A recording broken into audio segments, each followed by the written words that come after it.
E aí, Green? Boa noite, mano. Salve.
Ok, vamos ver aqui.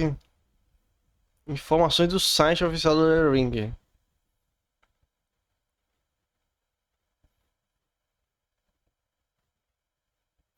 The Land of Shadow. Não tem em português. Oh, tem sim. O Mundo das Sombras. Que porra é essa? Não tem em português, não. The Land of Shadow. O Mundo das Sombras. Vamos de inglês mesmo, então. Filho da puta. O Mundo das Sombras. Um lugar obscuro. Um lugar que foi obstruído até mesmo pela Erdtree, onde a deusa Marika primeiro primeiro visitou quando chegou nas terras intermédias.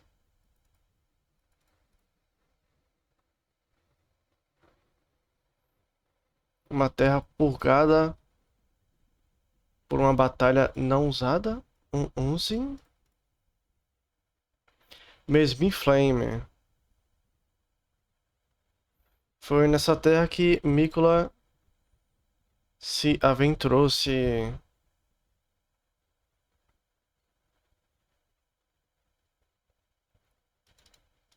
Fiz flash.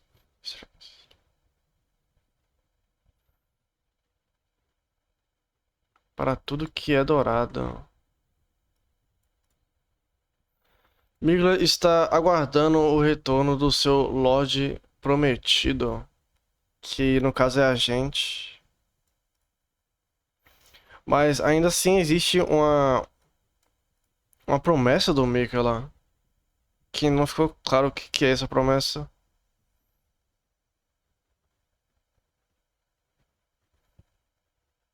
Então vamos ser guiados pela Mika lá.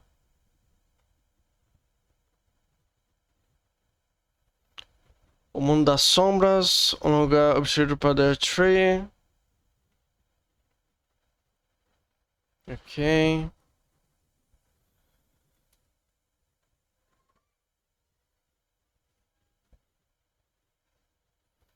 Os segredos mais escuros do mundo que a gente já conhece.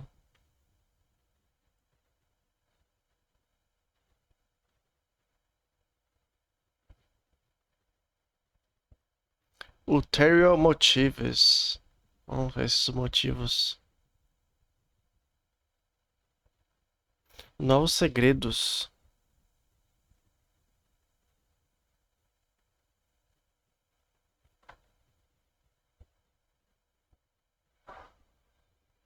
Basically, se travel back and forth between the...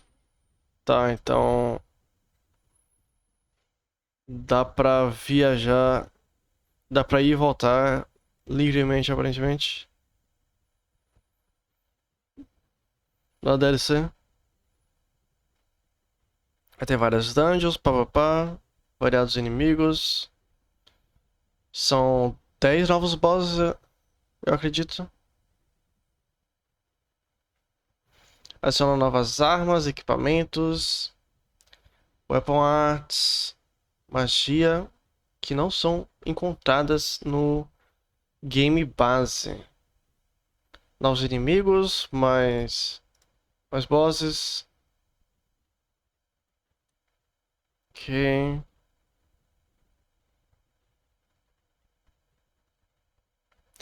The Ring base game is required to play this product, ok?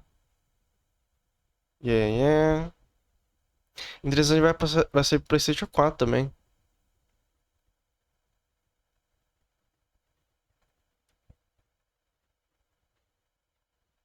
Agora, as versões físicas, não.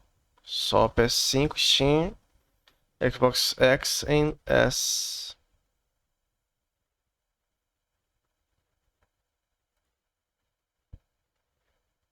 Eu vou na, eu vou na mais plebe aqui. Deluxe Premium Bundle não, mano. Monte Ocalo. Com o pré-order você ganha de bônus, um gesto. Uau.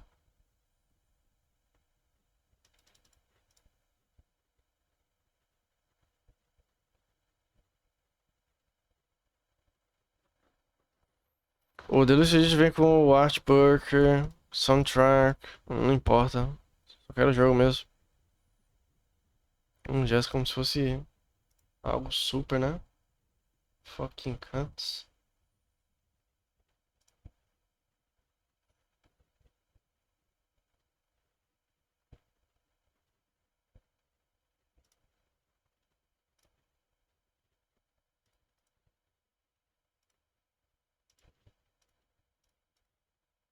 Collector's Edition. Legal esse estado aqui do Mesmere. Collector's Edition. Mas o preço, holy fuck. Mesmere the Impaler.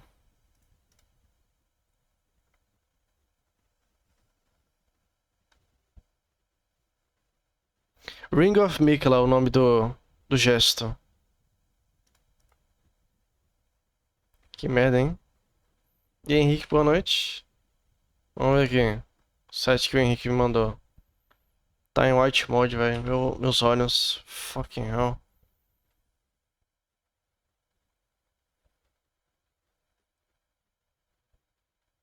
Vamos ver o que tem de informação aqui.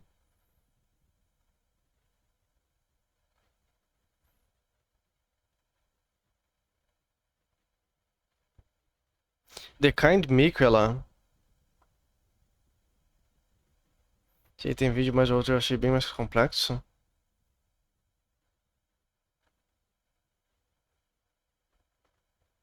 Oh, hold on.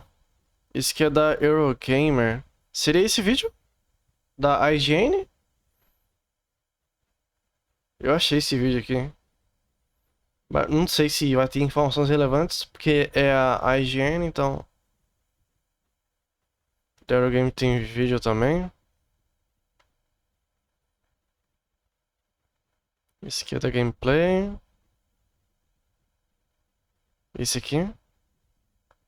Tem o IT Viewer. Com o Miyazaki.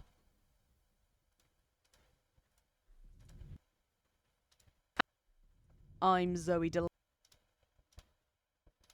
Melhor que ler, né, mano?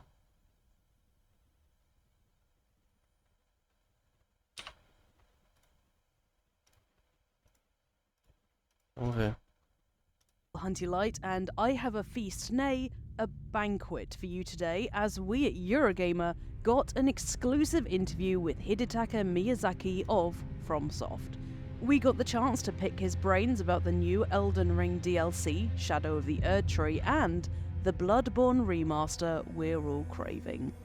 FromSoft boss Remaster? Hidetaka Miyazaki told our deputy news editor, Ed Nightingale, that this is the biggest expansion the company has ever worked on.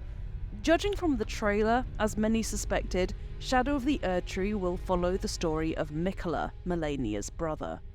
There's also mention of the realm of shadow accessed through Miquella's withered arm that Mog was guarding, perhaps hinting at the new area we'll all be exploring. Further, we see a variety of new environments: haunted grasslands, fiery caverns, mystical ruins, as well as some magnificently terrifying new bosses. Let's get started with the interview, shall we? If you're wondering, Miyazaki confirmed to us that Game of Thrones author George R.R. Martin has not provided fresh material. As for George's involvement, essentially it is the same as it was with the base game, said Miyazaki. The DLC Shadow of the Erdtree is based on one part of that original mythos that he penned for us. It's not a brand new mythos that he's written specifically for Shadow of the Erdtree. He has not created something new which informed the design of the DLC. It's simply another part of the original story that we thought fit to tell as a new expansion. Ok. So, what can we Não expect deu pra from contar, Shadow então. of the Erdtree? Eles jogaram como Compared with DLC. previous games, Miyazaki said this DLC is our largest expansion to date in terms of overall volume. Miyazaki told us that, in terms of where the game takes place, it's a brand new area of a brand new map, which includes a structure similar to what you find in the base game, with field areas, legacy dungeons, and other dungeons of various scale. The map is going to be huge. In Miyazaki's words, in terms of pure surface area, you're going to be faced with something larger even than Limgrave in the base game. Vai ser maior que Limgrave. FromSoft has also developed its approach to field design. Concerning the world, Miyazaki told us that while the overall structure is the same, while we have these open field areas, we have the legacy dungeon areas, and the general divide between these areas is quite distinct. This time, we wanted to go more in depth, he said, and bring a more dense and richer level design, which brings these types of layout together a little more seamlessly. So there won't be, hopefully, as distinct a divide between these areas this time. There, of course, will be large open areas. There, of course, will be legacy dungeons, but we've also experimented with something a little more in between these as well, to bring up more diverse gameplay experiences. Further, there will be over 10 new boss fights, plus plenty of new weapons, new equipment, and new skills to find. And 8 new weapon categories have been added to account for the new weapon types, which begs the question, what could they possibly be? Anyway, ideas for the DLC began to form around the end of Elden Ring's development, as there were remaining ideas that were clearly not going to fit in and would make more sense as DLC. Development then began around the time updates and patches for the base game had begun to settle down. Expansions for previous FromSoft games are notorious for upping the difficulty, Bloodborne's The Old Hunters especially. When we asked about the difficulty spike in light of The Old Hunters, Miyazaki stated that in terms of raw power meters and difficulty level, you could say Shadow of the Erdtree is on a similar footing with the endgame of Elden Ring. As to our general approach to the level of challenge, this has not changed from how we approached the base game. A new element of progression unique to this DLC area has also been implemented, which further heightens player freedom to walk away, level up and come back later, though the general approach to the level of the challenge has not changed one bit. Miyazaki explained that we wanted to provide these challenging encounters and these menacing threats, and in order to do that, we wanted to give the player a lot of freedom of approach.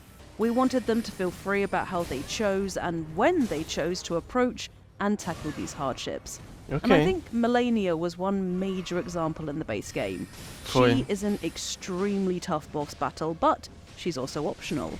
So, players who look for that sort of challenge in our games will find a challenge on equal footing in the DLC as well. On the challenge FromSoft games provide, and the challenge Shadow of the Erdtree will definitely subject us to, Miyazaki explained how the FromSoft game's famous difficulty level has a much deeper meaning to him than simply hard for hard's sake.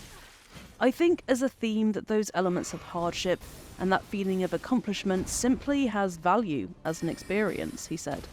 As a player and as a person, I think this is not something that can be easily achieved or replicated in our lives, and I think it's something that carries with it inherent risk. In other media, especially, it's difficult to replicate that hardship and accomplishment. And I think that therein is the appeal and the value of FromSoft games. Of course, it can be felt in parts of other media, but in terms of that risk and reward and that sense of accomplishment that you feel with the act of play, I think that's very unique to games, and I think it's very powerful. And, of course, we just had to ask Miyazaki if Shadow of the Erdtree will again include a poison swamp. In a word, gente já yes, viu. he said. But this was actually a point of A gente já viu o introspection for pântano me after da creating imagem. the base game. It was only after creating it that I realised I really Mas é liked claro, to né? create Tem que ter poison pântano. swamps. And this was a little place of introspection and reflection for me. So, maybe, when players reach the poison swamp in the DLC, they too will feel a little bit of this retrospection. Shadow of the Erdtree will be released across all platforms on the 21st of June, but, before you go, Miyazaki did have something to say about the Bloodborne Ele falou remake que ele we percebeu are que gosta de all plantas gagging venenosas? for. Tá na cara, né? Não é novidade. Miyazaki discussed with us the possibility of a A Bloodborne gente remake conhece. and the benefits of waiting for new hardware on which to revisit the Remake beloved Bloodborne, PlayStation né? 4 classic. It is a title we hold very dear just as much as our fans, Miyazaki told Eurogamer when questioned about the possibility of a Bloodborne remake. It does make me very happy to see that there are still so many people passionate about it. Faz, mano. But would a remake benefit from newer hardware to make the release worthwhile? From Software's Demon's Souls, for example, was remade as a PS5 launch title after originally launching on PS3, a double console generation leap that meant the re-release felt more significant. I think having new hardware is definitely a part of what gives these remakes value, Miyazaki said. Things you weren't able to achieve on previous generations of hardware, ways you weren't able to render specific expressions, new hardware sometimes makes it possible. However, I wouldn't say that's the be-all and end-all, Miyazaki continued. I think purely from a user perspective, modern hardware also allows more players to appreciate all the games. And so, it ends up being a simple reason, but as a fellow player, I think that accessibility is important. I think that can be the driving force between bringing an old game to a new platform. Whether a Bloodborne remake eventually sees the light of day, regardless of whether it may arrive on either PS5 or PS6, Miyazaki said Só no he was PS6, very então. happy to see Só so no many PS6. passionate fans calling for a Bloodborne remake to happen. Miyazaki Fuck. apologised for being unable to say anything more specific about remaking the PS4 exclusive, but said he was thrilled at the game's continued response. Put simply, it makes me very happy to Porque see não tá because muito it's a longe title with a lot of de specific PlayStation 6. memories, both for me and the staff who worked on it, he said.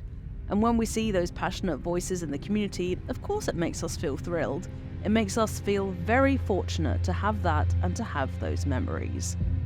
FromSoft does carefully consider what it wants to make, so if a Bloodborne remake is on the cards, it sounds like they feel no pressure to add anything that may mimic features in other titles just because they've been successful. Porque We don't adianta feel fazer any remake e particular continuar pressure to continue exclusivo? making the same thing, said Miyazaki. Yeah. What I feel is that when creating that kind of environment, Na or with verdade, that kind of esse initiative que é o to maior create something problema, because it's been a successful, or exclusividade. because it's succeeded in the past, that generally doesn't go very well, he told us.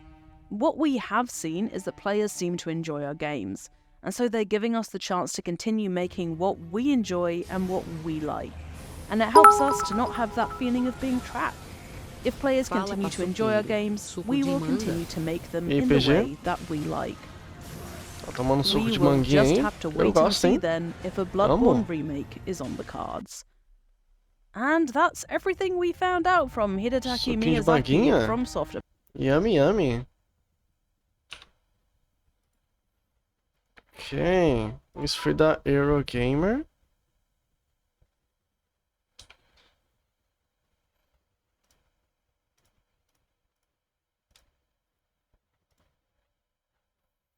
Dez novos boss fights. Poison Swamps. Pântano venenoso. Padrão FIFA. É o que ela falou no vídeo. Deixa eu ver aqui.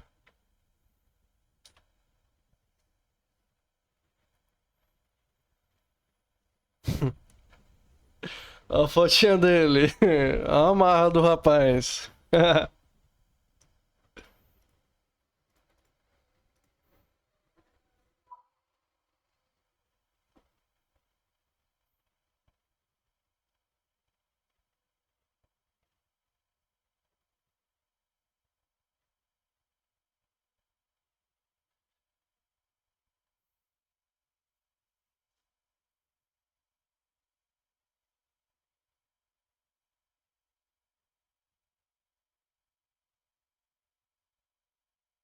Esse vídeo?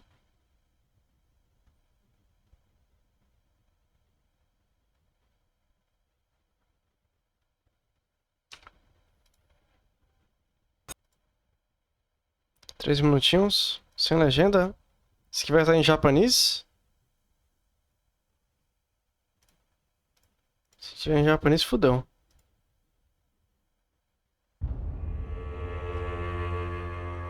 É o trailer? Oh. Ops. Fui baitado. Esse aqui não tem vídeo, então, hã?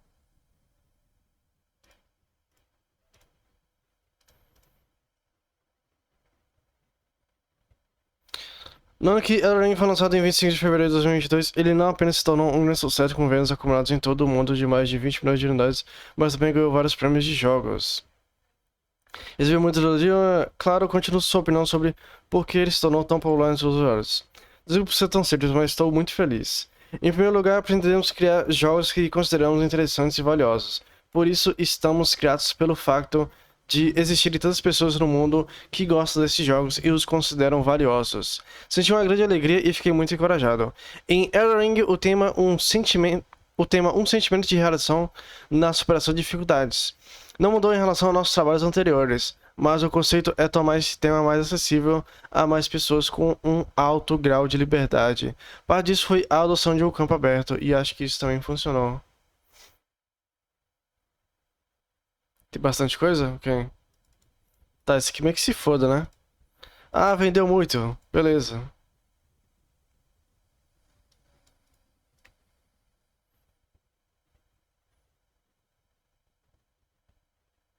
Se foda.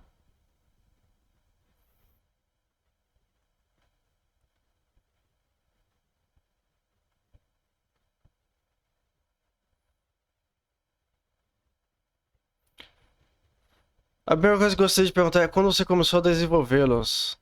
Shadow of the Erdtree. Foi no final do desenvolvimento do jogo principal que comecei a imaginar vagamente o desenvolvimento da DLC.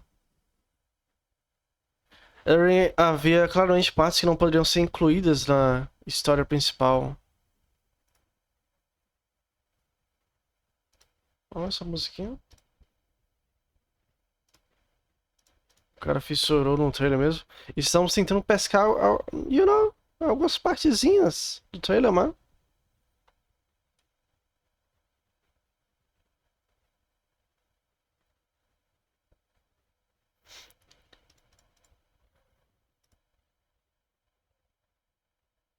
Pensei que seria ótimo se pudéssemos lançar essas coisas para o mundo na forma de DLC. Tem partes que não poderiam ser incluídas na história principal. Já você vai pesquisar sabe o que? Nem te conto. Ia lá. Oxi. Naquela época eu realmente só tinha uma ideia e estava me concentrando no desenvolvimento da história principal. Cara otário. Quando eu vi o título, a primeira coisa que me chamou a atenção foi o significado do título Shadow of the Erdtree. Erdtree é a árvore dourada, que aparece na história principal. Portanto, a tradução direta do subtítulo da DLC é Shadow of the Golden Tree. A sombra da árvore dourada que se eleva na parte traseira esquerda também é conhecida como Árvore da Sombra. O sinal da DLC não é a Terra entre, simbolizada pela Árvore Dourada, mas a Terra das Sombras, simbolizada pela Árvore das Sombras. A Árvore das Sombras é como se fosse uma outra árvore. Uma árvore oculta das Terras Intermédias? Ou seria isso dentro do pesadelo? Hi Larissa, no, I don't need any overlays for now. Thank you. Thank you for asking.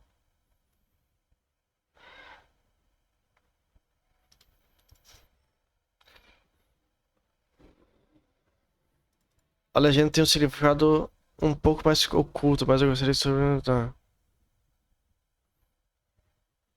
Mas não é sonho? É como se fosse um pesadelo, eu acho.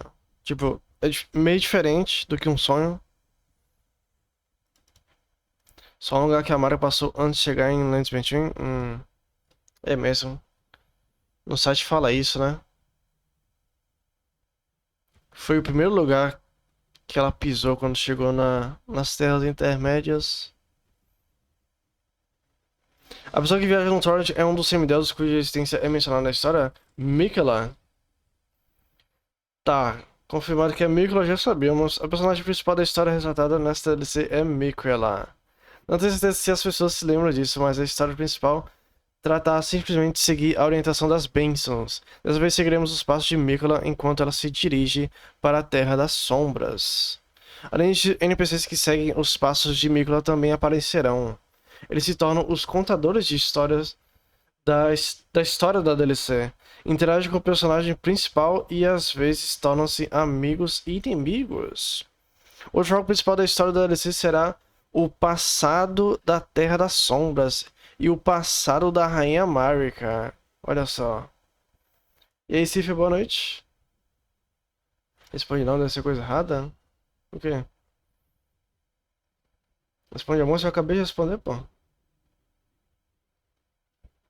Inclusive, o mesmo deve ser o terceiro filho que representa a borboleta flamejante. Eu tinha comentado isso à tarde. Que no trailer ele tá falando com a Marika e tá chamando de mãe. Então só pode ser um filho da Marika.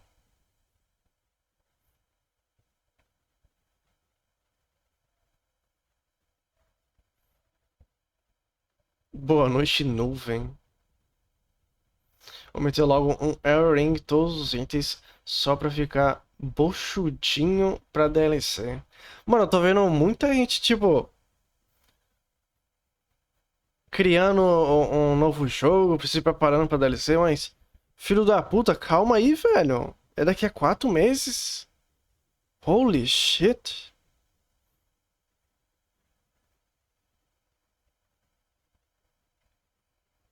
Agora encher o bucho? Vai lá, mano.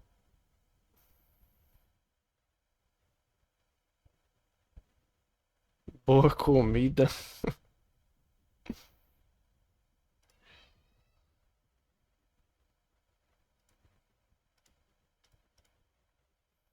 4 meses é pouca coisa. Mas eu não pretendo fazer nada do Elden Ring por agora. Mais perto eu posso fazer um Elden Ring mod randomizer, uma play de Elden Ring casualzona mesmo, só pra pegar todos os itens e se preparar pra DLC, sabe? Óbvio que eu não vou farmar runa nem nada desse tipo, que eu nunca fiz isso. Eu acho que eu posso usar meu save antigo, porque nele eu só peguei todos os itens, tipo, não. Não sei se eu peguei todos os itens, não. Mas peguei a maioria dos itens, matei a maioria dos bosses, e eu não farmei runas.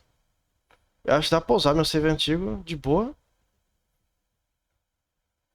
Faz o randomizer, morreu e reseta. Aí você tá querendo outra coisa, né? Porra. Randomizer sem morrer, tá doido, porra? Não tenho certeza se as pessoas se lembram disso, mas a história tá jornalista aqui, né? O foco principal da história da DLC será o passado das Sombras e o passado da Rainha Marika.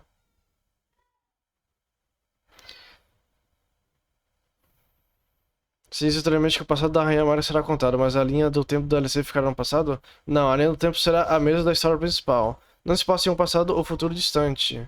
Acho que o passado da Terra das Sombras e da Rainha Marika seria contado da mesma forma que a história da guerra despedaçada na história principal. Ok. Não vai ser no passado. Qual o tema? Se é difícil esperar, é exatamente isso que quero que os usuários experimentem.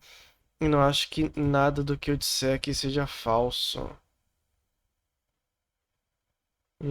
Que você vai lá, A história principal de Erdtree apresenta uma história heróica, mas isso também mudará no DLC? Sim, o tema das histórias heróicas permanece o mesmo. As personagens Mesbi, ressaltado na arte principal, é fácil de entender e também é um dos heróis.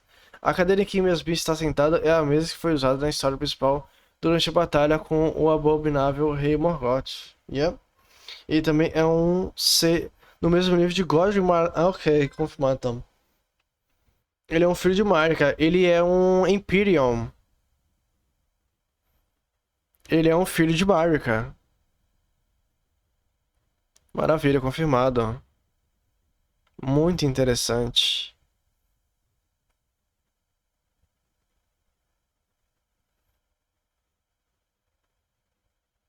O anime de morte é o base da história principal. Uma das histórias principal são assim como a DLC principal, foram inspirados e construídos a partir da mitologia que ele escreveu. Para ser mais preciso, esse DLC faz parte do que foi inspirado sua mitologia durante a produção do jogo principal, mas não houve escrita adicional apenas para o DLC. O volume dessa DLC, Dark Souls 3 e Bloodborne foram lançados cerca de um ano depois do jogo principal, então tenho grandes expectativas para este. Isso mesmo, pedi desculpa por manter esperando, foi 2 anos, né? No entanto, quando se trata do volume de DLC, é claramente maior que o DLC da série Dark Souls ou Bloodborne.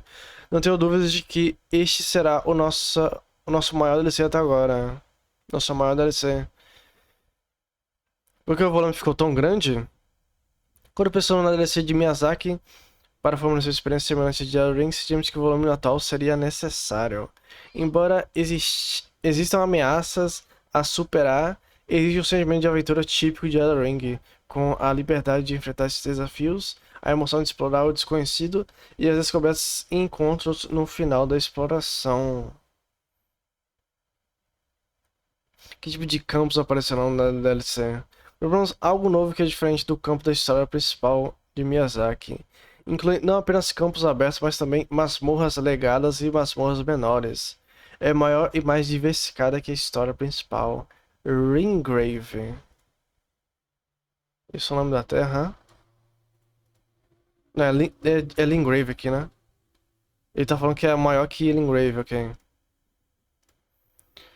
Como se acessar, já sabemos. Por transferência, entrada em um grande casulo. Lá no Morgs, Lord of Blood. Mas lá no campo dessa, você precisa derrotar Morg, Lord of Blood e Radam. Yep. Duas grandes runas. Se você puder jogar a partir da segunda metade da história do jogo, o nível de dificuldade será maior. Isso mesmo, acho que o nível de dificuldade paramédico será baseado na segunda metade da história principal.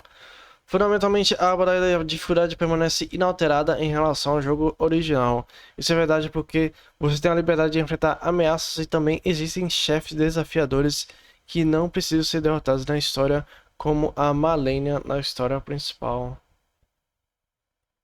Para mim, a DLC parece ser um limbo onde vemos alguns NPCs que foram mortos. Vai ser um surubão, inclusive. Esse cara tá na cadeira, parece ser a mistura de alguns NPCs. Mistura de NPCs? Quem que seria então? Eu nem cheguei isso não.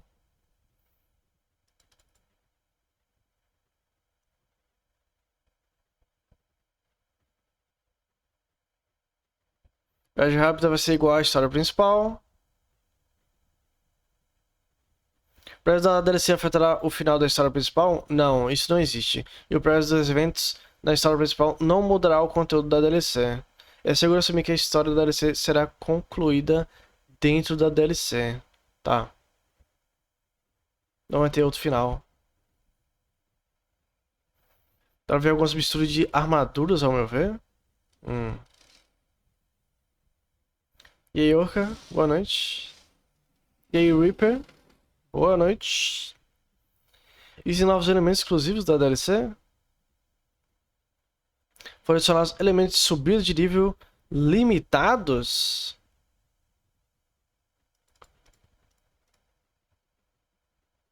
Subida de nível limitados na DLC? Vai ter um cap. A gente vai entender se você imaginar algo como poder ofensivo em Sekiro, mas além dos níveis convencionais, existe um poder ofensivo que só é eficaz no campo.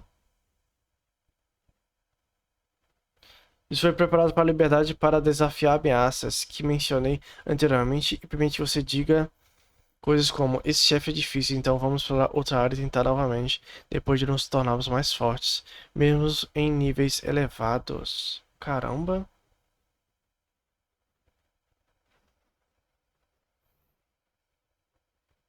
Você vai comprar essa DLC?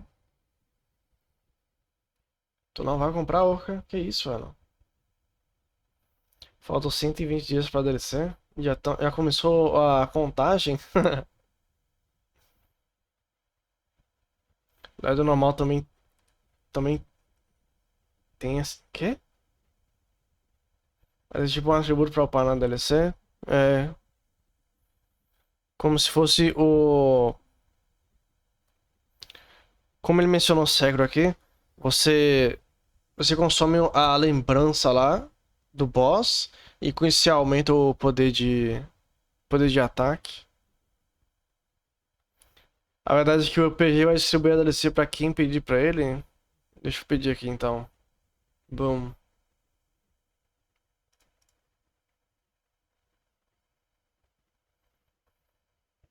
Por outro lado, ao suprir o aumento do poder ofensivo, os jogadores poderão experimentar o desafio de desafiar ameaças a um nível inferior. Hum. Alguma arma, magia ou oração que será adicionada? Sim, muitas armas, magias, técnicas de batalha, etc. serão adicionadas. Esse é um dos pontos de venda desta DLC. Especialmente em relação às armas, serão adicionados 8 novos tipos de armas.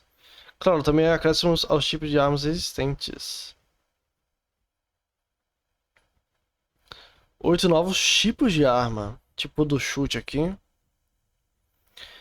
primeiro lugar, temos uma direção relativamente próxima dos clássicos, como a grande. Espada grande e tá. Pode ser um jogo de luta inspirado em um monge ou algo como um escudo de duelo que combina ataque e defesa. Eles também a adaga de arremesso onde todos os ataques são lançados. Acho que mesmo aqueles que já usaram os tipos de armas da história principal vão achar isso refrescante e divertido. Eu gostei do modo de luta aqui, de chute. Bem interessante. O trailer apresenta um inimigo que eu nunca vi antes, como uma dançarina do leão. Mas será que é um chefe da DLC? Sim, essa dança do leão é, em certo sentido, um chefe, tipo da DLC. Na verdade, a Terra das Sombras é o lugar onde Mario se tornou um deus e a árvore dourada nasceu. Naturalmente, existia uma cultura antes da árvore dourada, e o personagem da dança do leão é derivado dessa cultura. Então eu espero que você possa sentir o cheiro de uma cultura diferente, que seja um pouco diferente da história principal. Técnicas de batalha, cinza de guerra. Diz que o conteúdo da DLC já foi feito pelo Mart quando fez a história do Elden. Eles só colocaram na DLC essa parte no caso. É porque, como explicaram aqui, na verdade essa DLC é parte do jogo base. Que não foi contada como jogo base. E aí ela foi escrita pelo Martin e essa parte se tornou a DLC. Bigelow vai levar nós pra Ilha das Sombras. Carinha de estrela. No fundo da lava arte, algo como um véu é retratado no céu. E é o véu, e aí? Sim, a Terra das Sombras, que o cenário da DLC é separado da Terra do Intermédias, que é o cenário da história principal, é Intermédias. Tem a imagem de estar separado e escondido do mundo exterior, e o véu também é um símbolo disso. Oh, ok. O mistério só vai se aprofundar, mas estou ansioso por nossos encontros. Essa é uma pergunta rápida, mas poderia ver o final especial se limpar a área da DLC? Não há créditos finais em jogo. No entanto, a limpeza da DLC foi ajustada para ficar clara e existem alguns pequenos efeitos que farão você sentir assim. Oxê. Final do seu vídeo do YouTube, até você viu ele? Eu vi. Muito interessante. Depois da DLC for lançada, haverá alguma DLC ou outro conteúdo? Não, no momento não temos planos para outra DLC. Depois deste. Acho que essa será uma grande novidade em termos de DLC adicionada ao jogo principal de Erdtree. No entanto, isso não significa que tudo em Erdtree esteja completo. Posso ter dito a mesma coisa sobre Dark Souls 3, mas eu não quero fazer nenhuma declaração que possa fechar possibilidades futuras. Tá, então pode ter outra DLC. Não é impossível. Além da DLC sozinho, também foi decidido lançar uma versão em pacote que inclui o jogo principal de Erdtree e a DLC. Sim, eu ficaria muito feliz se alguém aproveitasse essa oportunidade para jogar Erdtree pela primeira vez. Como mencionei anteriormente, para entrar no campo da DLC você precisa ter progredido até certo ponto da história principal. Então acho que seria uma boa ideia que os jogadores concluíssem a história principal antes do lançamento da DLC. Embora a DLC ainda não tenha sido lançada, qual é a sua sensação quando você olha para trás para o próprio Elden Ring, agora que ele chegou a uma conclusão? Anel do Velho 2, DLC, pô. Desenvolvimento da DLC ainda não está completamente concluído, então não consigo me colocar nesse estado de espírito. Sorriso amargo. Quando estou trabalhando em algo, seja no jogo principal ou na DLC, estou sempre desejando desesperadamente por mais tempo de desenvolvimento. Mas quando termino, percebo que estou trabalhando nele há muito tempo. Claro, houve muitas dificuldades envolvidas, mas acima de tudo foi um momento muito divertido. Todos os envolvidos, incluindo a equipe de desenvolvimento, formavam um grupo incrível de pessoas e trabalhar com o CEO Martin foi uma honra e uma experiência emocionante. Posso levar uma bronca por dizer isso, mas para mim faço os jogos não apenas para o trabalho, mas também para o meu propósito de vida, e nesse sentido, Erdtree foi uma experiência única. Eu me sinto muito orgulhoso por ter tantos usuários maravilhosos, não posso deixar de me sentir grato. Cara, acha chato ler Persona, mas ler notícias de Elden Ring. E olha lá. Essa comparação aí, velho. Oxi. Elden Ring, bro? Quer comprar Persona com Elden Ring? Tá doido, pô. Você tem algum desejo de fazer outro jogo na escala de Elden Ring? Sim, não sei se é algo que eu possa começar a trabalhar imediatamente, mas se for permitido, gostaria de tentar. Tenho certeza de que todos os funcionários pensam da mesma forma, mas dessa vez quero aproveitar minha experiência com Elden Ring. Acima de tudo, criar um mundo e aventura é realmente divertido e emocionante. Eu tô em entrevista? Sim, é uma entrevista. Acabou.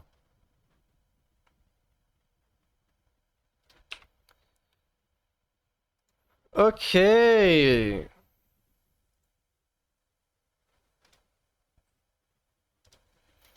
Sabia que o Miyazaki começou a programar com 30 anos?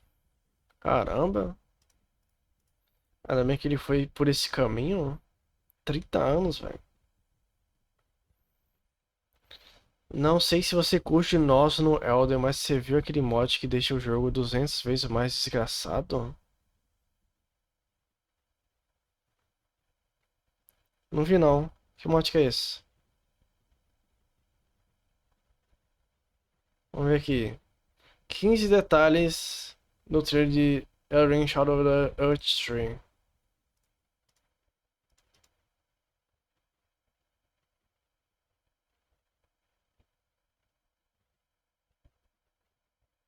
Mod no Elden. Mas qual que seria esse mod? Que deixa o jogo 200 vezes mais desgraçado? O que seria isso? Não vi não. Wait is finally over. We now have our first look at the upcoming DLC for Elden Ring Shadow of the Erdtree, and it's looking absolutely massive. The 3-minute long trailer is packed with terrifying bosses, dazzling magic, and a whole lot that needs unpacking. So let's jump right into it.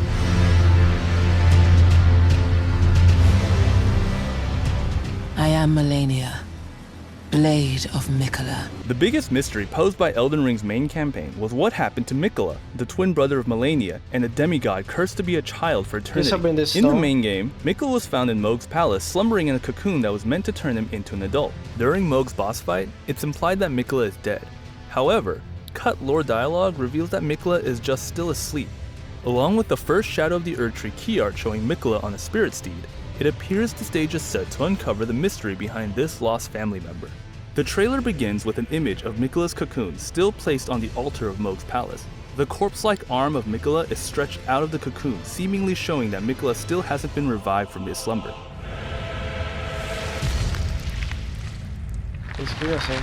In past From Software games, the DLC is usually accessed directly in the game's world. whether by touching a painting or discovering a secret cave. Mikola's cocoon feels like a very likely entryway into the DLC. And sure enough, director Hidetaka Miyazaki confirmed this to be the case in our new interview with him. A voice at the end of the trailer also asks you to touch the withered arm and travel to the realm of shadow. The lore indicates that Mikola's soul may be in the land of dreams, so traveling into his mind may be the gateway to this realm of shadow. It all seems to be the perfect setup to access the new DLC area. Armas de artes marciais, vai. Oh, Erdtree, 8 novos tipos de armas. The Erdtree is Elden Ring's most striking landmark, a giant golden tree towering over the lands between. The Erdtree represents the blessing of the Elden Ring, and its glow symbolizes the golden order established by Queen Marika. Depending on which ending of the main campaign players pursue, the Erdtree can look very different, as it represents the current state of the lands between and its ruler. But there is another great tree in Elden Ring. Technically several, but we're not going to get lost in the roots on that. The other great tree, one closely associated with Mikola, is the Halig tree, far in the north of the lands between where Malenia resides. We have a suspicion that the tree in the trailer could well be the Halig tree. The Erdtree is based in Leyndell, but that city is not visible in this shot, and the twisted Y shape of the tree more closely resembles the Halig tree, which Mikola tried to grow as a sanctuary away from the Golden Order and the Erdtree. This could explain the DLC's name, Shadow of the Erdtree, perhaps a reference to Mikola's attempts and failure to grow a tree separate from the Erdtree. Whatever the true nature of this tree, it unfortunately appears dead and leaking a golden fluid. It's unclear why the tree is in this state, but we can expect the story of Shadow of the Erdtree to reveal just why it looks so unhealthy and the major impact of its status. While the Land of Dreams has been referenced in Elden Ring, it might not be an alternate dimension at all, but rather the Lands Between's past. From Software often utilizes time travel in its DLC, sending players back in time in the case of Dark Souls' Artorias of the Abyss, as well as the nightmare version of the past in the Old Hunters from Bloodborne. From Software also threw players into the future in Dark Souls 3's The Ring City. If this tendency is true from Elden Ring as well, if the Shadow of the Erdtree is set in the past, it could explain some additional details that appear later on in the trailer. A gente já viu na entrevista, não é no passado. A quick cut to some new characters, presumably and more importantly, some new armor players can potentially find in the DLC. The first is a knight armor vaguely reminiscent of the Carian knight set, with a cape and some kind of sharp crescent accent on top of the helmet. The next character is also in armor, wearing some kind of Roman legion-like set, but with a face-like helmet with a plume on top. Incidentally, many of the armor sets in Elden Ring that feature a plumed helmet motif belong to enemies who serve a particular demigod, like the Gelmir Knight set belonging to soldiers who serve Rykard, and the Godric Knight set. Could this armor belong to adherents of the mysterious demigod who appears later in the trailer? The final two characters are another knight bent over a clay pot and a mysterious masked figure lying in a dark purple flower field. Of the last queen of Caria. São os knights de Mesmir. One of the factions in Elden Ring is the Carian royal family, led by Queen Renala, and their magical academy of Raya Lucaria. This new character, seated on a throne in an empty hall, certainly bears similarities with Renala, from their pale face to that extravagant outfit. But if our theory that Shadow of the Erdtree is set in the past proves correct, then this figure could even be a young Renala herself. No. Elden Ring is ultimately a story about a feud between... Não, pô. Young Renala? No. Que teoria é essa? Que teoria terrível. Caralho, IGN. Sério mesmo? Between members of a noble family. Given that nobles love portraits of themselves, players can find paintings of these siblings all across Elden Ring, especially in Volcano Manor, where paintings of Rykard and Radahn can be found. We can add another portrait to the mix, this time of an old man seated with his hands on his laps and accompanied by a mysterious cloaked woman. Given that portraits in Elden Ring are reserved for noble or other prominent characters, we can assume that they are key figures in the lands between. Godwin Fear.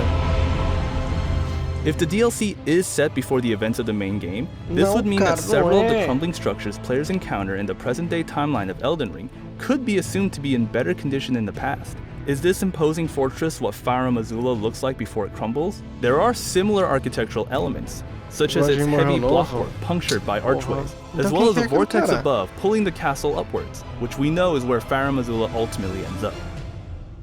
Quem é aquele coroa então? A second fire giant boss? That's the only explanation after seeing this latest Titan appear in the Shadow of the Erdtree trailer. Players are already familiar with fighting the fire giant, a hulking, massive boss capable of wielding fire. Now it appears we'll have to face some kind of living furnace, which Miyazaki told us is a terrible weapon of war filled with burning corpses. I hope it doesn't throw any of them at us. I don't know what it is, I don't particularly want to find out, but it looks like there will be a brain-sucking enemy in the new Shadow of the Erdtree DLC. An enemy type that follows a rich history of awful creatures like the Mind Flayer in Demon Souls and Brainsucker in Bloodborne. Mother, wouldst thou truly lordship sanction in one so bereft of light? If there's a main character in the Shadow of the Erdtree trailer, it's this mysterious long-limbed demigod who Miyazaki confirmed will be called Mesmer. The crimson red hair is a dead giveaway that this character is likely a child of Radagon, but it's a mystery as to whether he's related to Malenia and Miquella through Queen Marika, or Radahn, Rykard, and Ranni through Queen Rennala. This character's snake motif makes me believe he's likely related to Rykard, or perhaps even a younger version of the Lord of Blasphemy himself, before he fed himself to the Great Serpent. Remember, having multiple names in Elden Ring is not such an uncommon thing, particularly for the demigods and nobles. Miyazaki tells IGN that Ele só pode ser filho do Radagon com a Marika, igual o Miquella a Malenia. É a única possibilidade. Mesmer is a key figure in the DLC, and he again has this important element of shadow to him, which is a key theme throughout the DLC as well. The key art features Mesmer on a throne similar to the one demigods sit on at the base of the Erdtree. Miyazaki says this is to show that Mesmer stands on equal footing to these other demigods and children of Marika, who sat around in these thrones and held the rooms of the Erdtree. Ele é Imperium. Partway through the trailer, we're teased with a variety of new weapons and potential gameplay enhancements, including something that looks like martial arts or some kind of pugilist skill set. There are also large bombs we can throw, as well as a huge repeater crossbow that looks pretty handy if we can get our hands on it. There is also a montage of terrifying looking new enemies, some of whom look like area bosses we can encounter in the wild. The swordswoman in the field could be another jail inhabitant, and there are shots of intimidating boar riders, a scary hippo, and a huge skeleton horseman. Towards the end of the trailer, we see a corpse pull a sword or some kind of fragment out through their skull. Esse cara é do retrato. This character's bones protrude outward, reminiscent of the central section in the Elden Ring rune, and the symbol of Queen Marika's Golden Order. While fighting Mesmer, the player character is shown to grow wings and launch a spear of light. This appears to be the aspect of the Crucible wing spell that the enemy Crucible Knights can perform, suggesting that it may finally be something players can cast in the DLC. Dearest Miquella,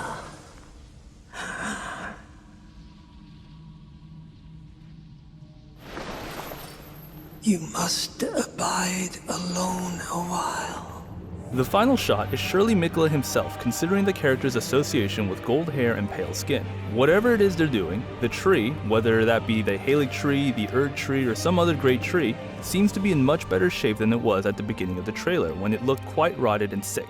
Is Miquella perhaps responsible for its restoration? We'll find out when Shadow of the Erdtree releases on June 21st. For more on Elden Ring Shadow of the Erdtree... Ok. O poder pode ser de Kauro, mas também pode ser de quem usa os altares da comunhão com os dragões. É o mesmo olho. Tem o olho do Frenzy Flame. O que chamou a atenção. If there's a main character in the Shadow of the Erdtree trailer, it's this mysterious long-limbed demigod who Miyazaki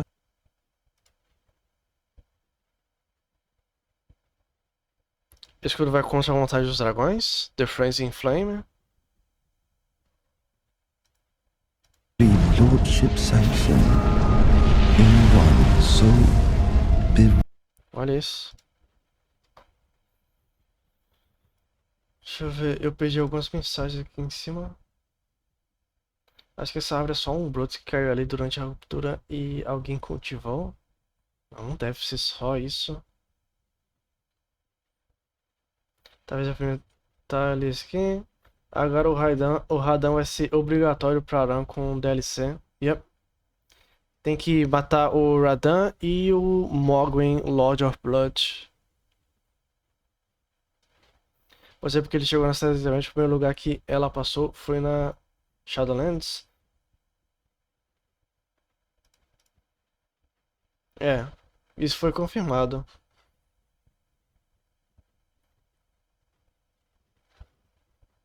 Aquele gigante de fogo era uma arma que foi usada nas guerras.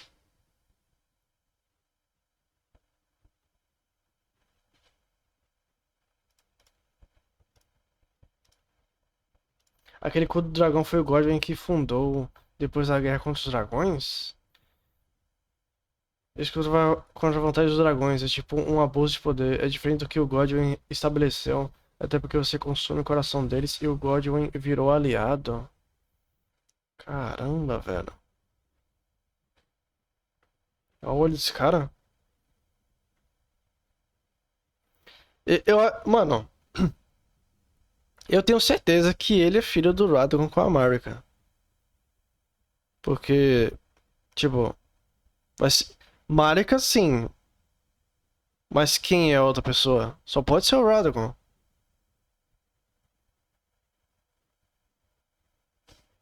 Quem abusa muito do poder dos dragões vira um Magma Worm.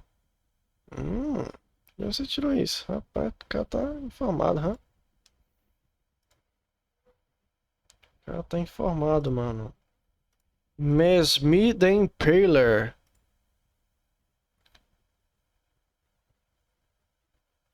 Mesmi o Empalador?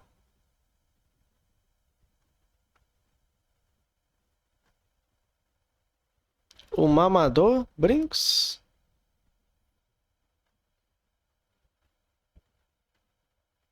Mano, a arte tá muito bonita, velho. Holy shit. Que arte bonita da porra. O Rod falou sobre isso? Eu não cheguei nesse vídeo ainda, então. Eu vi uns 3 vídeos hoje à tarde, depois do trailer. Mas ainda falta os 2 últimos, eu acho.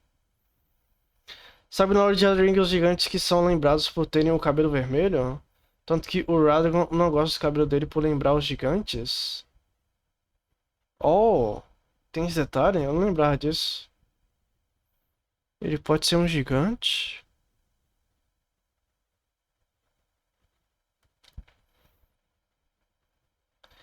Esse maluco tem algo de sangue de gigante?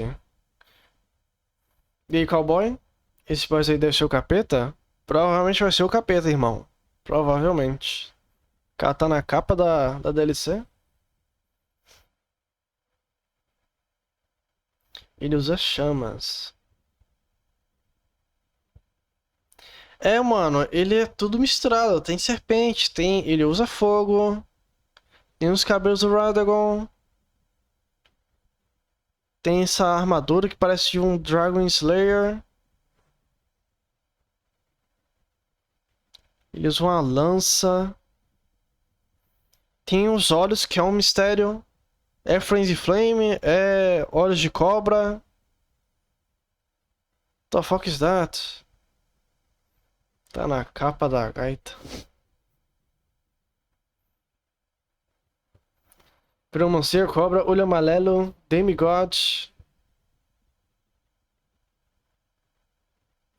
Os Leoline Misbegotten também tem os cabelos vermelhos.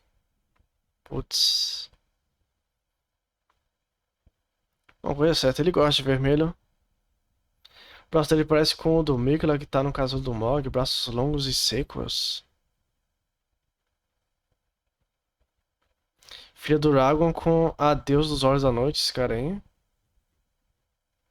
A deusa dos olhos da noite? Quem seria essa deusa? No vídeo do VAT, ele menciona uma deusa relacionada ao Mikla. Não é a Santa Trina. Não, não, não, não, não. É uma outra deusa. E aí, Vitinho? Esse boss aí vai ser o demônio da DLC, pode esperar? Pode esperar mesmo, o cara tá na capa e ele é um Imperium. Então a pica dele é enorme. A da Black Flame? Não, não, não, não, não. O pinto do cara vai ser enorme. Cuidado, time.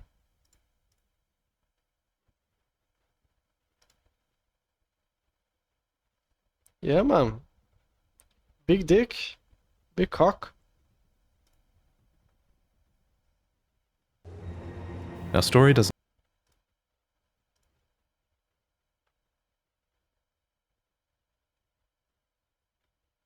Foi nesse último? Mikola is many things. A fundamentalist, the unalloyed, creator of the Erdtree, Lord of the Eclipse, Saint Trina of the Cradle Song, and not just Pera, ele é senhor do Eclipse? Erdtree, Lord of the Eclipse, Saint Trina of the Cradle Song, and not just a demigod, but a fearsome Empyrean who has been captured but is unresponsive, for now. And after watching this video, I think you'll agree that Mikola is a topic that almost has to be explored further in some upcoming DLC. For how could they not be? Their character is surely too major, too foreshadowed, and too intriguing to just ignore. So, let's learn everything that there is to know. For starters, Mikola is the demigod child of Queen Marika and King Consort Radigan, who, as I'm sure you're well aware at this point, are the same being. You can learn more about the timeline of events from my other videos, but basically, after Radigan left Renala, the Academy told Radigan to go fuck himself, basically, but Radigan took that literally, and he sighed O que ele fala do vídeo é a que third set ele é o of senhor do Eclipse porque quando o Godwin morreu ele ficou tentando ressuscitar ele nesse negócio do Eclipse. É verdade. É verdade. E quem seria a Melina? É um mistério até hoje, né, mano? Ó, faltam esses dois vídeos aqui. The Rotten in the Lord of the Erdtree Dragons.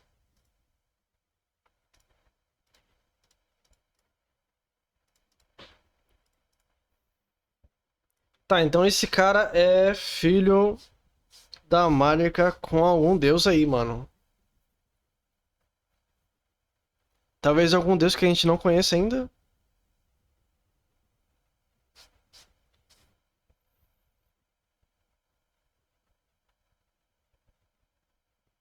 Teoria de que a Melina é a deusa dos olhos da noite, por causa da aparência dela no final da chama frenética.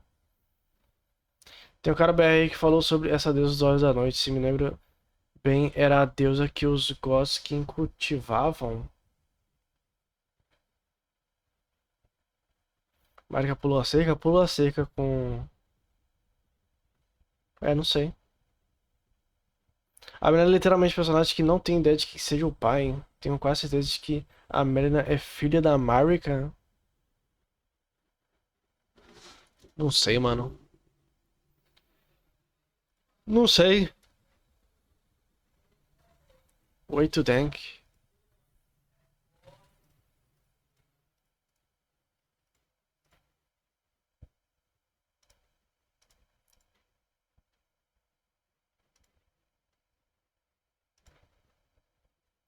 This is way too fucking dank, dude.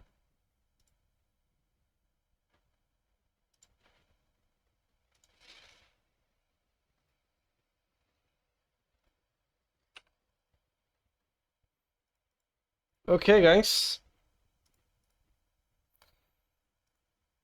Bora de Kakarot. Não, DLC do Kakarot. Let's go. Lançou hoje. Bó.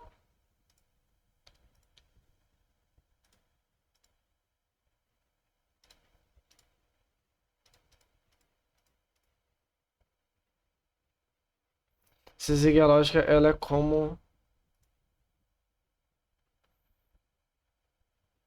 Ela é com M, então filha da Marika e Radigan que nem os outros. Realmente.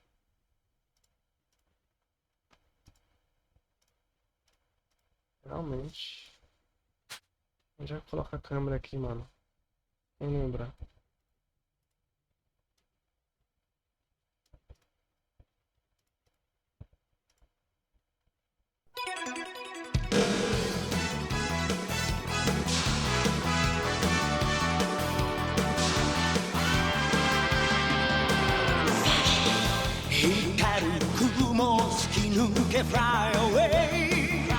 Ok.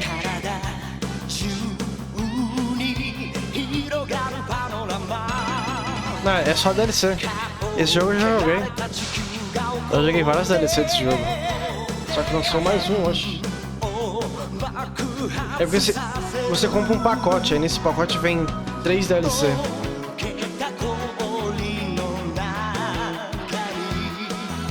Aí a terceira DLC desse pacote lançou hoje.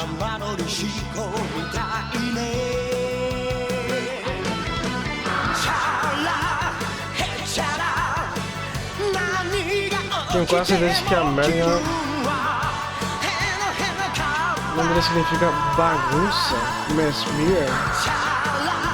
Mesmir significa bagunça?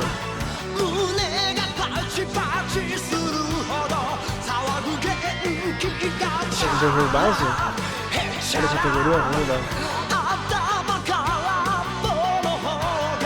Depois que eu for jogar de fato, já pego a DLC pra jogar tudo. Mas assim... Cuidado que esse jogo é safado. Cuidado que esse jogo é safado. Tipo, um pacote tem 3 DLC. Só que tem vários pacotes. Eu acho que esse pacote atual é o terceiro pacote. Então é uma grana, hein? É uma grana que eu gastei dessa porra. Esse jogo é escamador, velho. Vai ter que comprar os 3 pacotes. Aí, assim, o primeiro pacote é o melhor. O primeiro é o melhor.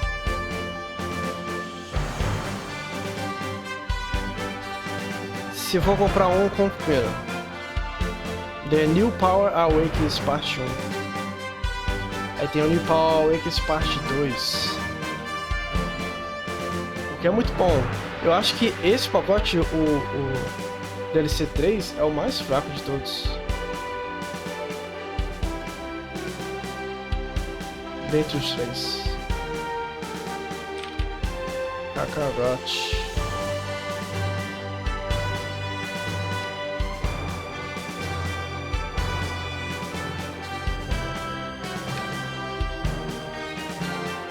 Qual é o nome dessa DLC, mano? Na DLC, a próxima jornada de Goku.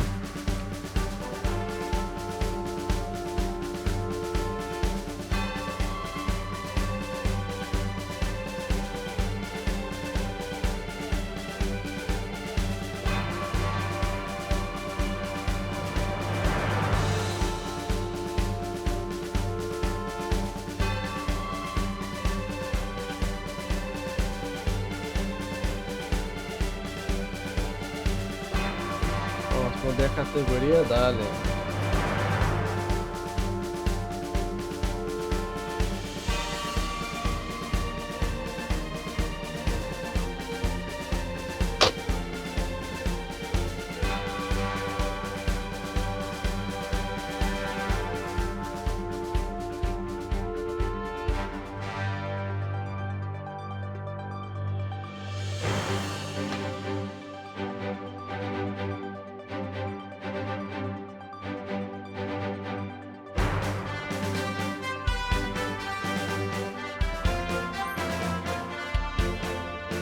Sandália de vidro.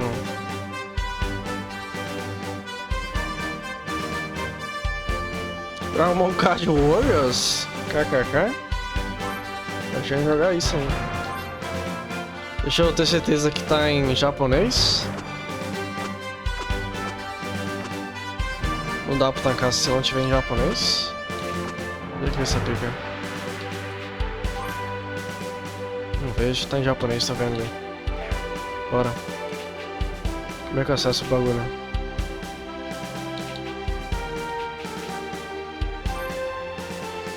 Vou apertar em continuar aqui, que se foda.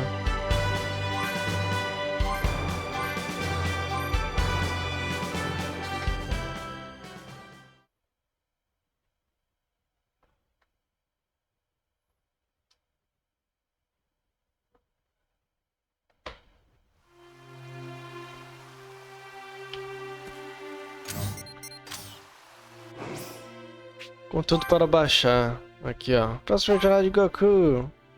Tá vendo? Esse é o último, é o pacote atual.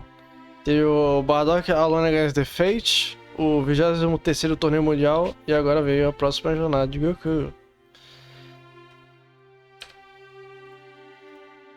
10 anos depois da batalha com Majin Buu, Goku vem vivendo uma vida tranquila, dedicando-se ao treinamento de costume, até um dia quando decide participar do 28º torneio de artes marciais.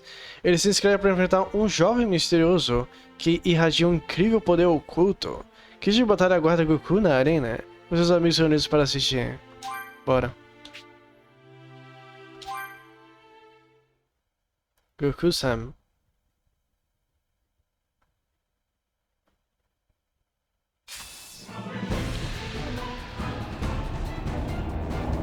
A música, eita! Genkidama.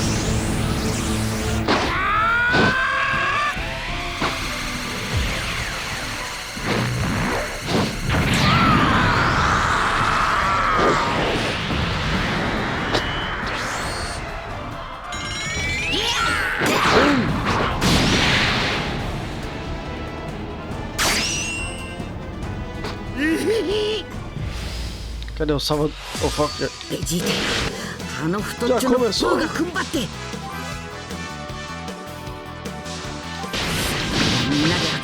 Eu sei como jogar tudo.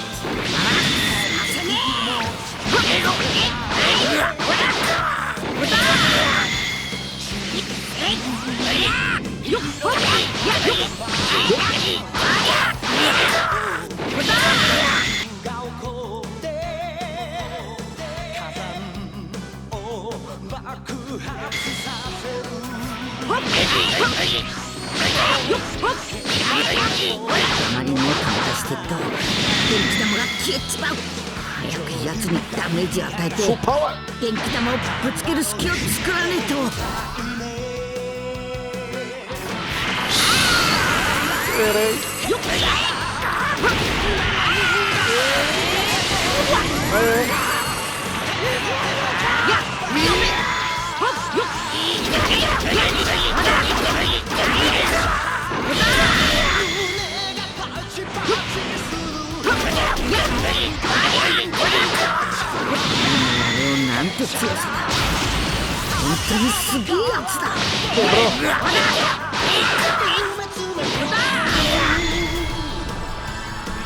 the Max!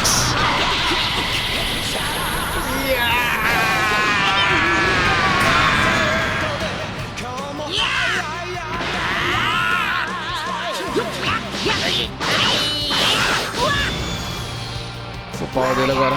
Here comes.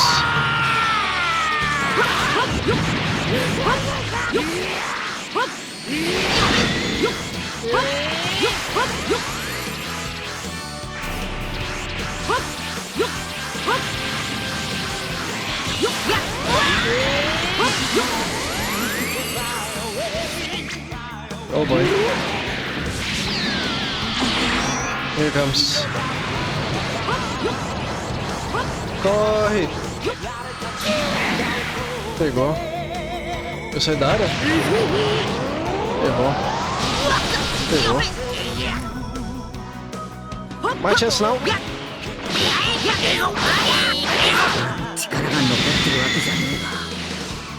Full power. Oh não.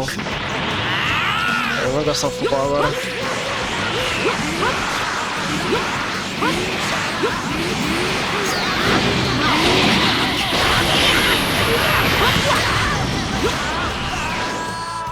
Oh não.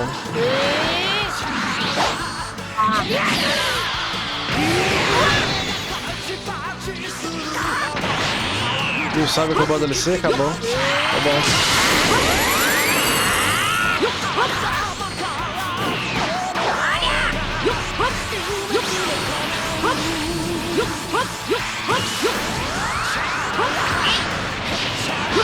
Sai, cara!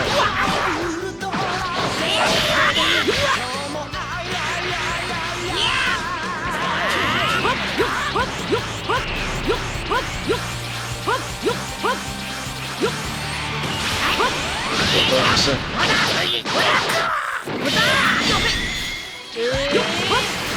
Super Kamehameha!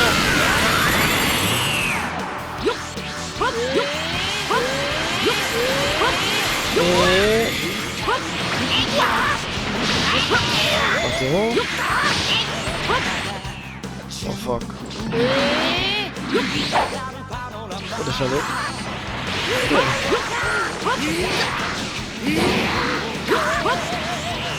Foda. Está com pau, Dudu. Entendeu?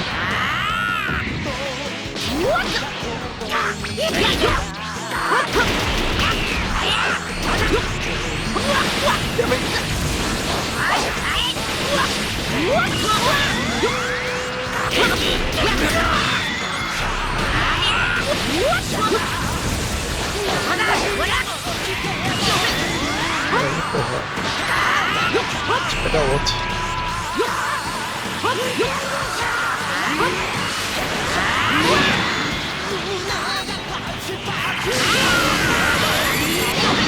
Pegou tudo. Eu vou morrer.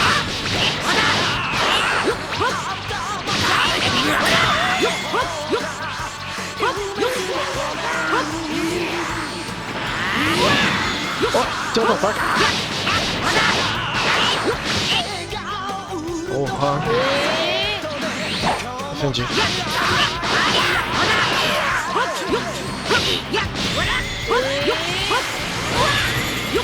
Shit. That's not good.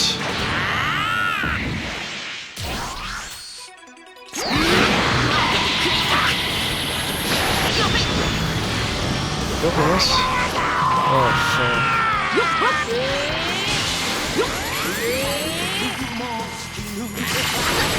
Ah, não consegui pegar na minha hora.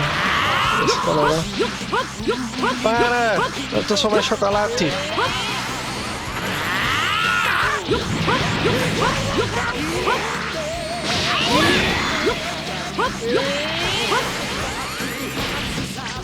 Oh my god, dude. Stop! Corre! Saí da hora.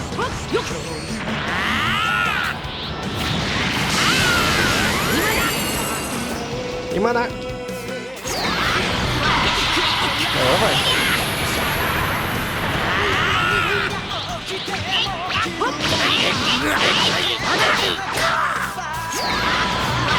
Morre, porra! Boom!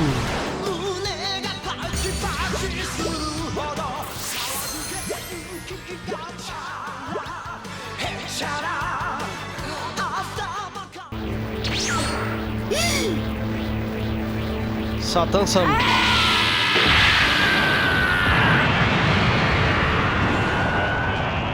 Cadê Satan? O herói do universo.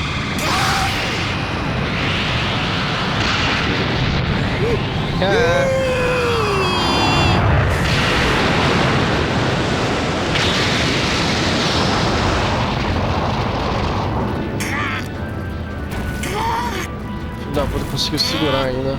Insano, velho.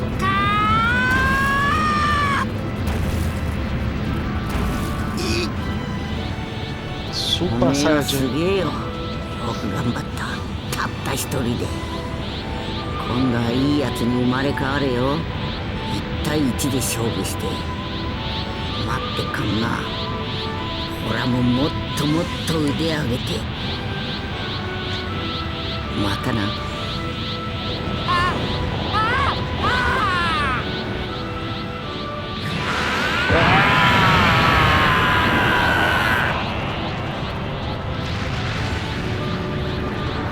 Ele voltou.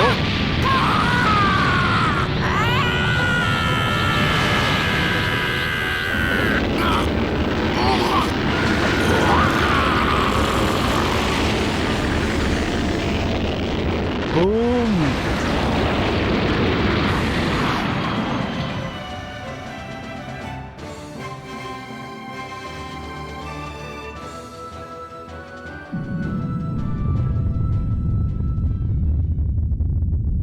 Sukena. 本能の赴くまま破壊の限りを尽くした魔人ブーによって地球ごと消滅させられた人々はドラゴンボールの力でよみがえった。そしてよみがえった人々の元気を集めて完成した究極の元気玉と悟空たちの奮闘の末、ついに魔人ブーは倒されたのである。スーパー元気玉。これまでも数多くの強敵たちが地球の平和を脅かしてきたが、ここにようやく真の平和が訪れたのである。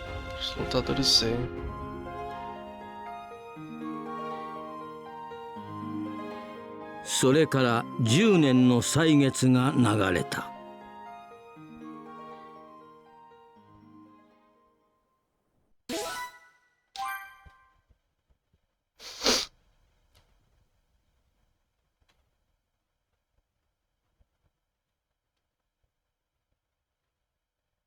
10 anos depois ele voltou como Ubu.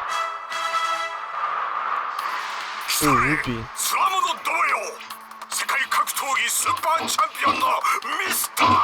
Mr. Satan.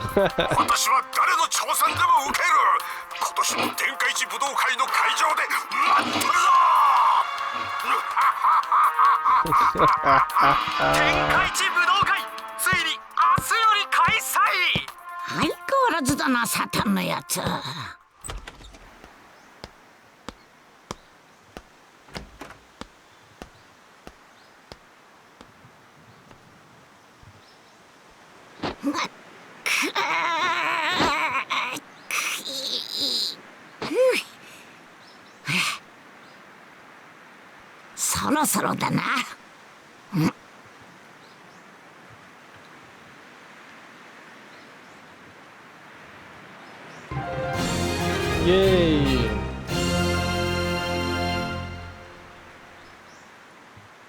じいちゃん。ん？お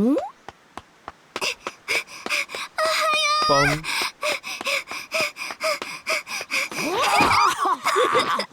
パン、ずいぶんと早いじゃねえか。じいちゃんに会いたくって急いできたの。はは、そっか。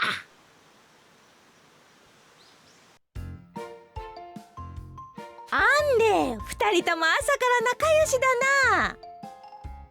よっ。Bulma já coroa. 洗濯してるの？んだ、今日もいい天気だ。洗濯物がきれいに乾くべ。ところで悟空さん、起きて早々悪いんだけど、ちょっと魚を釣ってきてくれねえだか。実はほら、今日はご飯たちも一緒に朝食をとるってことすっかり忘れててよ。このままじゃ魚が足りねえだ。お安いご用だ。どんだけ釣ればいいんだ？欲しい魚はこんだけだ。そろそろご飯たちも来る頃だし、急いで頼むだよ。わかった。ほらもう腹減ったし、すぐに行ってくるよ。私も行く。よし、そんじゃ一緒に行くか。やったー。悟空さんがいれば大丈夫だろうけど、一応気をつけて行ってくるだよ。ああ、進む時代、新たなる戦いの予感。さてどこで釣りをすっかな。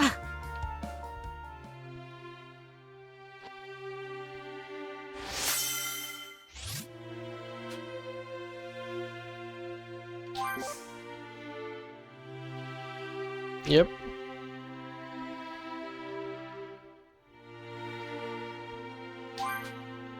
Eu tenho desbloqueado. Pegue peixe. お魚を釣るんだったら川に行かないとね。そうだな。この近くで釣れそうな場所はと。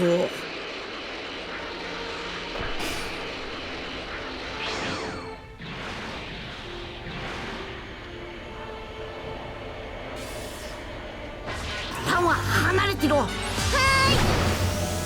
い。よっやっ。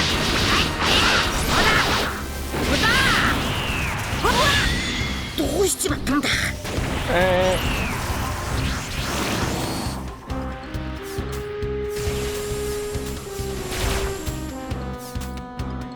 Oh, nem sei, o Super Saiyajin.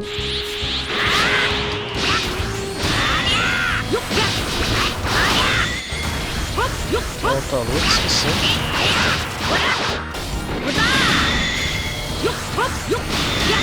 Acho que tava sem dano. Tava usando minha forma base.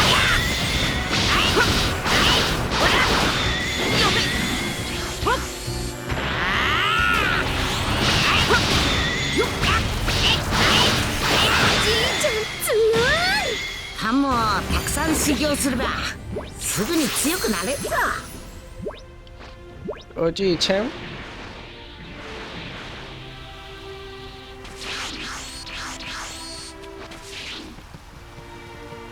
Vamos pescar. Ela caiu. Ela caiu na água. A história original do jogo é a DLC. Nova DLC, nova jornada do Goku. De 10 anos, que passa 10 anos, onde Majin Buu renasce como Ubi.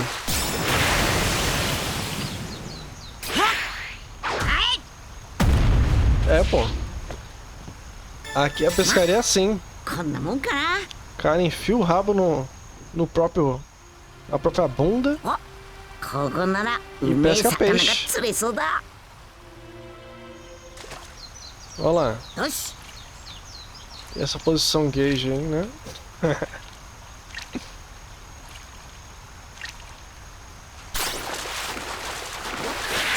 Eu tô botando rap, porra.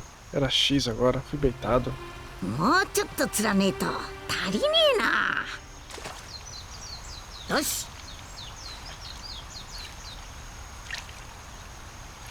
Vou puxar um peixão desse. Mas é o Goku, né? Já tem. Se sobra.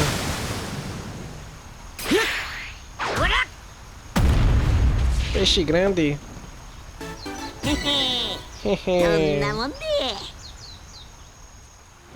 Mais um. Ji-chan, たくさん食べるもんね。よし。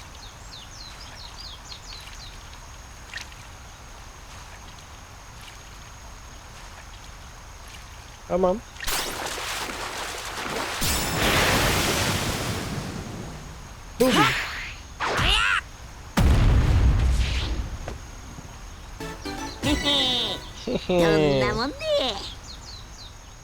Pronto. よし。こんだけありゃ足りたろ。いっぱい釣れたね、じいちゃん。じいちゃん。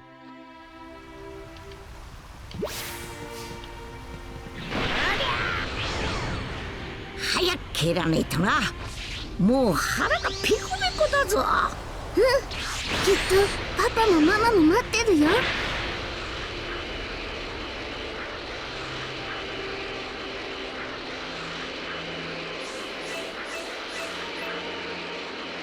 なかなか強そうだな。大したやつじゃなさそうだ。パンは離れてろ。はーい。Super Saiyajin 3。This was time for him.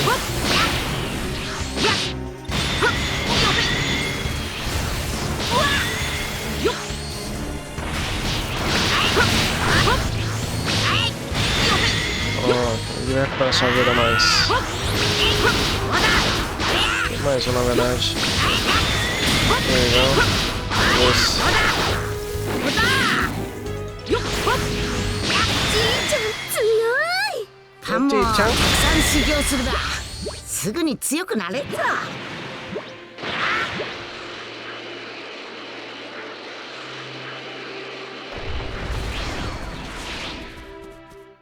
Cheguei com os peixes.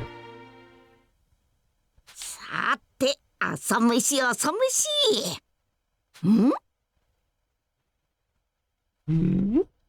うしたの、じいちゃん。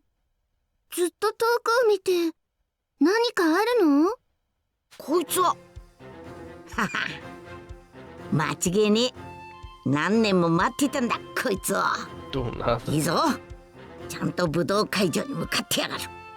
ねえねえ、何を待ってたの？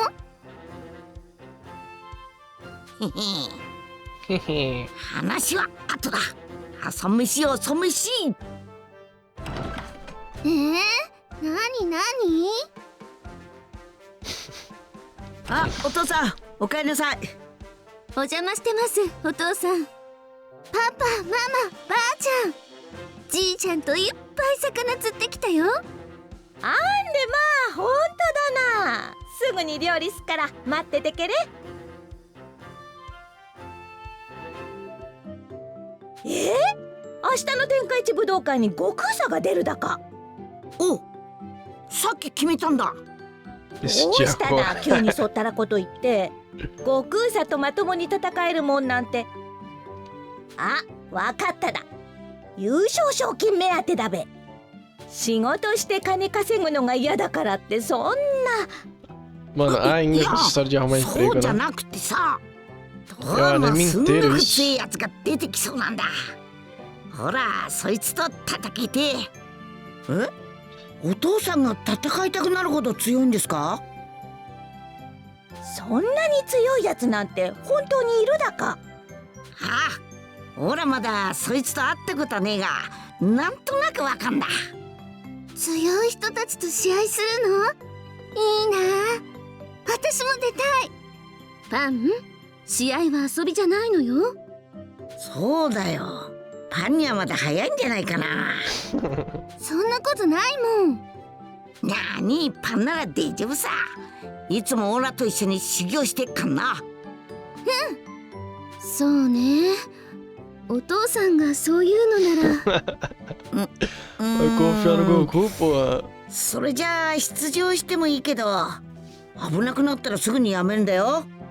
いいね。わかった。やったー。そうだ、ゴテン君も一緒に出ようよ。Olha o Goten adolescente. そうだ、ゴテンも出ろよ。どうせ暇なんだろ。 Não tem nada pra fazer. いや、僕はいいよ。明日はデートの約束があるし。Encontro? デート？デートなんていつでもできんじゃねえか。武道会は何年かに一度しかねえんだぞ。んだ、おめえこの頃運動不足だべ。悟空さと一緒に鍛えて試合に出るといいだよ。お母さんなら出場に反対してくれると思ったのに。おめえもいい年だべ。いつまでもオラの意見を気にする必要はねえだ。それにどうせ反対したってお勉強するわけじゃねえべ。だったら健康的に体を鍛える方がまだマシだ。 Só tem psicopata na família. お母さんもだいぶ丸くなったな。よし、そんじゃこれからパンと一緒に修行すっけど、ゴテン、おめえも付き合えよ。やろうやろう。そん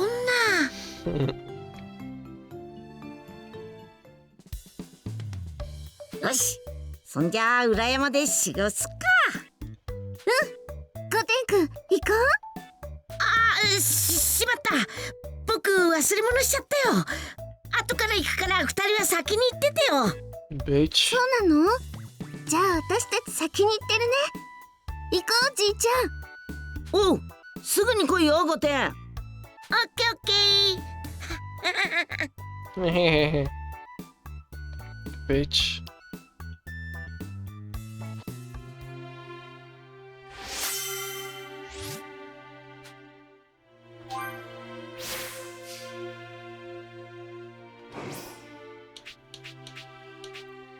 Comunidade.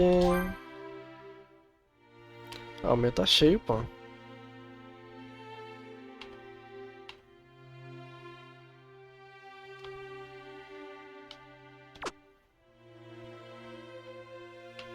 Ó, posso colocar aqui.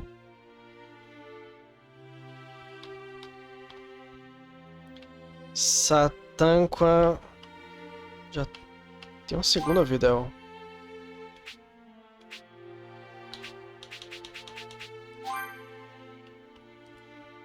Vida adulta. Não formou par? Clã mais forte. Família de campeões.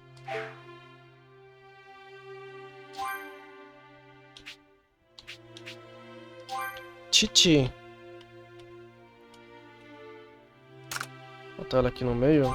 A gente coloca Goku-san.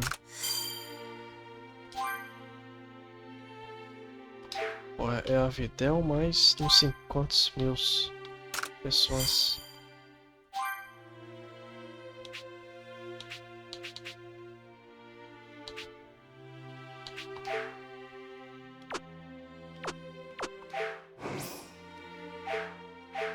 Yoshi, 裏山の修行場に行くか。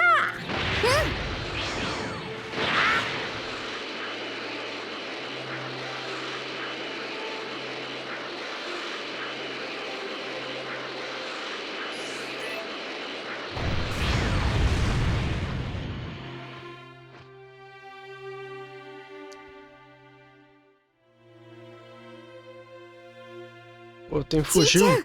すぐに始めようよ。お、やる気満々だな。今のパンの力ちゃんと見てえから本気でかかってこい。行くよじいちゃん。今日はいつもより体が動いていい感じかも。 Batalhas terrestres?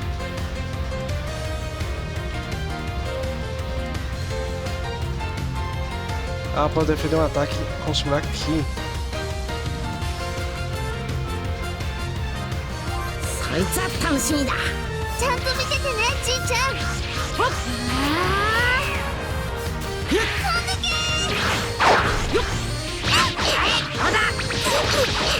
大丈夫かパン。無理すんなよ。した方がいいよ。それだらけだぞパン。じいちゃん動きが速いね。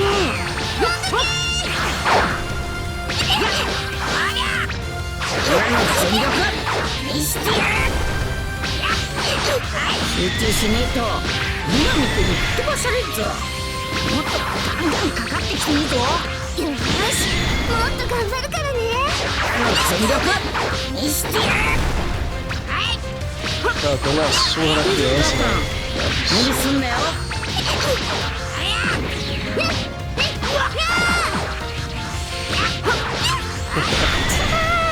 やりすぎちゃったか。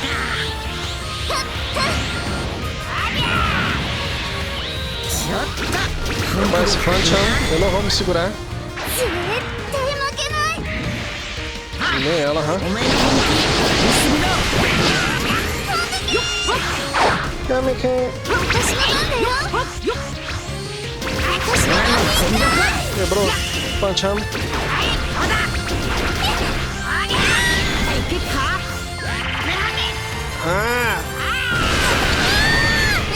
全然平気。大丈夫だよ。気合い入ってんな。だってじいちゃんみたいに強くなるんだもん。あ、おめえだったら絶対強くなれるぞ。 Porra. Mas toca na mão dela. 私の番だよ。俺の全力見してやる。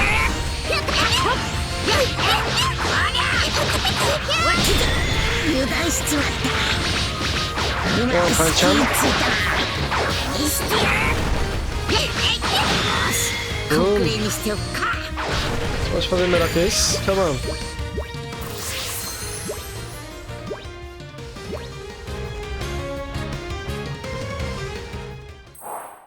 O Ten chegou? かなり腕上げたなパン。これなら天下一武道会でもいいところまで行けるかもしんねえぞ。本当？やったー。じいちゃんを驚かそうと思ってこっそり一人で修行頑張ってたんだ。Treinando segredo. 根性あっちゃねえか。それにしても5点のやつおっせえな。ちょっと様子見に行ってみっか。じゃあ私も行く。休まなくて大丈夫か？さっき相当体動かしただろ。全然平気だよ。そっか。じゃあ一緒に行くか。Uau! Tem muita energia essa plantinha. Até fugiu, pô. さて、5点はどこで何してんだ？忘れ物見つかってないのかな。いいぞ。すげえ木だ。Eu já tenho esses. Já tenho esses. Não, tenho não.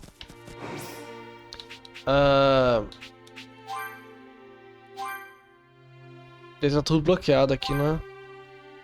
Ele tá tudo bloqueado. Super Kamehameha. Super Saiyajin.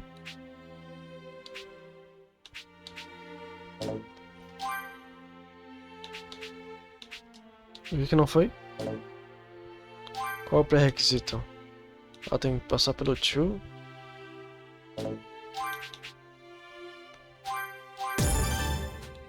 Vou pegar as passivas. Dano de quebra de bloqueio causado. O que tem aqui?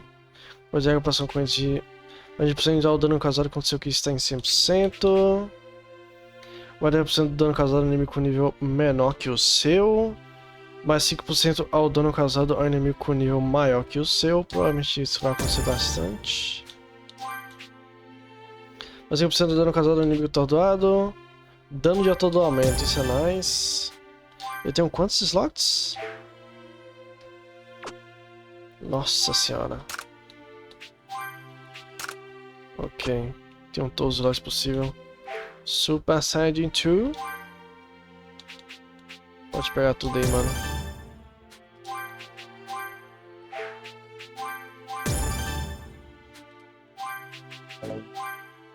Acabou os OPC, pênis. Então tem que pegar Super Saiyajin. E aí vai pro Sub Saiyajin 2. E aí eu chego no 3, ok.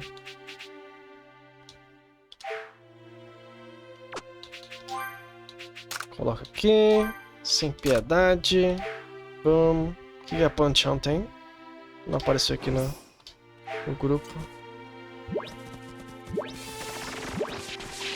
5点のやつ、最近サボり気味らしいし。Isso. どんだけやれんか見せてもらわねえとな。私、天下一武道会で5点くんと戦ってみたい。ひょっとすると5点勝てるかもな。O que aconteceu aqui, Goten? Tá fugindo do treino, rapaz? Vamos treinar o seu vagabundo. Olha lá, fugindo. 静かに。 Vagabundo. 静かに。お父さんにバレないように。何がオラにバレたらいけねえんだ？お父さん、それにパンちゃんも。ねえねえ、早く行こうよ。一緒に修行して強くなりたいな。Tá muito relaxado, Goten. 忘れ物がまだ見つかんねえんか？O cara quer namorar, pô. そうだ、忘れてたのは用事でさ、その用事を思い出したんで僕行かなきゃ。でも天下一武道会は明日だよ。少しは体動かしとかねえと。おめえちょっとなまってんじゃねえか？大丈夫だよ。お父さん以外の選手なんかに負ける気しないしね。私だって出るもん。お？パンちゃんよりは僕の方が強いと思うけどな。へ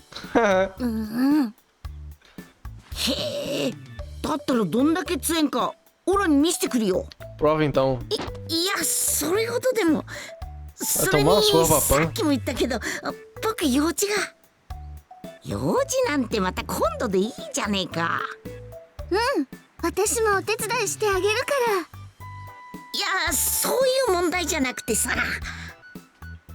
いいからいいから。ほら行くぞ。強引すぎるよ。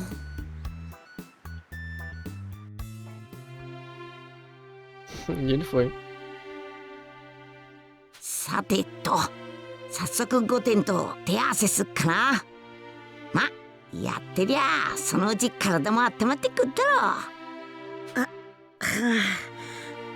あ、わかったよ。ねえ、私は？パンにゃ武空術の修行をしといてもらおうかな。しっかり気をコントロールすればすんげえ早く飛べるようになるぞ。そうだな。よし、地球を一回りするくらいでどうだ？ Volta ao mundo? やってみる。じゃあちょっと行ってくるね。 Volto logo. 気ぃつけんだぞ。Eu dava uma volta ao mundo ali. Casualmente, beleza, pô. あっという間に見えなくなったよ。はは、パンのやつどんどん力つけてっかんな。さて、次はおめえの力見せてもらう番だ。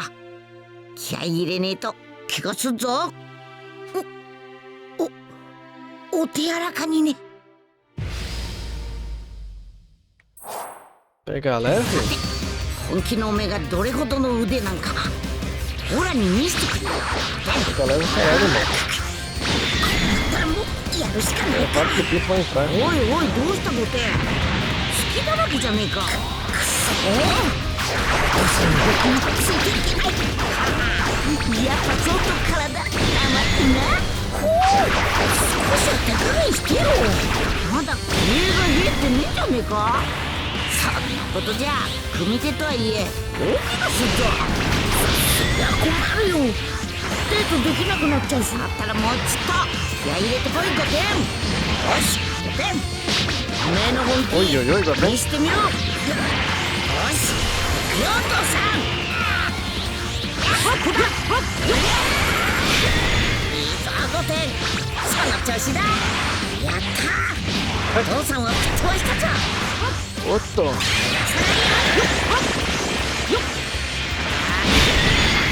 5点。その調子だ。やったー、お父さんを吹っ飛ばしたぞ。よっ、次が来い。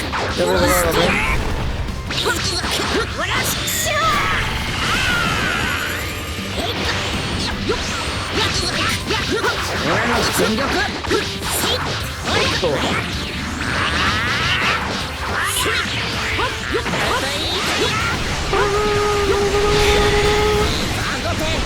その調子だ。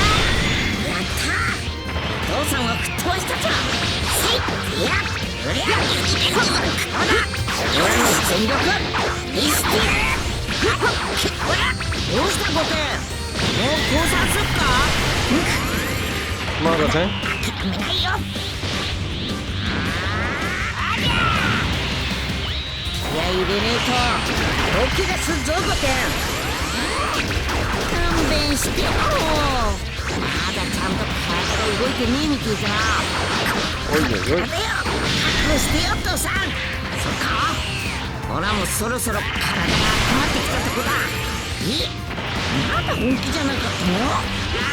それ行くぞ。おいおいおいおいおい。だぞ。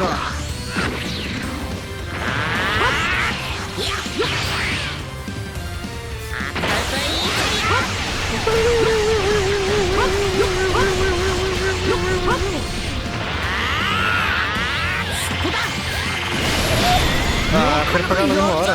Pode não. 僕だって小さい頃から強い相手と戦ってきたからね。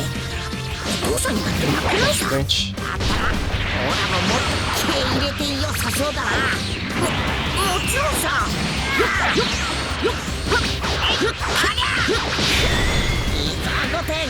その調子だ。やったー、お父さんは吹っ飛ばしたぞ。よし5点。おめえの本気見せてみろ。そこだ。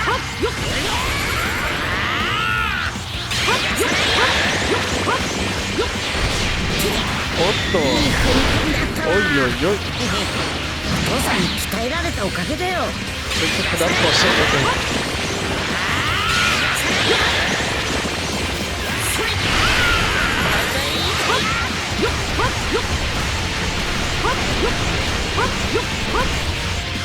おやべえ、予選Segura agora. Segura se vai entrar. E combo.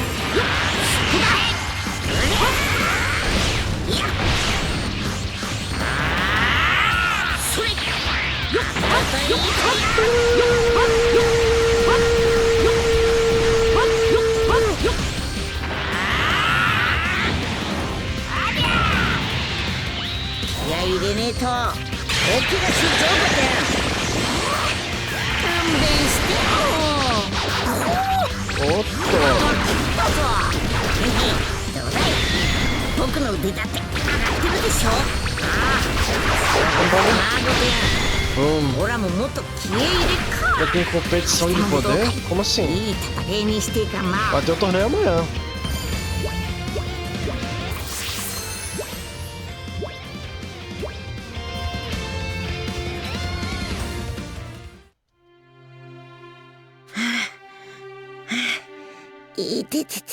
Já foi muito mais forte que eu tenho. Para de treinar, fodeu, pô. お父さんが強すぎるだけだよ。だらしねえな。よし、せっかくだし今日はおめえをとことん着てえてやっか。そんな。ベジータ。何考えてんのかしら。私らには全然会いに来ないくせに。しっかり理由を聞き出さないと。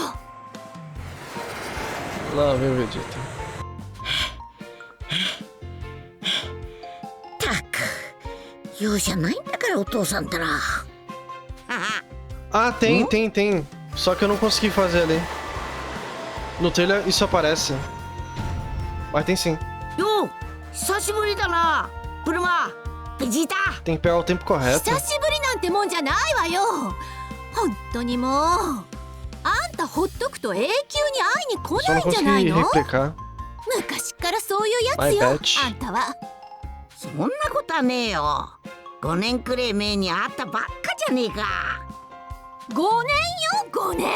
5 anos？ みんな集まる時だってあんただけ修行だって言って来ないじゃない。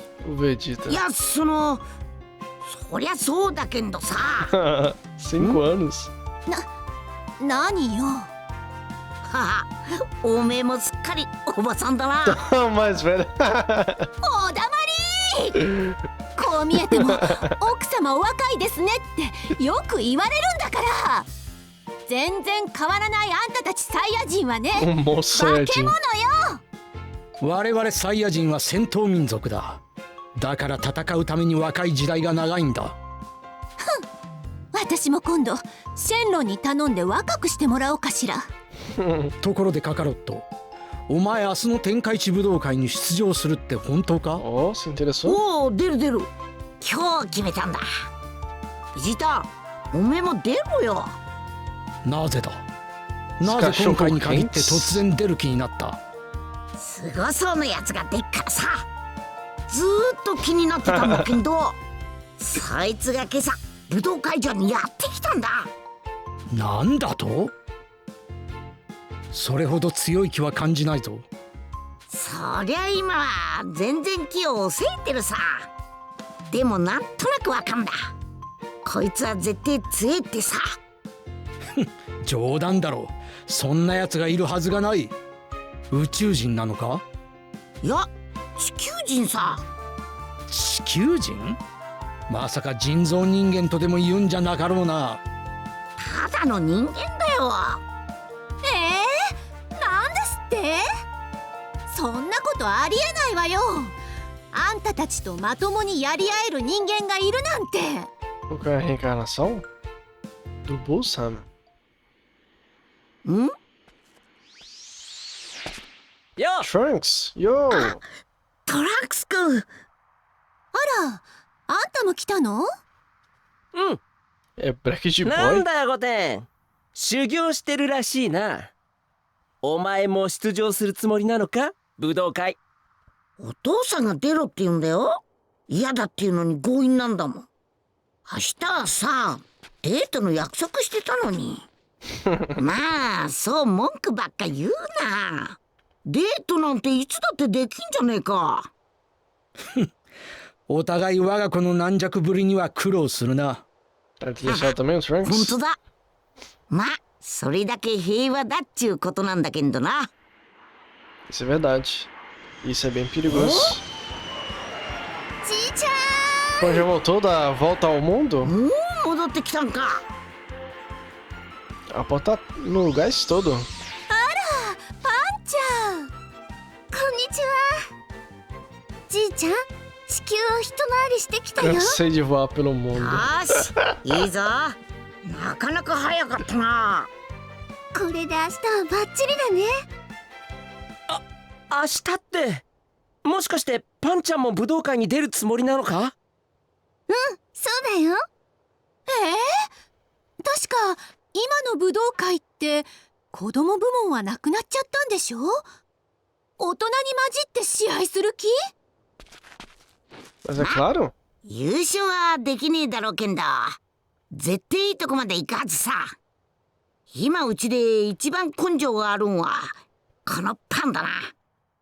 面白くなりそうだ。俺も出るか。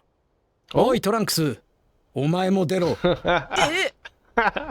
命令だ。小遣いを半分にされたくなかったらな。いい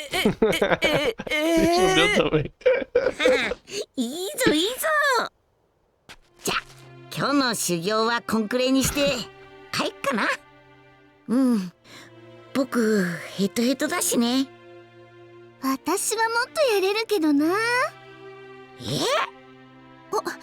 本当に元気ね、パンちゃん。まるで昔の孫くんを見てるみたいだわ。それじゃ私たちも帰ろうかしら。父さんによろしくね、孫くん。ああ、ベジータもまた明日な。ああ、パンちゃん、トランクス、帰ったらトレーニングだ。付き合え。わかったよ。俺も少しは体を動かしておこうと思ってたとこだし。Tá se preparando sim, capa. よし、オラたちも結果。Pronto, todo mundo vai participar. Yay! Botei em Trunks triste. Se fuderam. 出たぞ。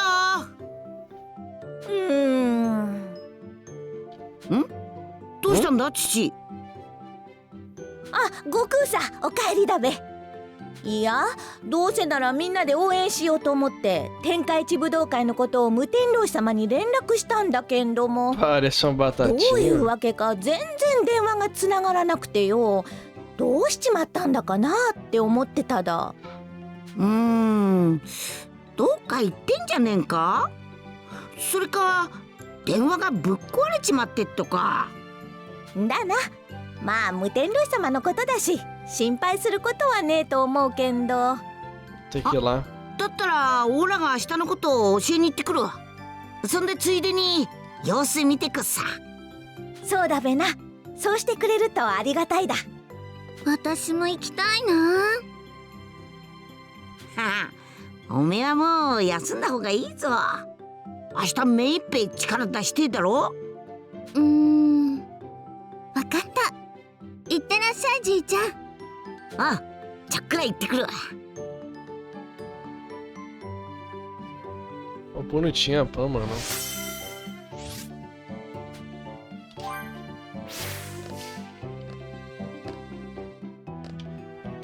そういや、じっちゃんにもしばらく会ってなかったっけ。 Vamos ver se tem algum easter egg aqui. O jogo bastinha. Não dá pra subir aqui. Uma foto, alguma coisa? Nada. Não tem nenhum easter egg do anime. お父さん、もう出発した。あ、これか。そうなんだ。僕は今日はしっかり休むよ。じゃないと明日体が動きそうにないや。Pô, tem uma cara de Yancha? Mano, realmente, né? Realmente, esse cabelo? Uma cara de Palerma, Brinks? Cara de otário, Brinks? No meu caso, eu não morava aí facinho. Não é muito grande, não.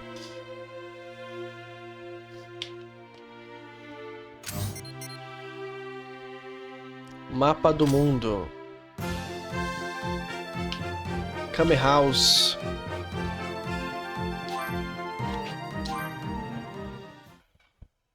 Sobre uma entrevista nova da DLC que virá do Erdtree, eu confesso que minha animação e exaltação para a DLC está acima do limite. Quero ver você fazendo um desafio tanto com o personagem de base até os da DLC.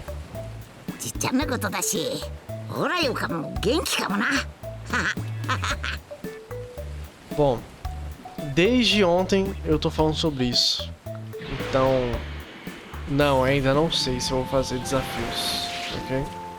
Vai depender muito do tamanho da DLC, que já tá confirmado que vai ser grande, então não sei. Vamos ver. E aí, banco ele? Vai ser gigante, vai. Isso é um problema. しばらく顔も見せんで、わしがあのように言っておったらどうするつもりじゃ? Bosses? Ah, de cada boss eu consigo fazer. Cada boss no hit dá pra fazer. それで今日は一体何の用じゃ? ちょっと前に父がじっちゃんに電話したんだけどさ、繋がらねえっちゅうから様子見に来たんだ。なんと。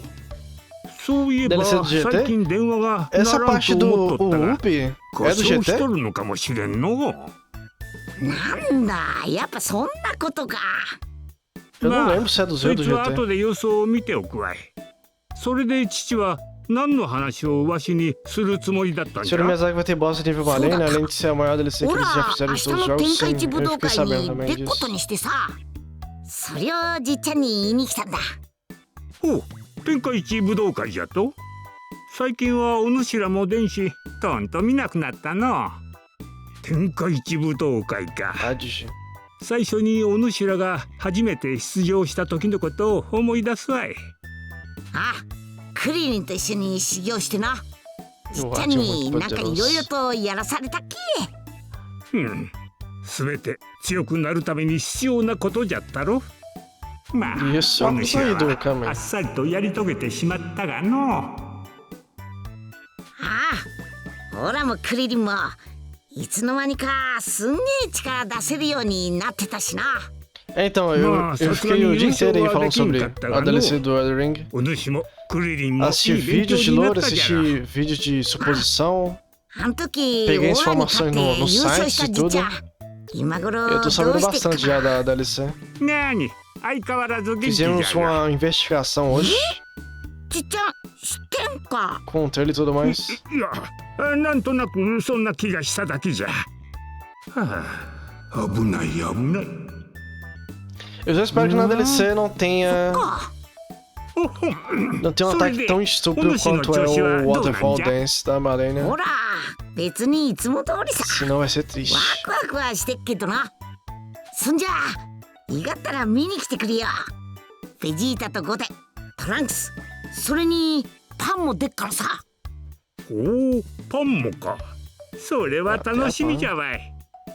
じゃが天下一武道会といえば妙に大騒ぎに巻き込まれるからの。Vai ter surpresa. Eu falei assim no caso de suposições por alto, nada tão muito elaborado. Só apenas informações que teve entrevista com Miyazaki, etc. Aí ele deu algumas informações importantes. Então.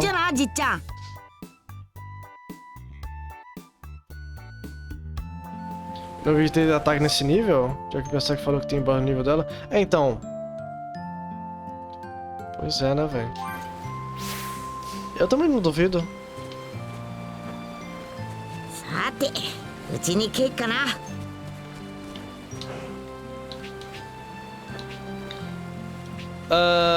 Vamos aprender isso aqui?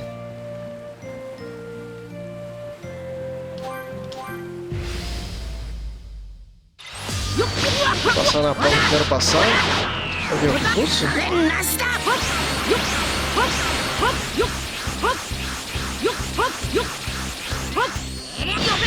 Tinha onde?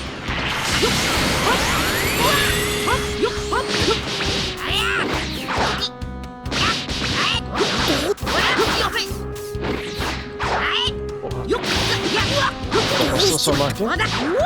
Posso não.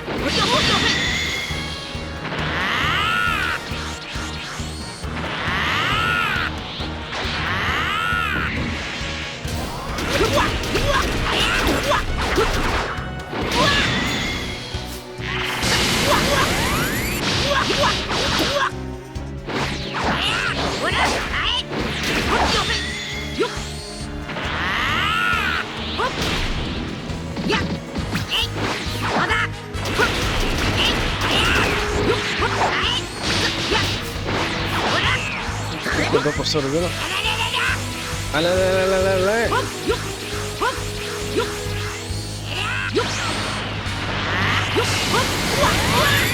Tem que esperar, né?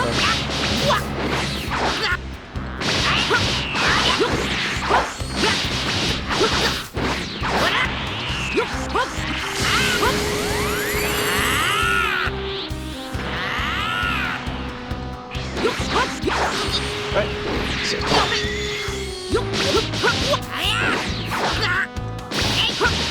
Vai pegar pra sobreviver.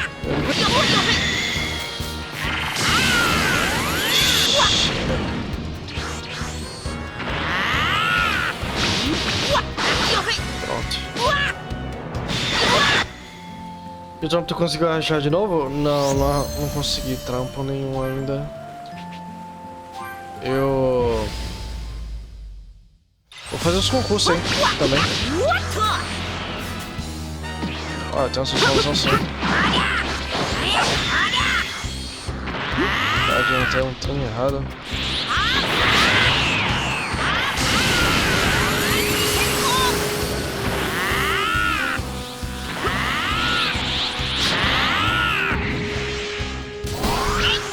Super Saiyajin 3.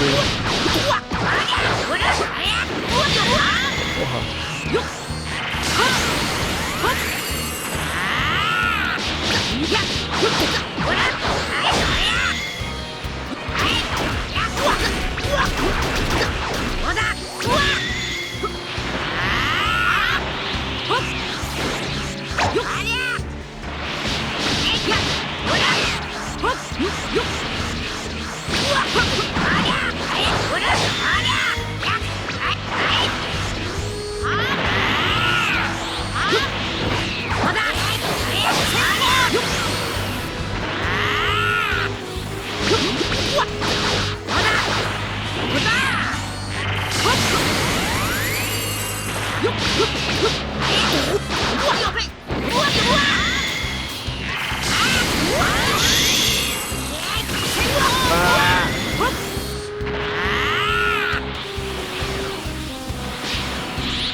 Já comeu com o centro da mano.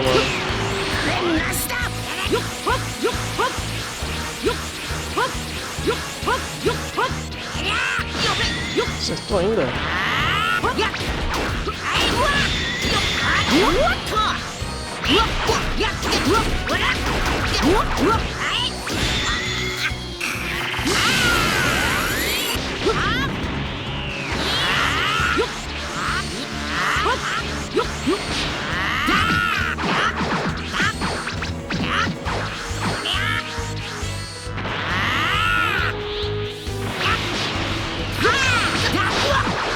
Você vai fazer o unificado? Vou fazer esse. O unificado.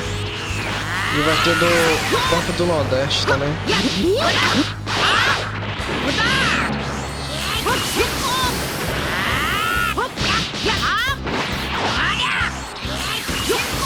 É Senko!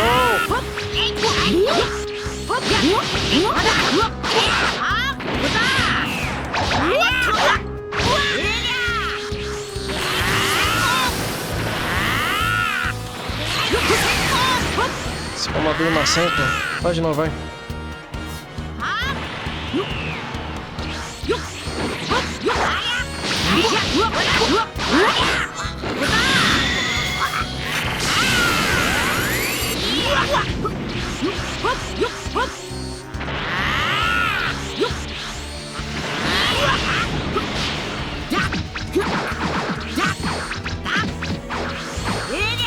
sequência.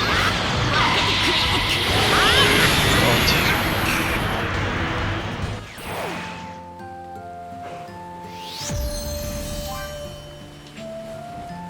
Preciso de 2 medalhas ali.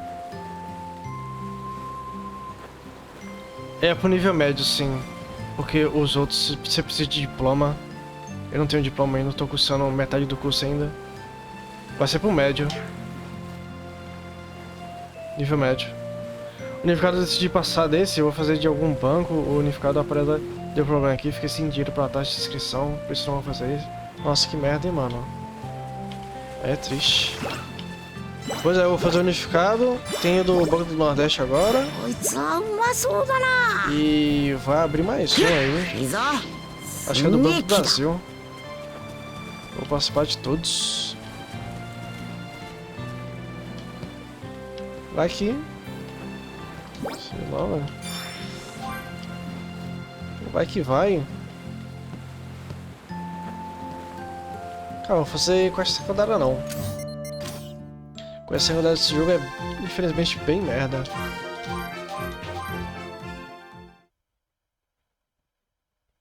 O mercado tá tenso, muito conteúdo, muito conteúdo. O do Banco do Nordeste tá mais de boa.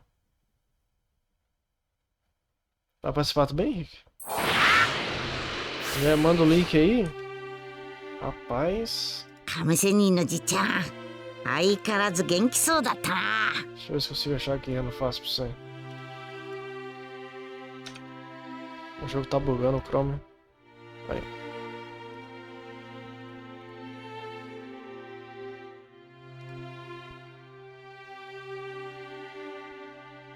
Assim, eu botei pra todas as regiões.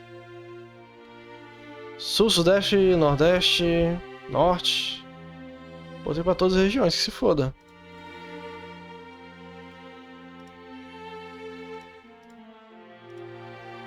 Você fez isso também? Tem essa possibilidade. Deve estar no meu histórico aqui, Banco do Nordeste. Esse aqui é o link.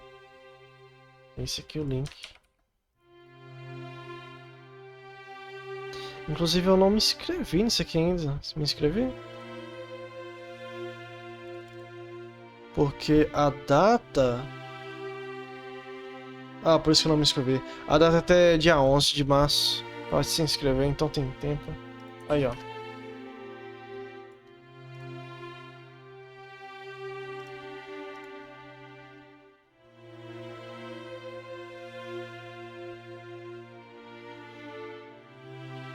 A quantidade de questões não dá pra cair tudo que tá no edital. A banca S6 Gran Rio. Tem coisa que a gente vai estudar pra nada praticamente.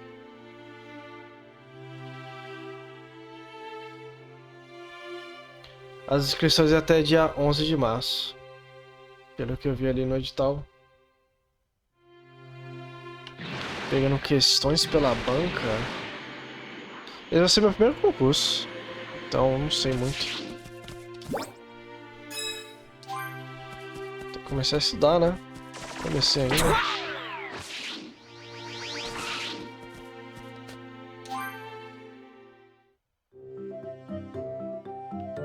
明日の天下一武道会のこと考えたらワクワクしてきたぞ。 Já devia ter começado. 悟空さん帰っただか。無天老師様に明日のことは伝えただか。ああ、楽しみにしてっから頑張れってさ。それならよかっただよ。それではもっと顔出せって怒られちまった。 Somos dois preguiçosos pra estudar. E a faculdade volta agora em março. Vai ser rajada. 悟空さんは修行以外のことはすぐ後回しにするからな。今日はもう早く休んで明日に備えた方がいいんでねえか。 亀仙人のじっちゃんにも明日のこと言ったし、今日はもう飯食って休むかな。そうか。オラも明日の準備をしねえとな。何を着ていこうか迷ってるだよ。悟空さん後で見てけれ。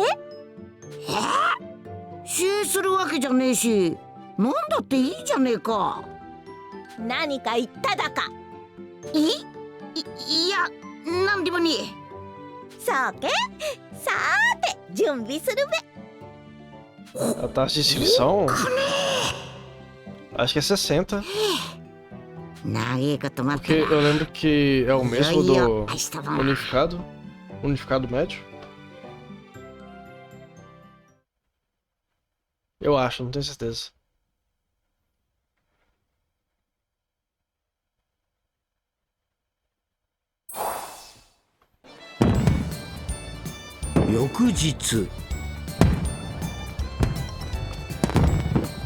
É tudo seus Gran Rio, mano. Yeah.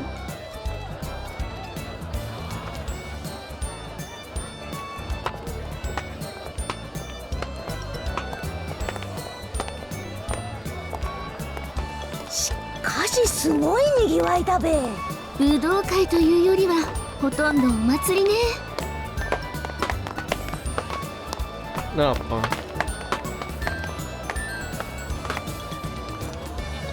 Da Casta 1600 Gran Rio.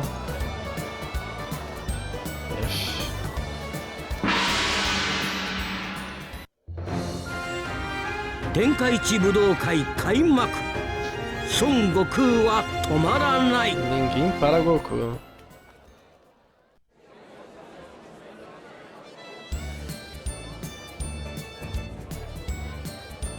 じいちゃんじいちゃん。あっち行ってみようよ。時間大丈夫だよな。ええ、ずいぶん早く着いちゃいましたから。あ、でもブルマさんたちと合流しなきゃいけねえべ。じゃあついでにベジータたち探してくるわ。よし、行こうか。はい。仲いいな。いろいろ見ながらベジータたち探すか。Daquele seria bom pra mim? Por quê?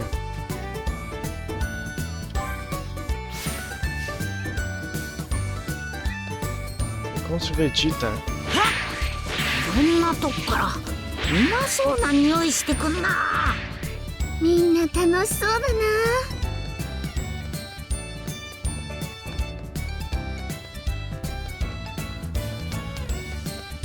人がいっぱいだね。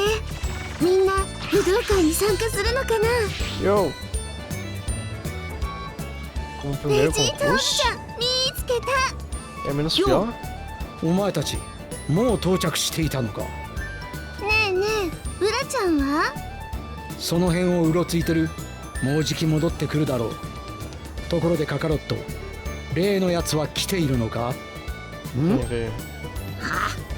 まだ姿見てねえがちゃんと来てるみてえだ。本当か？やはり大きな気は感じられんぞ。ま、後での楽しみっちやつだ。もったいつけやがって。まあいい。それよりもお前、出場受付は済んでいるのか？ A não ser que você realmente não queira ver nada de matemática financeira e afins. Matemática é dead mesmo. Vou me lascar. いや、まだしてねえけど、そろそろ行こうと思ってたとこだ。父たちも受付んとこいるからよ。ベジータも行こうぜ。待て、そろそろブルマたちも戻ってくる。あら、ソン君、それにパンちゃんも。よう、パンちゃん。Oh, Brian. Ai, que linda. 久しぶりね。試合に出るって聞いたけど、本当なの？私いっぱい修行したんだよ。Amanhecista, やりすぎちゃダメだからね。おへえ、こいつブラか。しばらく見ねえうちにでかくなったな。そりゃ5年も会わなければ大きくなるわよ。それで他のみんなは？父たちならこっちだ。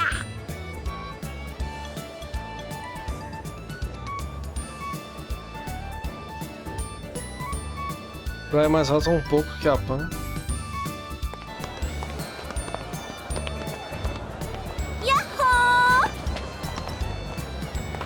ブルマさん、皆さんも。よう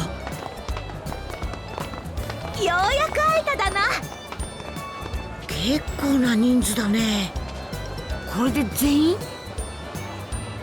や、亀仙人のじっちゃんとかも。おい、悟空。お、 Todo mundo veio. Dendê no óculos do Kami. みんな元気そうだな。元気そうだなじゃないぜ悟空。Curirim coroa. 修行もいいけどたまには連絡よこせ。全然音沙汰ないんだもんな。はは、わりわり。実は昨日もそのことでブルマに怒られちまったんだ。相変わらずだな、孫。ん？なあ、ピッコロは出場しねえんか？今さらお前と戦っても仕方あるまい。今日はお前たちがどれくらい強くなったか見せてもらうつもりだ。お父さん、急ぎましょう。そろそろ出場の受付が締め切られる頃ですから。おっと、そんじゃ行ってくっか。いいことあんたたち。普通の参加者を怪我させんじゃないわよ。あと試合中は空を飛ばないこと。変に目立ったら後が大変なんだから。分かってるよ。ベジータ、あんたが一番心配なのよ。ベジータのやつも相変わらずだな。行こうよ、じいちゃん。あ、じゃあ後でな。ああ、俺たち観客席にいるからな。おう。しかしこんなにじいちゃんって言葉が似合わないじいさんも珍しいな。Pra acompanhar a Pan.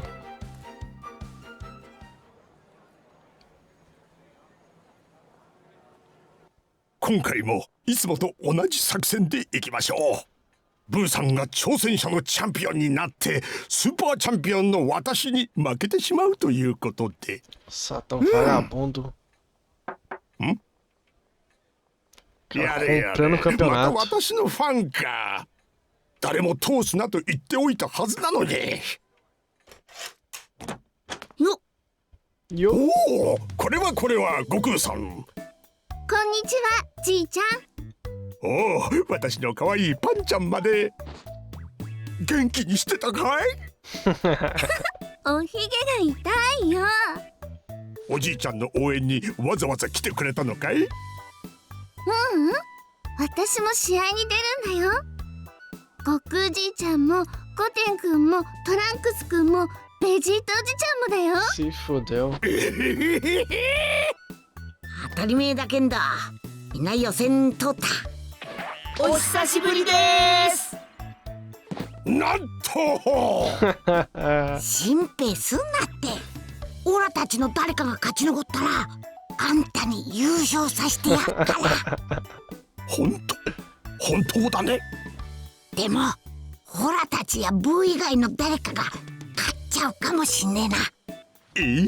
またそんなことあるわけないじゃないですか。ねえサタンさん、みんなも会場に来てるんだけどもう席がないから何とかしてほしいって言ってたよ。おお、そうかそれくらいお安いご用だ。ま、私に任せておけ。Satã-san.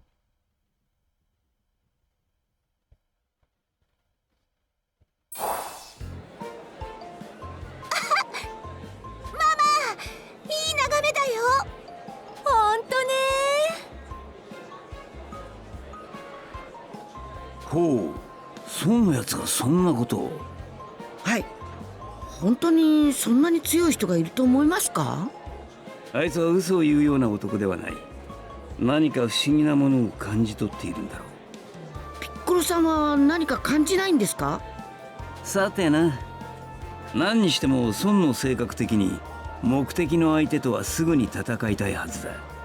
それこそ全力が出せる一回戦でな。なるほど。出場者にはブーさんもいる。ブーさんの魔法を使えば思い通りの対戦にできますよね。そういうことだ。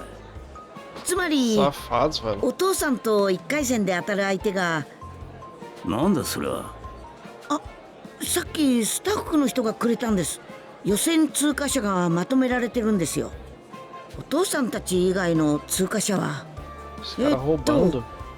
ノック、もう結構、ウーブ、キャプテンチキン、あとはキラーノと男スキーって人ですね。この中の誰かが。ご来場の皆様にお知らせいたします。本戦出場を決めた選手たちの抽選がただいま終わりました。もう間もなく天下一武道会本戦を開始いたします。Só uma criança, velho.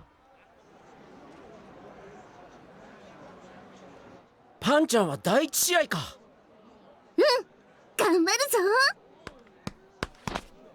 これesse cara? なんで俺様の相手がこんなガキなんだ。俺は保育園にお遊戯しに来たわけじゃないんだぞ、クソったれ。Vai tomar uma surra. パンちゃんはいいよ。僕なんて1回戦でブーさんとだよ。 Eles acharam aceitável, então. 普段から修行サボってばっか言ったら困ることになんだ。Mais Dragon Ball. カカロット、お前が言っていたのは本当にあいつなのか。ああ、信じられん。まるで強い気を感じんぞ。間違っているんじゃないか。いや、間違ってねえさ。やっぱし母ちゃんが言ってた通りかもしれねえ。村ではとびっきり強くったって世界ってとこは広い。そこにはきっとうんと強い人、オイラより強い人がいっぱいいるぞって。どうしよう。オイラ絶対勝つって言っちまった。賞金で食い物たくさん買って帰るってみんなに約束しちまった。 Que Ubisoft o quê, velho? ほら、一人で修行しながらあの子が大会に出場するのをずっと待ってたんだ。どういうことかさっぱりわからん。話せ、いい加減に。10年目、ほら、あのとんでもねえワルのブーが死ぬ時願ったんだ。今度いいやつに生まれ変わって1対1でやろうなって。今度はいいやつに生まれ変わるよ。1対1で勝負して待ってかんな。ほらももっともっと腕上げて。どうやらエンマ大王のちゃん、それ聞いて気引かしてくれたらしいんだ。まさかあのガキがその生まれ変わりだと。うん、間違いねえ。ほらにはなんとなくわかんだ。名前だってほらウーブっちゅうんだろ。下から読んだらブーじゃねえか。Cai a ficha. ま、どれほどの実力を持ってっかは見てのお楽しみだ。おいおっさん、こらおめえだよおめえ。何しかとぶっこいてんだよこのクソ親父。俺様が対戦相手に挨拶してやろうってんだぜ。死ねToma na boca aí. Toma. Idiota. 誰か伝えてくれ。一人棄権したと。Easy. はあ、パパに絡んだりするから。ねえお父さん、試合開始までは自由に行動していいんだよね。ああ。Cadê o bigode do Vegeta? 準備ができたら、 Ele tinha bigode aqui? あのアナウンサーの人に一声かければいい。オッケー。それじゃ適当に時間潰すか。トランクス君、あっち行ってみようよ。 Ele tem bigode no começo do GT, mas depois ele tira. さてと、ほらどうすかな。 Esse aqui não é GT, é? Não, esse aqui não é GT. É Z ainda.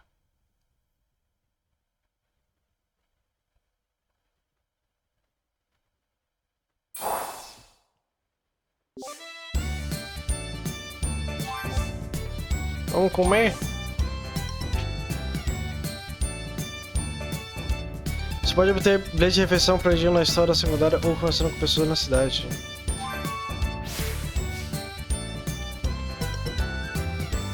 Fan-chan? 体が大きくたって関係ないよ。だって私の方が強いもん。そりゃそうだろけんだ。張り切りすぎてやりすぎんじゃねえぞ。おめえが本気出していいんはオラたちと当たった時だけだ。大丈夫だよ。ちゃんと分かってるよ。よし、偉いぞ。Eu lembro que a relação com a Pan e o Goku era tão boa. Preciso ir lá um pouco, né?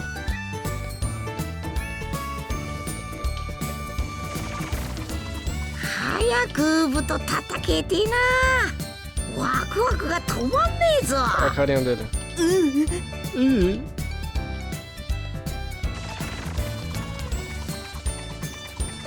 Fazer um lanchinho.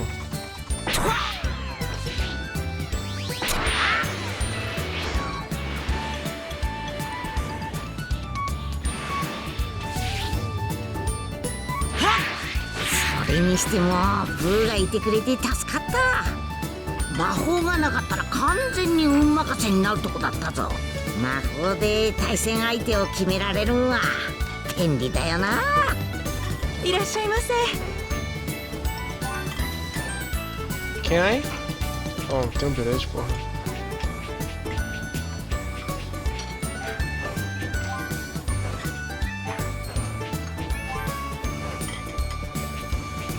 Ó, deixa quieto. ありがとうございます。Não é secundária não.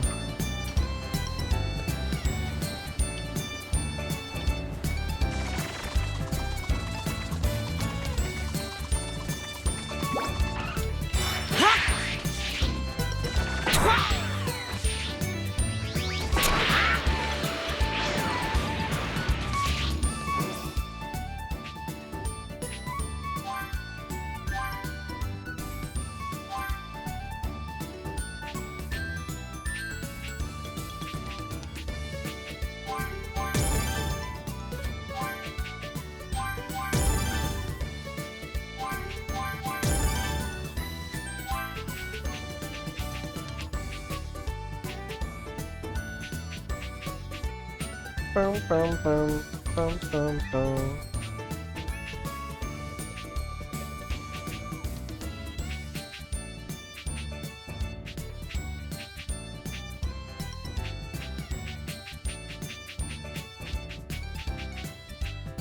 Super Saiyajin. Merda. Tem OPC. Tênis. Botar as passivas.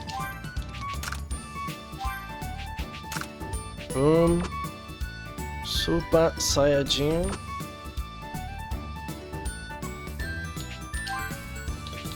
Eu tenho um golpe melhor aqui. Golpe de impacto. Espera.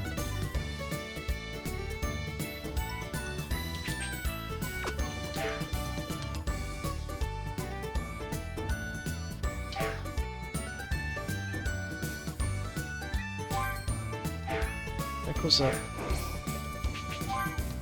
Vamos dar uma reladinha. There we go.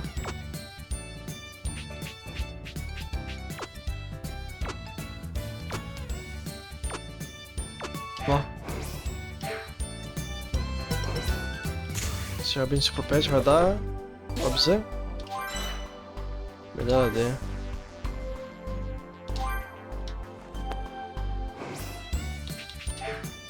Bom. お久しぶりです、孫選手。ここだけの話、あなたがいない天下一武道会は迫力がなくて、いやはや。今回は久しぶりに私も楽しめそうでワクワクしますよ。さて、そろそろ本戦が始まります。まずは第一試合、準備はいいですか？ほら。ああ、準備はバッチシだ。素晴らしい。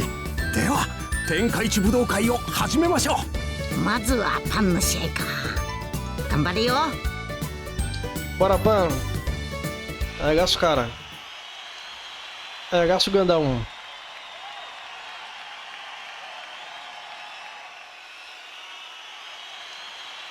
大変お待たせしました。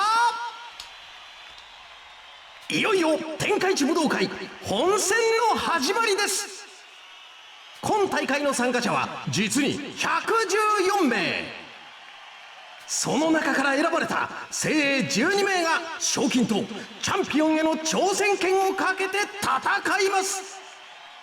では早速第1試合を始めましょう。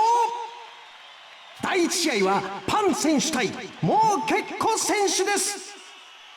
パン選手は驚く中でたった4歳の天才少女であります。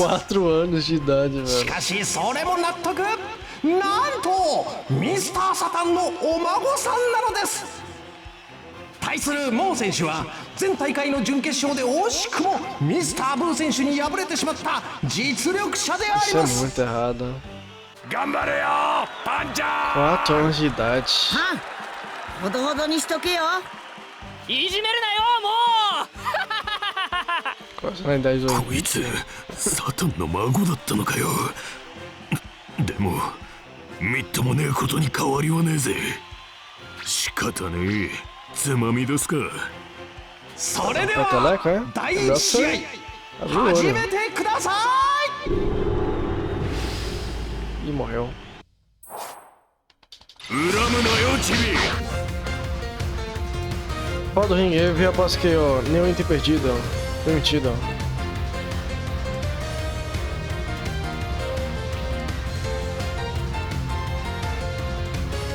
Ok. Ok. よし、私思いっきり行くからね。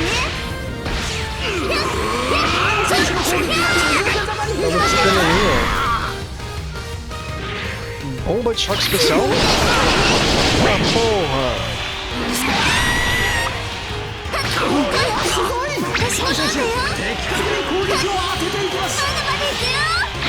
すごいパン選手のマシンガンのような連続攻撃。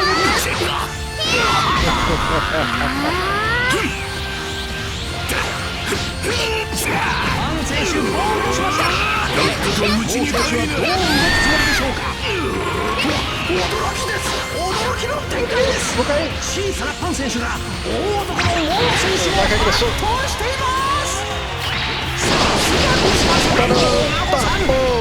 小さくても戦う力は大きいようです。パン選手ものすごい連続攻撃で攻めていきます。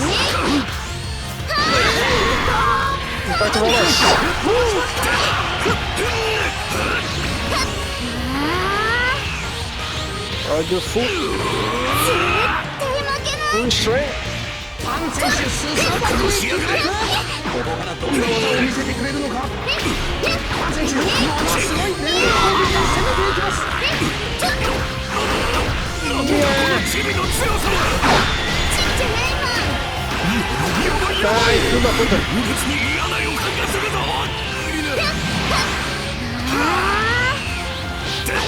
パン選手攻撃に備えてガードしました。パン選手の攻撃がモー選手に入りました。パン選手の攻撃が続けざまにヒットしました。つ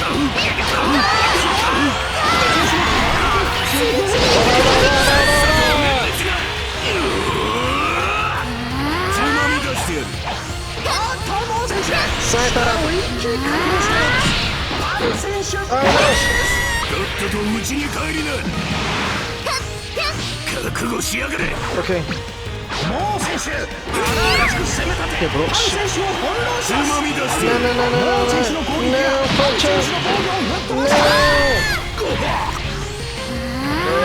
すごいパン選手の攻撃が次々にパン選手ものすごい連続攻撃で攻めています。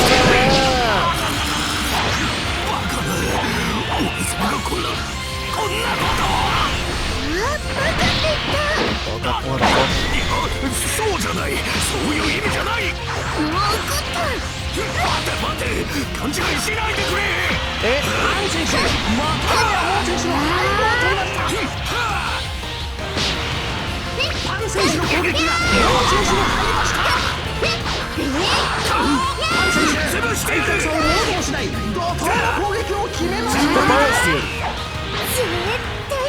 E aí, Maribu, boa noite, mano. Ok, desbloqueei.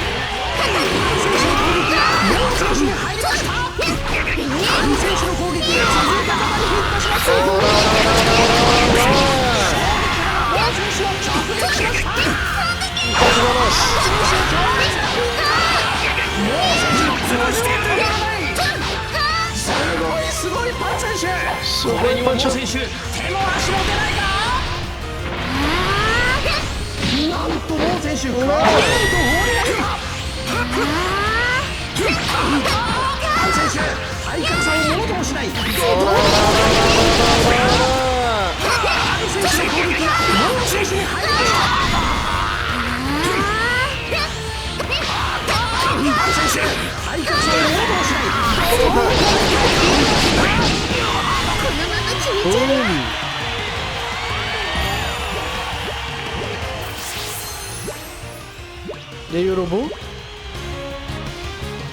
Eu decidi de Erdtree e voltei a jogar código multiplayer. Tá tomando pinto. Morreu.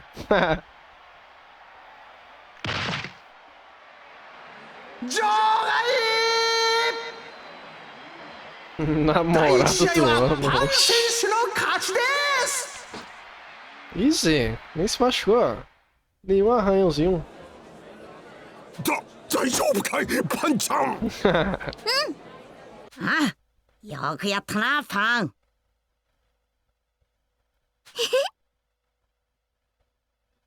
次は第2試合を行います。 孫悟空選手とウーブ選手は準備が整いましたら私にお声掛けください。次はじいちゃんの番だね。頑張ってね。ああ。 Alguém, um beijo de refeição.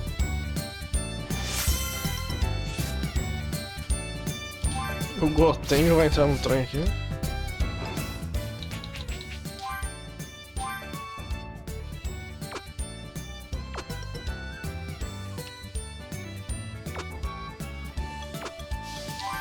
Sei lá, mano. Bota esse cara aqui.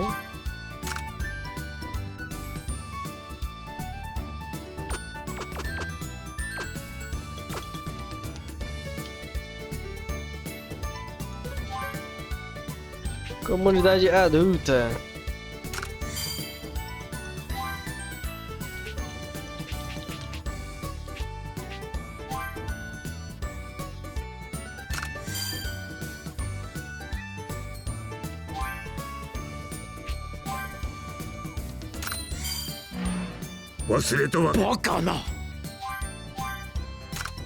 Pronto. 我が子よ、俺には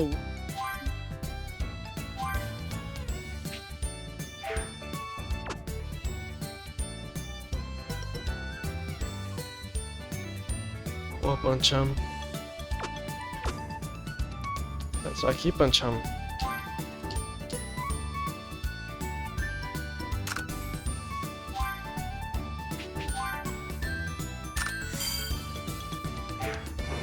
Pronto. Ó. さてと、ウーブのやつ。あのガキがどれほどのものなのか見せてもらうとするぞ。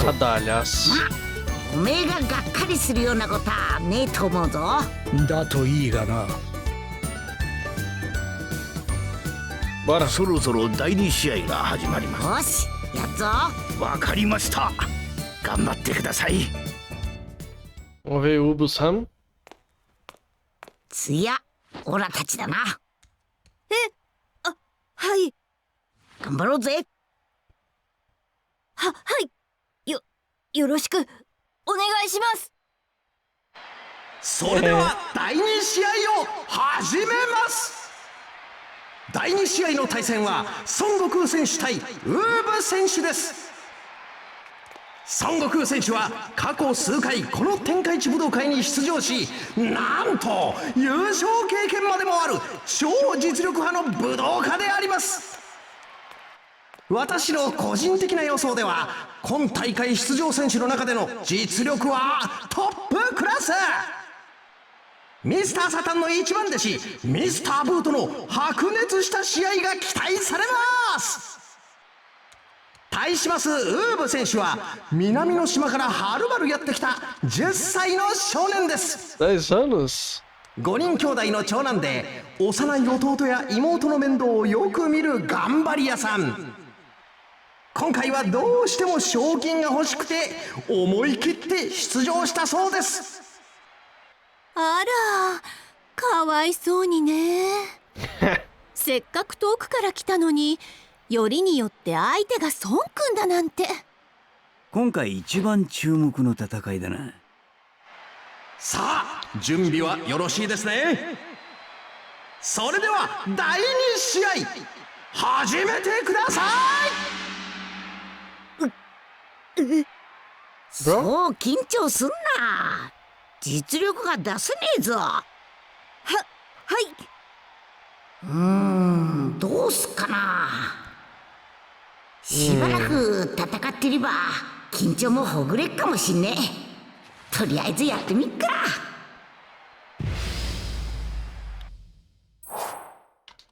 あ、どんどん攻めてこい。はい。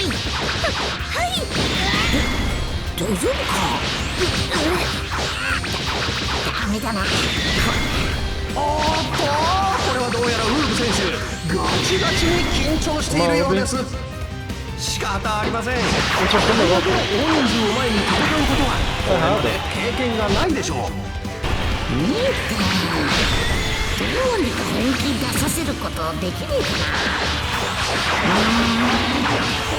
そうか、ご飯の時みたいに起こしてみっか。おいこら、おめえなんてすぐに倒してやるからな。この弱虫野郎は。おいら弱虫じゃねえ。ウーブ選手の雰囲気が変わりました。孫選手が気迫で圧倒しています。ウーブ選手の攻撃に備え孫選手ガードの姿勢です。孫選手がっちり防御の姿勢。さあウーブ選手はどう攻めるつもりでしょう。孫選手気合を入れました。ここからどんな技を見せてくれるのでしょうか。さっきはみんないたんでいいこぶりっこしてたけどよ、本当はとんでもねえワンなんだぞ。なんかきれいだ。ぶっ飛ばしてやる。それともそのぶっ殺されて骨になってうちに消えていか。3センチの攻撃が続いています。全力だったしてやる。てめえその母ちゃんが母ちゃんはてめえそじゃねえぞ。これならどうだ。ウーブ選手の雰囲気が変わりました。孫選手を気迫で圧倒しています。じゃあうんこ垂れか。はいはいうんこ垂れ。おいおいおい。選手の攻撃を許しません。行くぞ。すごい攻撃です。早すぎてお手本が追いつきません。よし、ダメだ。渾身の悪口をお見舞いしてやる。おめえの父ちゃんのうんこだね。Seu pai faz xixi na cama. Ó. お父さんもお母さんもうんこ垂れじゃない。Oh, finalmente. 嘘だろ。すごい木だ。よ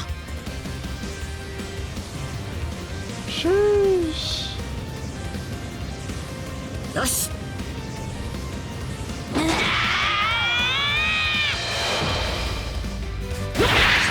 Now we're talking.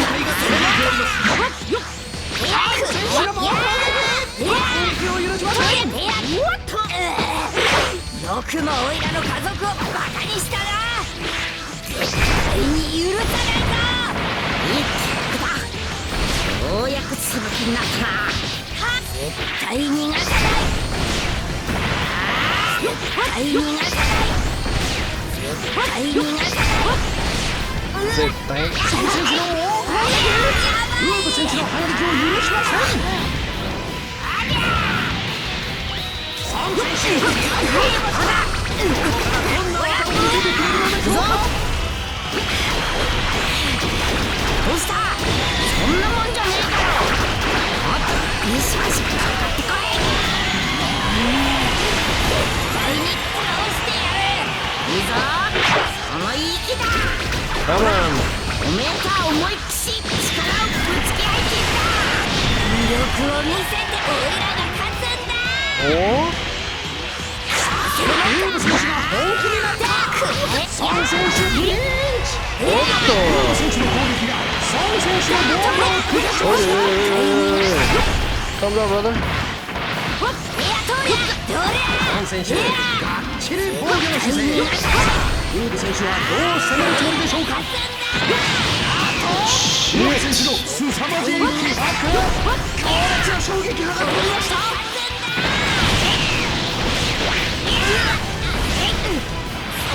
行くぞ。ものすごいレベルの攻撃。全力。ものすごいラッシュを仕掛けます。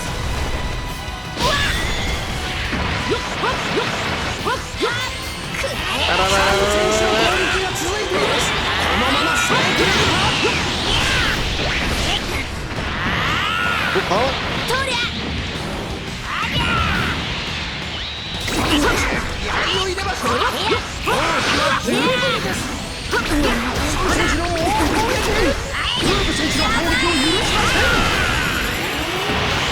サン選手の攻撃。続けざまにヒットしました。ウーブ選手。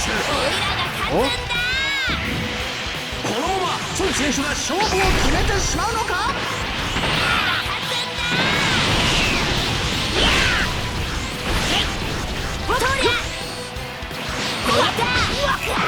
ソン選手、またもやウーブ選手の背後を取りました。ウーブ選手の攻撃に手を足も出ないか。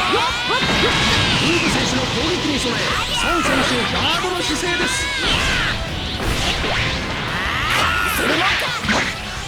ソン選手の大攻撃。ウーブ選手の反撃を許しません。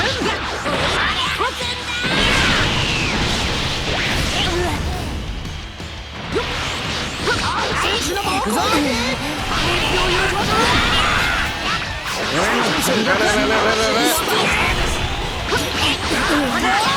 ソン選手の鋭い攻撃がウーブ選手に決まりました。負けられねえ。絶対負けられねえ。オイラは約束したんだ。お父さんとお母さんに武道会で優勝して必ず賞金を持って帰るって。その選手の攻撃が続けざまにヒットしました。ソン選手、ばっちり防御の姿勢。さあ、ウーブ選手はどう攻めるつもりでしょうか。行くぞ。さすがだな。なんでこの人はこんなに嬉しそうなんだ。ソン選手の攻撃がウーブ選手に入ります。全力。ウーブ選手、一瞬の隙をついてソン選手を追い詰めていきます。ウーブ選手の凄まじい気迫、強烈な衝撃波が飛びました。パパすげえよおめえは。Acho que ele deixa ele ganhar. Pouco.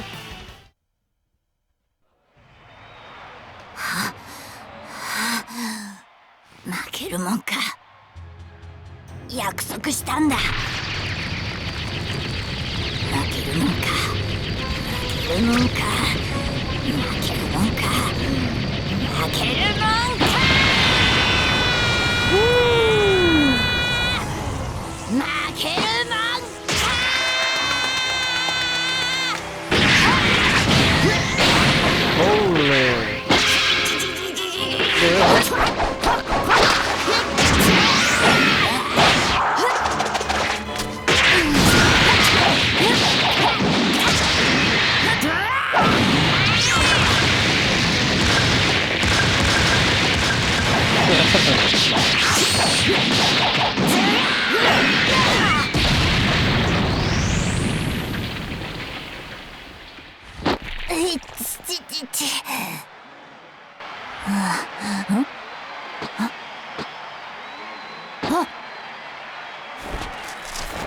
Ele voou.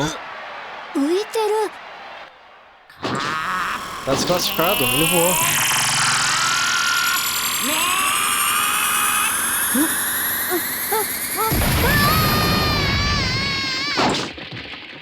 Ele segurou.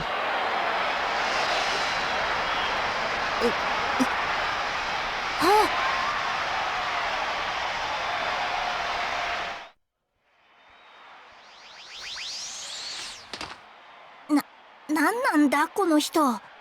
そうか、おめえまだ空の飛び方も知らねんか。無理もねえよな。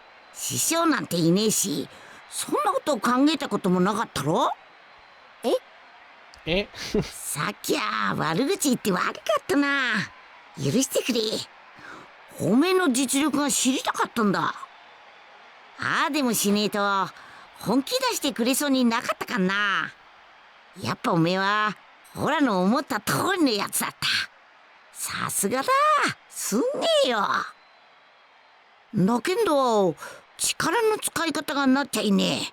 こんな風に戦ったことなんか初めてなんだろ。そうだな。よし、決めた。オラがこれからおめんちに一緒に住んで戦い方を教えてやるよ。そうすりゃおめえはもっともっと強くなれる。でも無理だよ。オイラんち貧乏だから。だから賞金欲しくて無理してここに来たんだ。平気平気。金なら心配すんな。É só オ arranjar ラ dinheiro. がミスター Tão サタン fácil, から né? もらってやっからさ。あいつヒーローっちゅうことでやたら儲けてっからよ。でも遠慮することはねえ。それにこれからもしもっちゅうことがあった時に平和を守るのはおめえだからな。ちょっと待ってろ。さ、オラあいつを修行してやりにあいつっち行って一緒に暮らしてくる。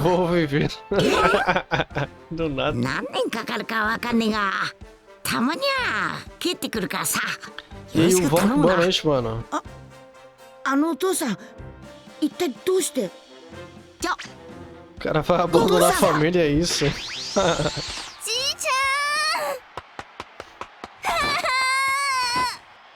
どうしたパン。本当？今の話本当？わあじいちゃんに会えなくなるなんて、そんなのおいおいおいパン、ずっと会えなくなるわけじゃねえぞ。言っただろ、たまに帰ってくるって。本当？ああ、約束する。だから泣くな。Tá bom. よし、いい子だ。 Foi muito fácil. すまねえなベジータ。わざわざこんなとこまで引っ張り出しちまったんによ。どうせこんなちんけな試合じゃ俺も貴様もそしてあのウーブっていうガキも実力を出しきれん。はは、ちげねえや。いずれ決着をつけるぞ。貴様には必ず勝ってみせる。あ Claro. さあ行くぞ。背中に乗れ。はい。おめんち南の方の島だったな。しっかり捕まってろよ。ヤッホ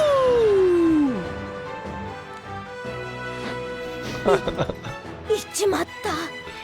Já tá acostumado. 久しぶりに見たな、あんな嬉しそうな悟空は。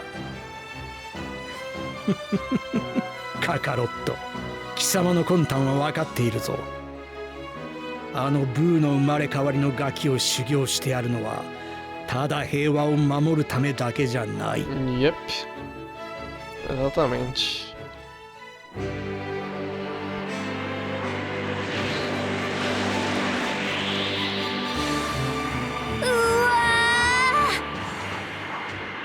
Na Ubu、おめえが修行して完璧になったらオラともう一度二人でちゃんとした試合しような。あ、はい。ほんと言うとさ、オラそれが一番の目的なんだ。若くしねえかウブ。すげえ強いやつと出会うなんてよ。はいだよな。もっと強くなった。Os psicopata. 違う違う、おーって言うんだ。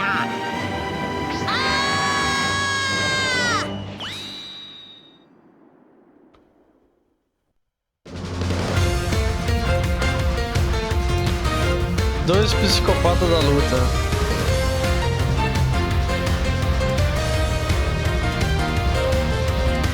Essa DLC foi bem curta, né?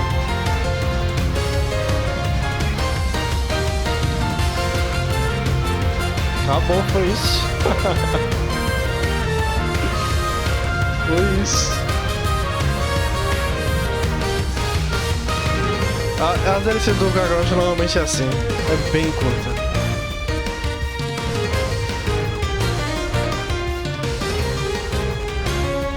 É bem curtinho.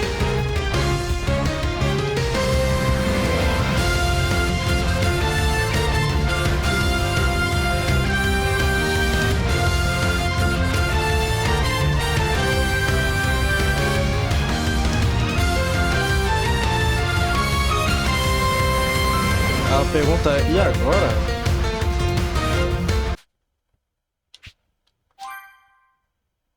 E agora? Obrigado, yay!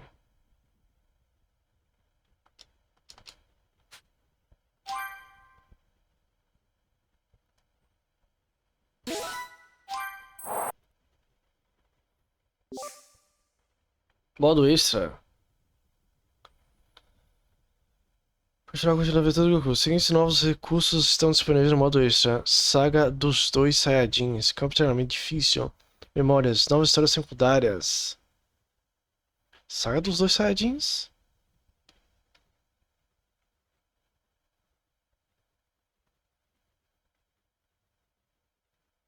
Modo extra.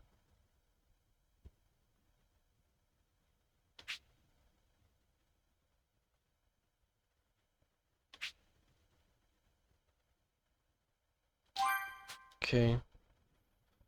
Deixa eu ver o modo extra. Me interessei nesses dois Saiyajins.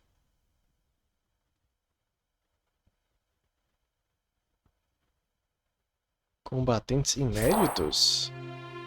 Oh.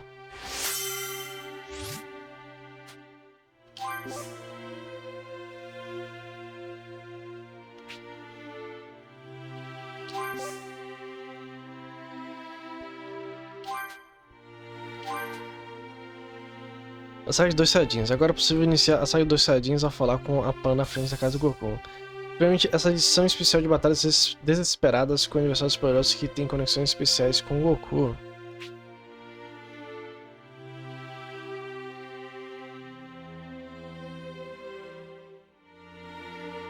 As regras do replay de história se aplicam quando você jogar novamente Saga dos dois Saiyajins. Mas tipo... Vai só reviver todas as lutas?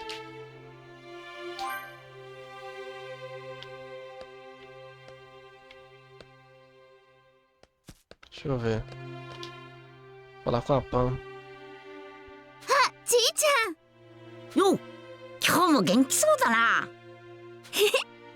えねえ、じいちゃんって今暇？突然だな。どうかしたんか？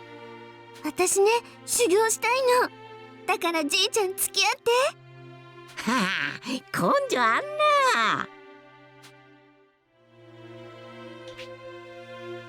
Começa a saga de dois Saiyajins. そんじゃ、いっちゃやっか。やったー。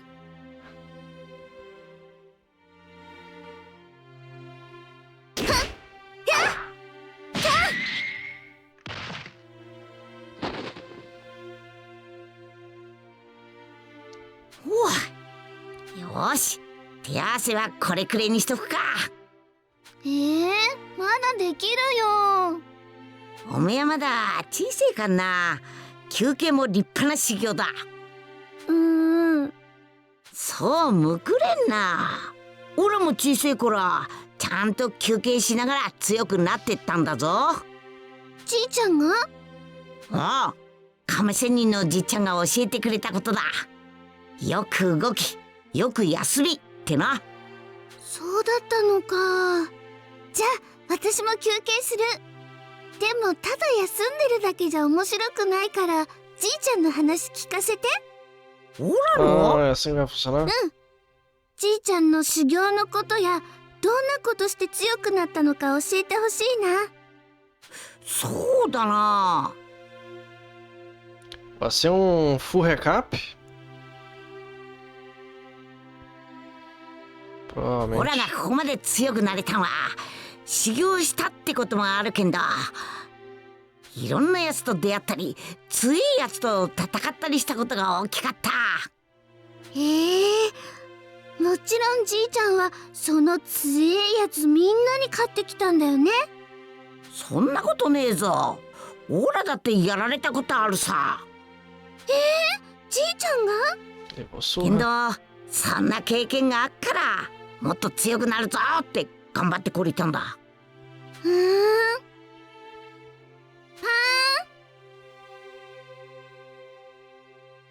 そろそろお買い物に行くわよ。お買い物？おばあちゃんと3人で街に出るって昨日言ったでしょ？忘れちゃったの？あ、そうだった。もう。はは、それじゃ話はここまでだな。パン、いっぺん楽しんでこいよ。それじゃお父さん、行ってきます。おう。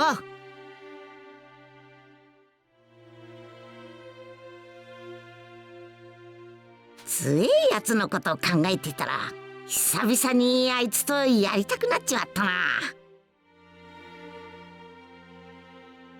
どうやらあいつも同じ気持ちみてえだな。だったらしっかり準備していかねえと。久しぶりにあそこに行くか。Vai lá lutar com o cara? Olha a memória.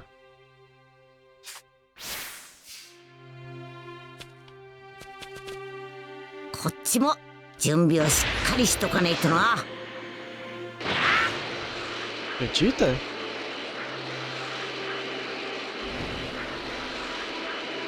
あそこなら静かで集中できんな。大したやつじゃなさそうだ。Floresta de bambu. よし。Ah, essa floresta é o Piccolo. お父さん、ご飯なんでおめえがここに？読書です。ここ静かで好きなんですよ。気分転換にもなるし、だから時々来てるんです。へえ、こんなところでな。お父さんはなぜここに？イメージトレーニングをやろうと思ってよ。集中できるとこがねえかなって考えたらここが思い浮かんだんだ。そういえば僕が幼い頃もここでやってましたもんね。はは、そういやそうだな。ではトレーニング頑張ってください。ああ。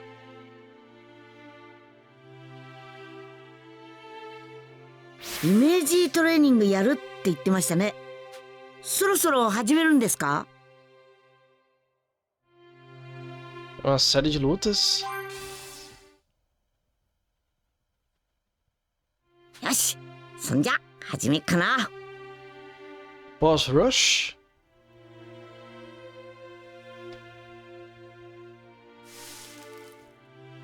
イメージはあいつらだ。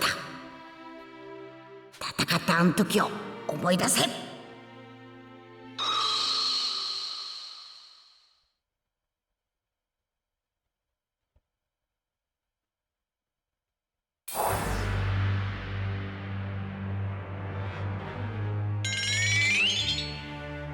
Freeza. Yep.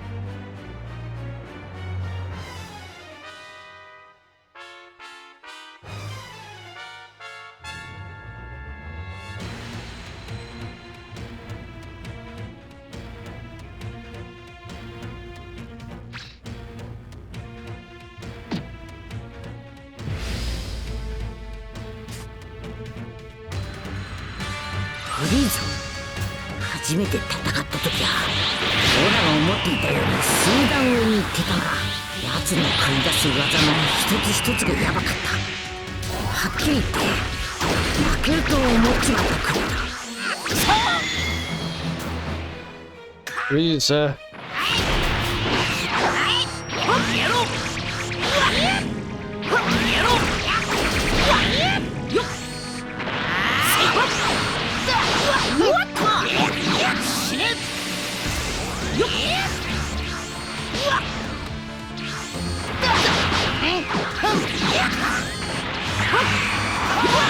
Ele dá um tempo, velho.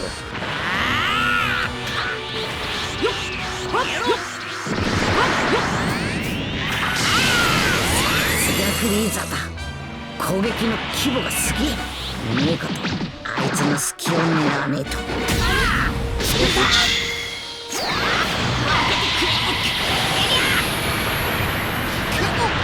ジータ、ピッコロもフリーザと戦わなくて、そしてクリリンもオラがスーパーサイヤ人だったのはあの時だった。フリーザ、おめえに対してはいろんな思いがあるけんど、もうここまでだ。今オラの修行のために役立ってもらうぞ。よっはっ、やべ、ちょっと隙を見せたからあっという間に体力を持っていかれちまう。もっと動いて的を絞らせねえようにしねえと。Isso, chega.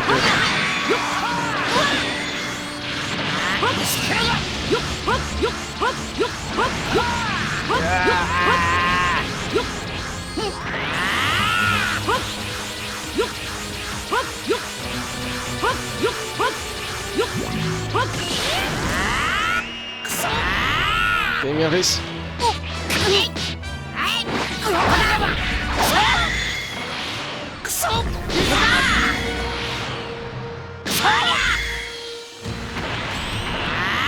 Deixa eu continuar só aí, velho.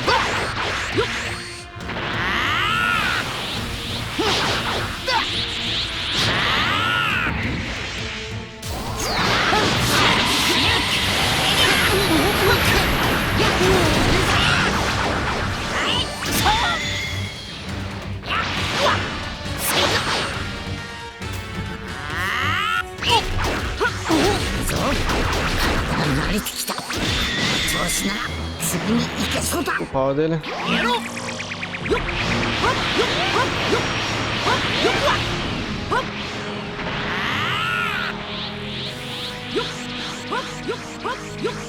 Ai, ai, ai, ai, ai.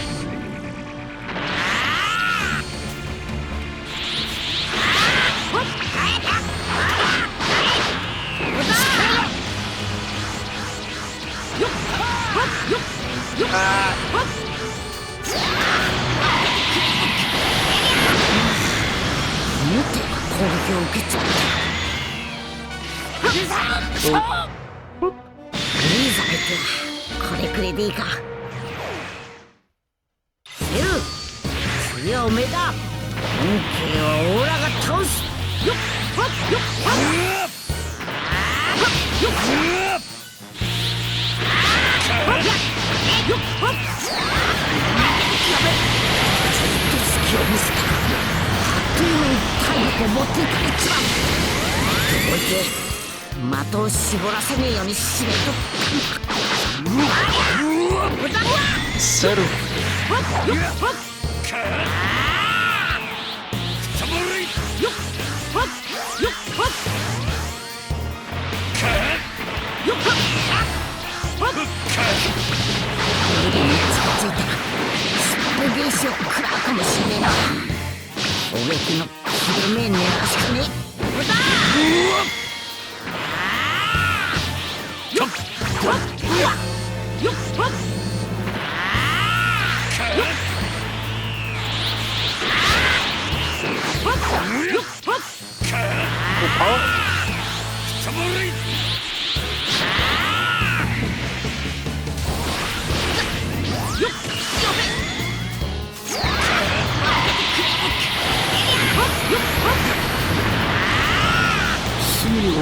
せてやる。ゼ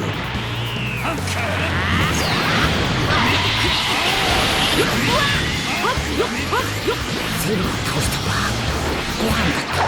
あの時のご飯は2階の壁をぶち破ってとんでもねえ力あいつちゃんと修行続けてりゃもっともっと強くなれたんよ。おしまった。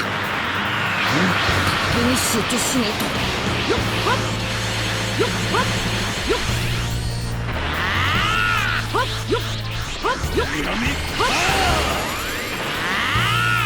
はっよっはっ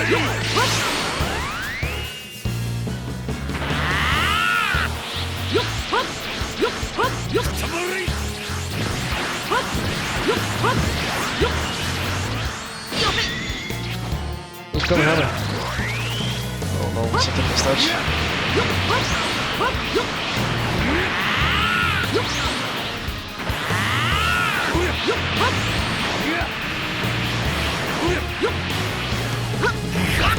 E a chance?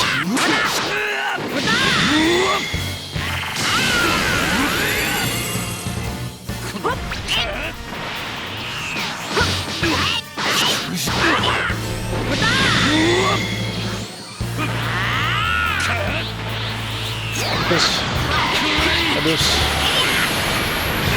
Boom.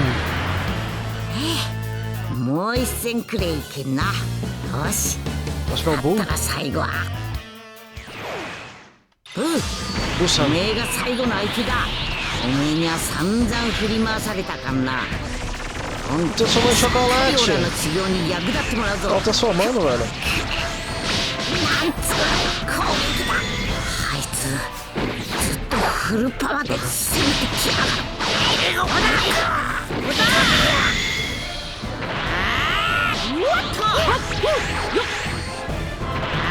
Usar full power, dude.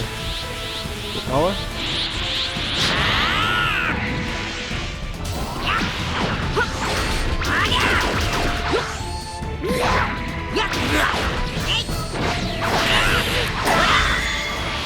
Esse parece diferente. Esse é diferente. Esse aqui.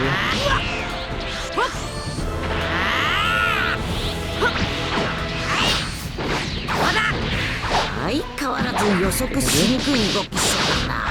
けどそんなやつだからこそオラもすごいな。Ele concedeu o ataque dele. Ele usou sua maçã. Passamos de novo. Vou suportar no TKX 3. Vai começar mesmo, então. Vai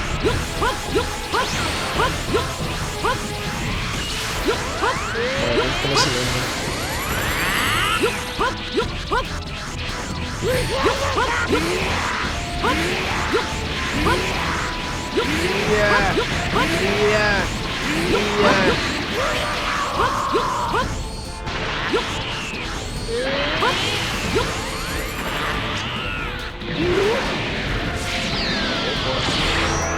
Sim, área, né? Cadê o alimento? Aqui, cheguei. Eu posso até fazer isso. Vou fora dele, dá chance.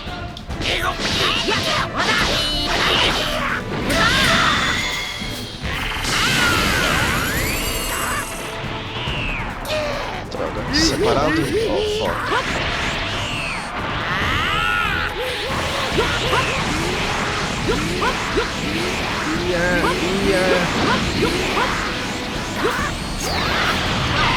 Vou dar skip em área. Vou dar os pontos.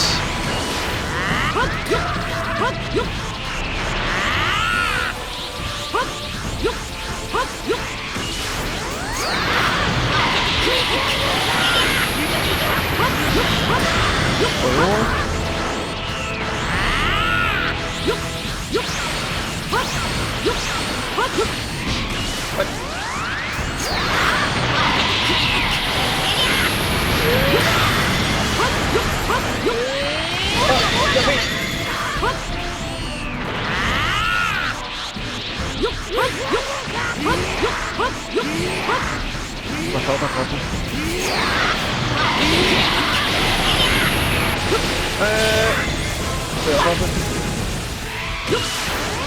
Full power. Não vai dar certo. Recuperar a transformação.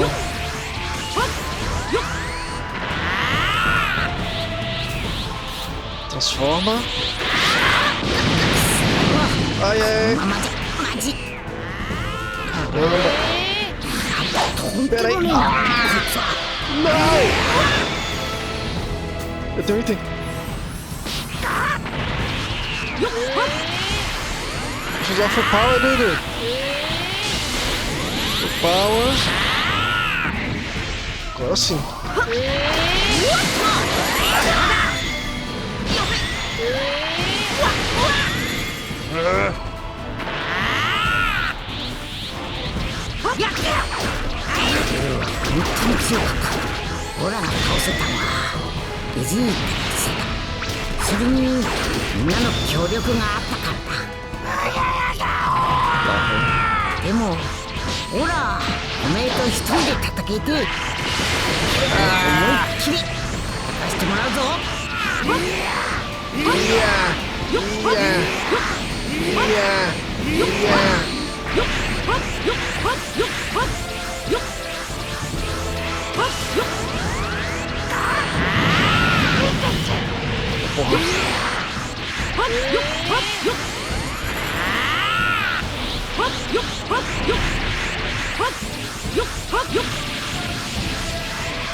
Bora falar com todos.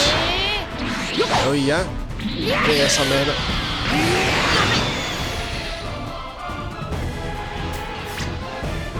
Espera um planetária. Poder a gente acaba o power dele. Vamos só salvar. Tem que dar, mano.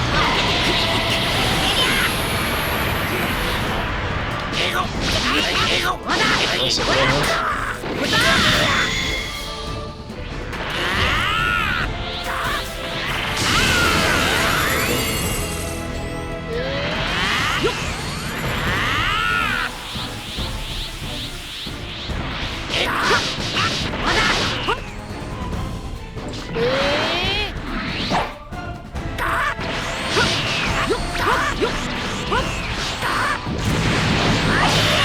Boom.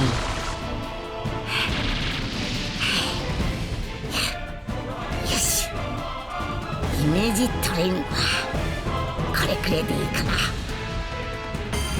B.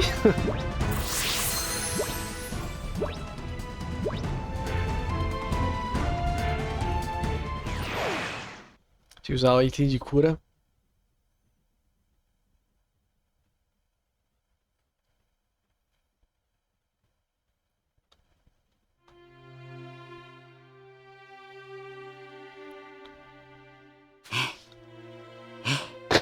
Caramba, velho. 終わったんですね。なんだ、まだいたんか。ええ、お父さんが気になっちゃって。長いトレーニングでしたね。ああ、フリーザたちをイメージして戦ったかんな。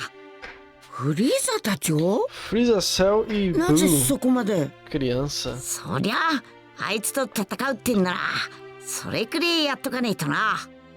じゃねえと負けちまう。あいつっていうのはおめえなら感づいてんじゃねえか。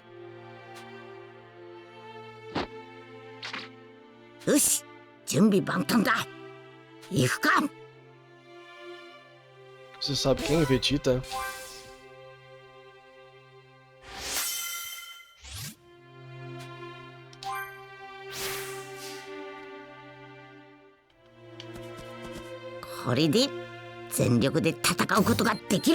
A pessoa espera.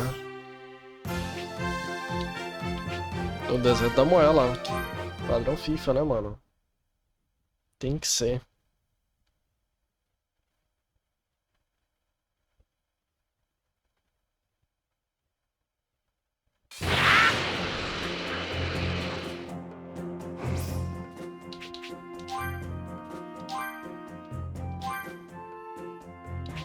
posso fazer aqui?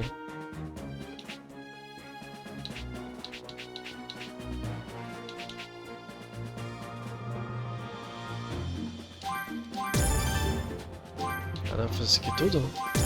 Não vai dar nada.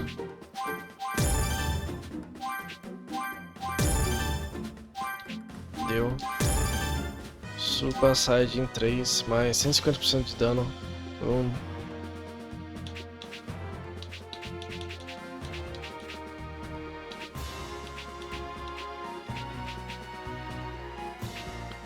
Super Kamehameha.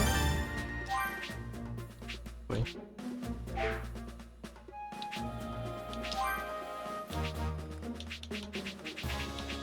Tá certo.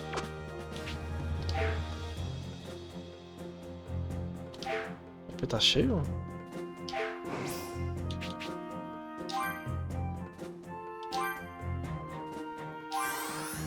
Tá cheio. Esse suplemento é o quê? Garantamente uma grande quantidade de PV.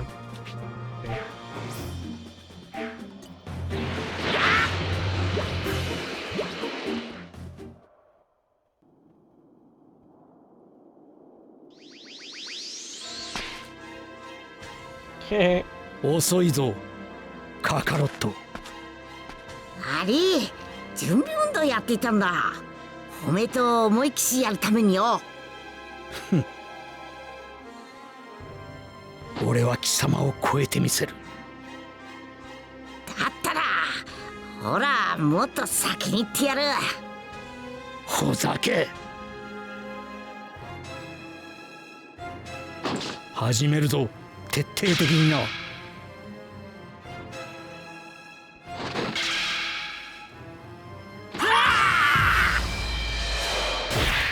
なるほど。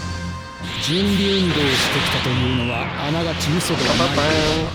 おめえと戦うんだったら全力出せるようにしとかねえとなわけじゃねえか。だったら見せてもらおうか貴様の全力を。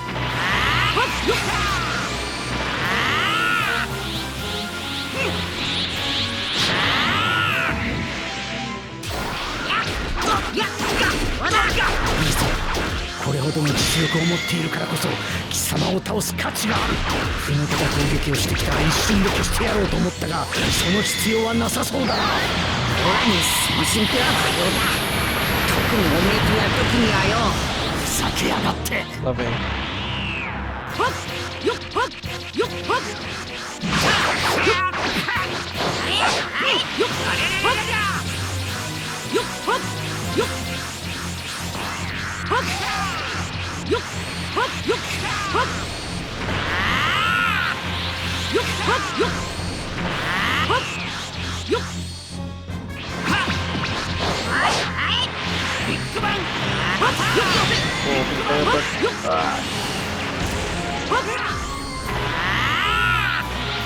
Minha vez.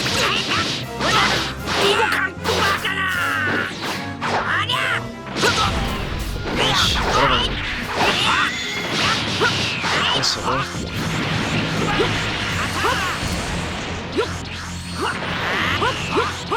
pode ser solução.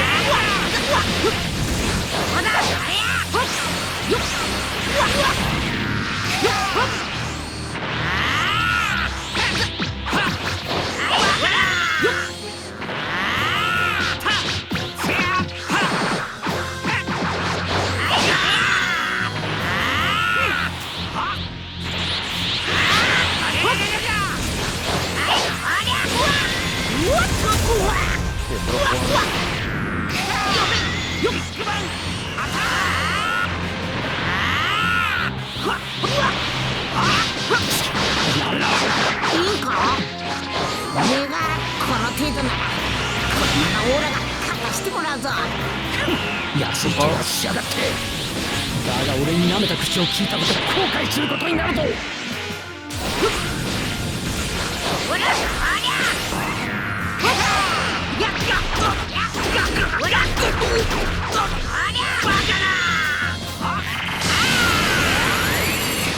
Ai, tô de volta.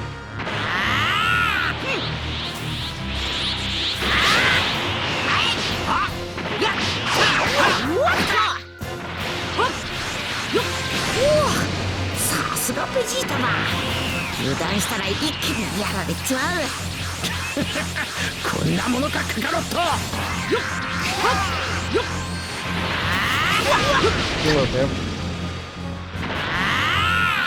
Vai de novo.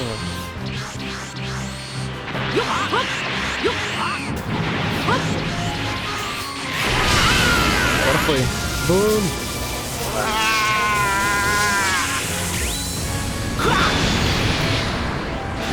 Yeah, baby.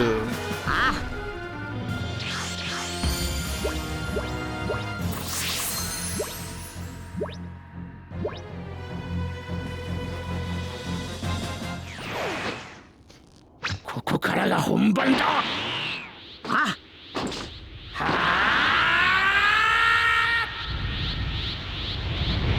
Vai destruir a porra do mundo, porra.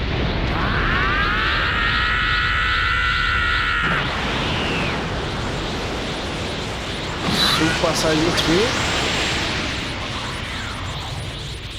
contra o 2. そう暗くてはな。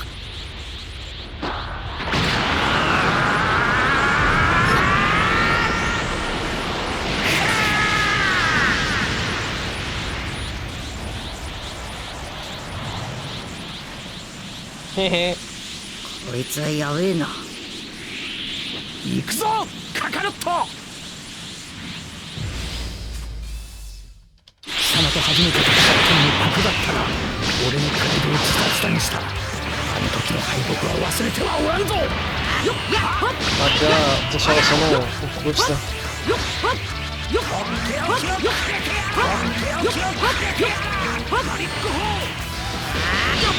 Tô errado.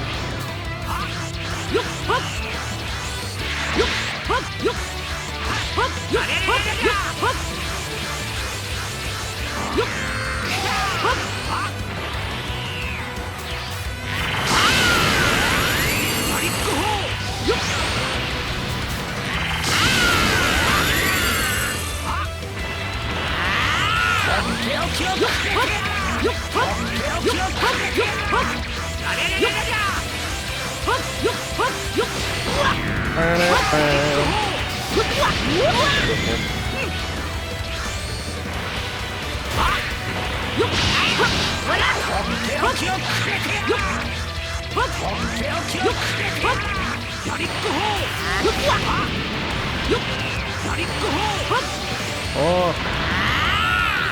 esse mais rápido.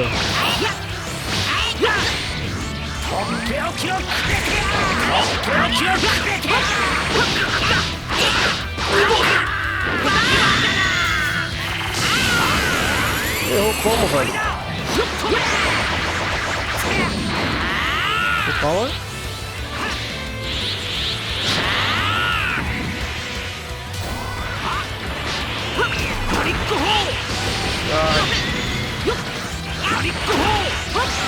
De novo, Dudu.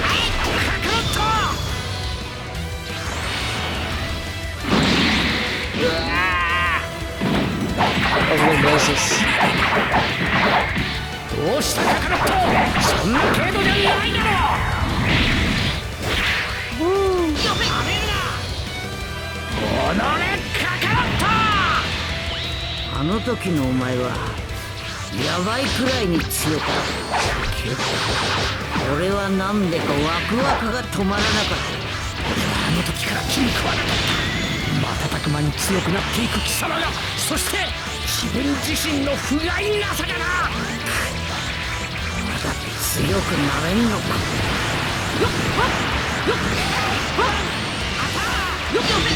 地球で初めて貴様と戦った後、ナメック星での経験を経て俺は強くなった。だがそれでも貴様はいつだって俺の上にいた。俺の想像よりもさらに上に。フリーザとの戦いの時も、セルとの戦いでもそうだ。そして貴様があの世から戻ってきたあの時も力の差は開いてばかりだった。どうしたカカロット。貴様の実力はこの程度か。まだまだ。そう来なくてはな。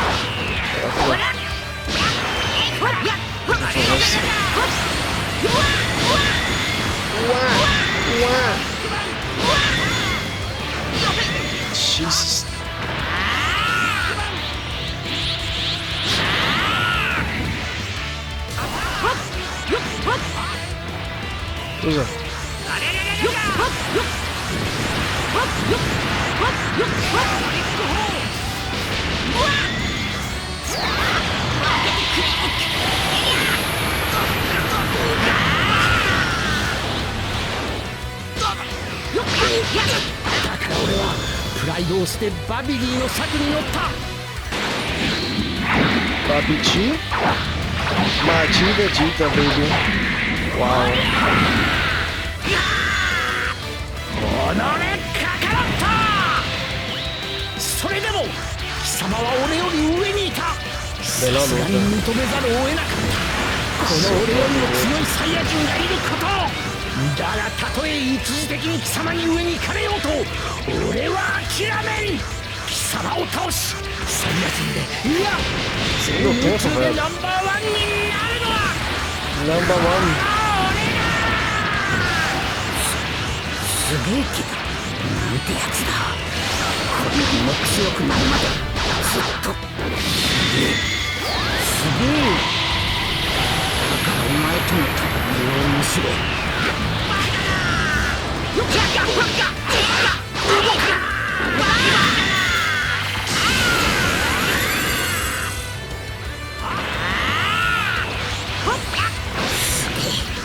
すげえぞ。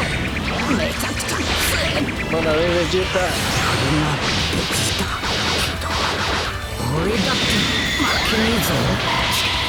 竜との戦いの時に感じた同じ感覚だ。純粋に戦いを楽しんでやがる。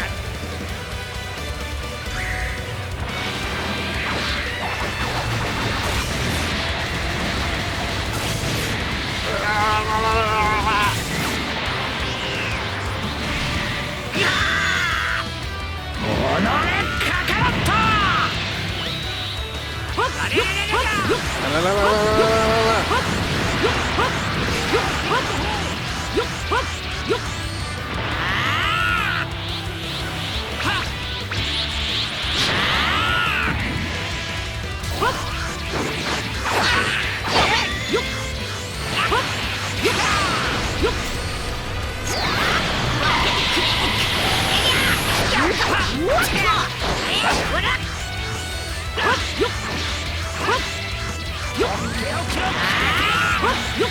Shit. Peraí, mano.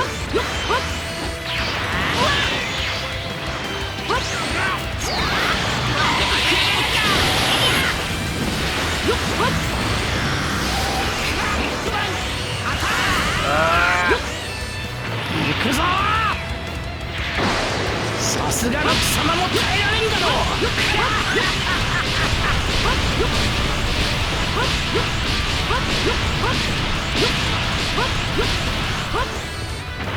俺のフルパワーを受けてみろ。ファイナルフラッシュ。許さんぞ。Tá morrendo? Jesus! Não nem metido, porra! Ela tá super Final Flash? Minha vez!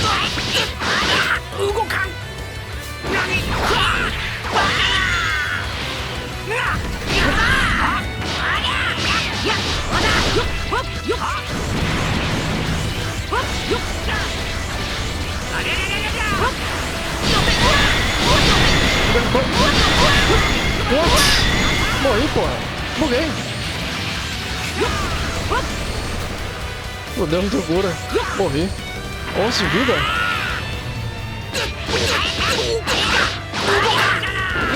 Ah, bugado ali foi foda, velho. Matou. Oh. Morri. 11 vida.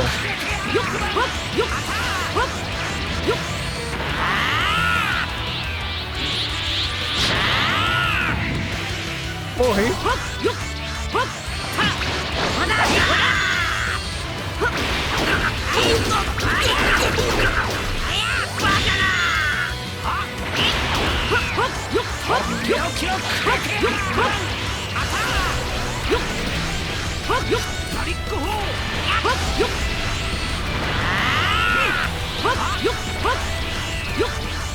Fudeu, mano. O que eu posso fazer aqui?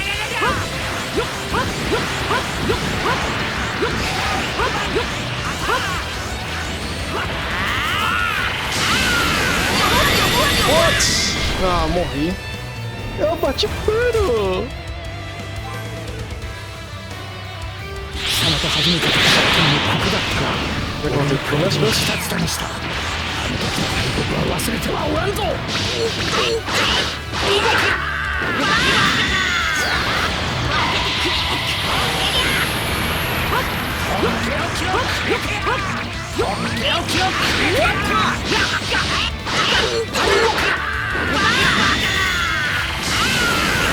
Bacana!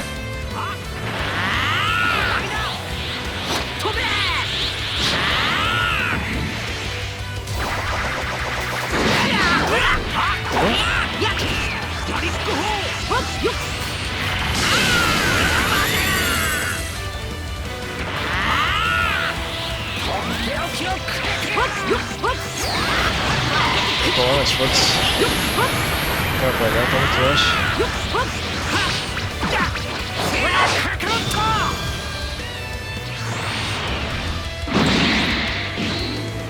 Tá, primeiro.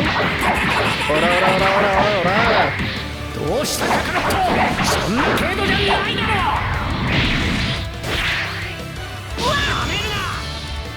このカカロット、あの時のお前はやばいくらいに強かった。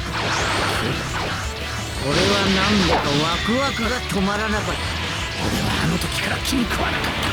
瞬く間に強くなっていく貴様が、そして自分自身の不甲斐なさがな。強くなれんのか。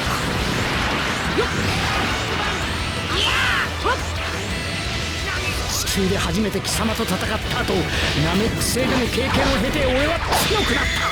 だがそれでも貴様はいつだって俺の上にいた。俺の想像よりもさらに上に。フリーザとの戦いの時もシェルとの戦いでもそうだ。そして貴様があの世から戻ってきたあの時も力の差は開いてばかりだった。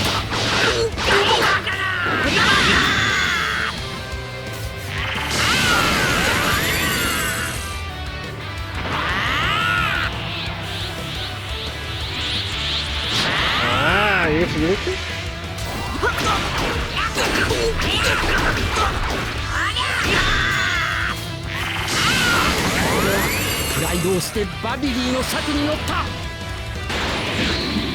マチベチータ。こ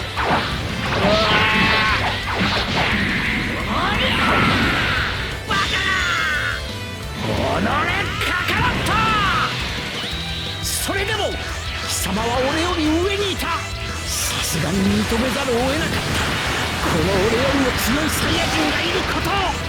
だがたとえ一時的に貴様に上に行かれようと俺は諦めん。貴様を倒しサイヤ人で、いや全宇宙でナンバーワンになるのはナンバーワン。すげえけどなんてやつだ。こんなにも強くなるまでずっとすげえ。だからお前との戦いを面白い。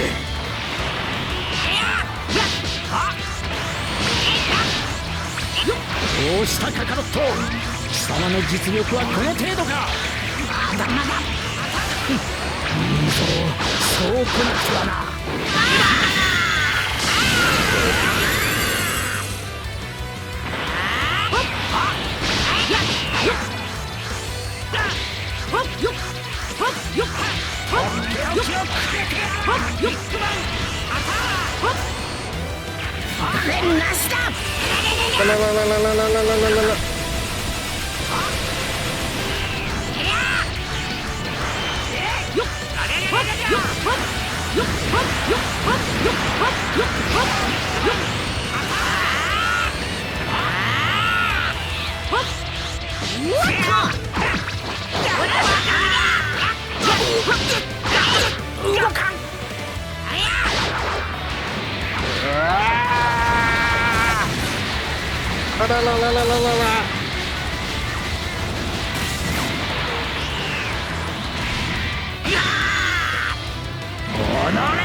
Foda, né? Não espera não.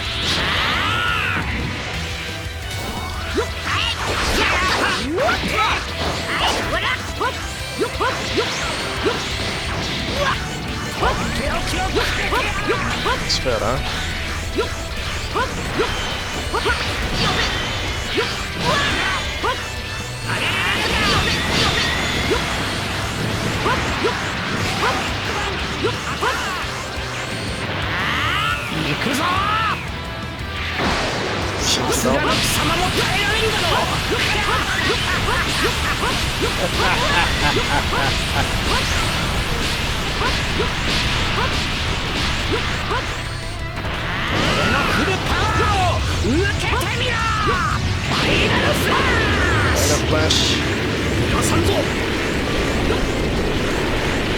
Final Flash!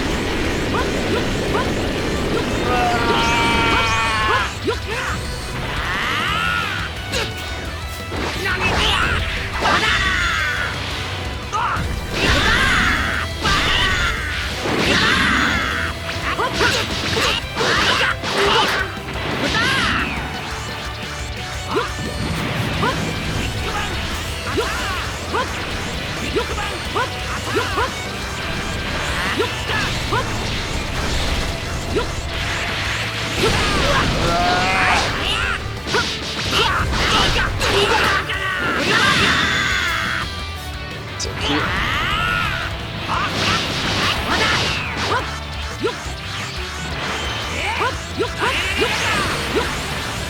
Deixa mais espaço aqui.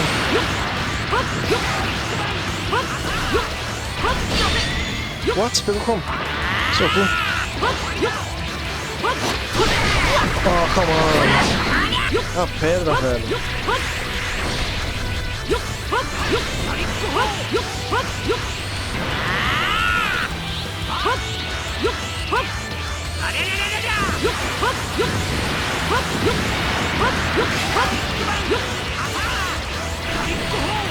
Shit. Minha vez. Ainda não. Não acabou com o pau dele.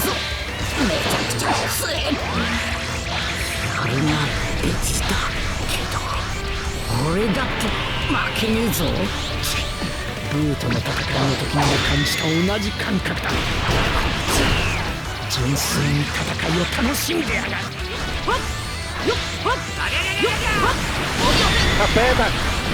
Tá na frente, pedra! Porra! Minha vez agora? Não? Ó, Vegeta!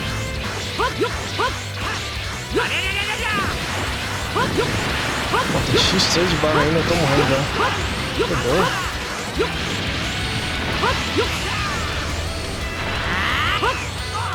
Agora.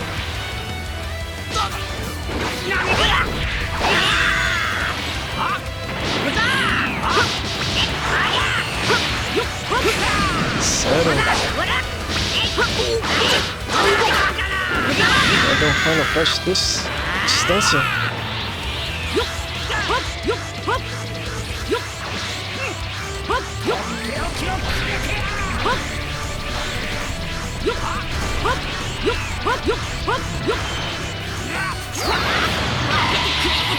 Afastou. Tá bom.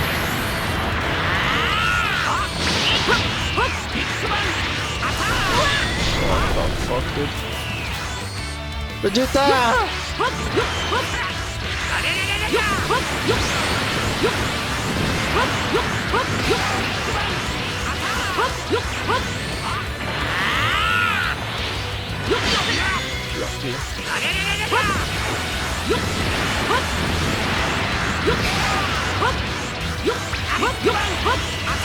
Porra, meu irmão.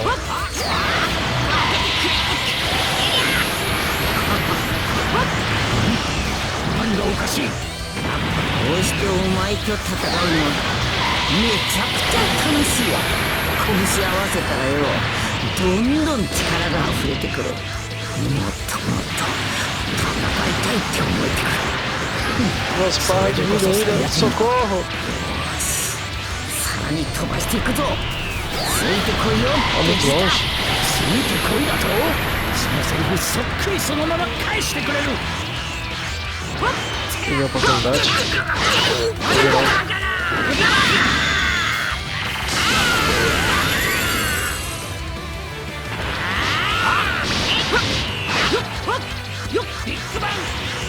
Bang attack.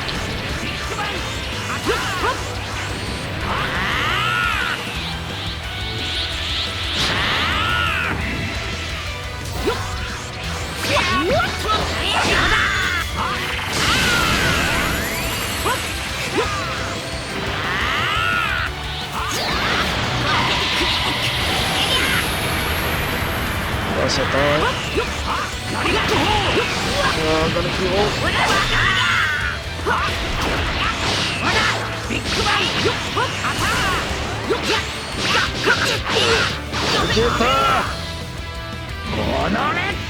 última barra. Quase morrendo. Socorro.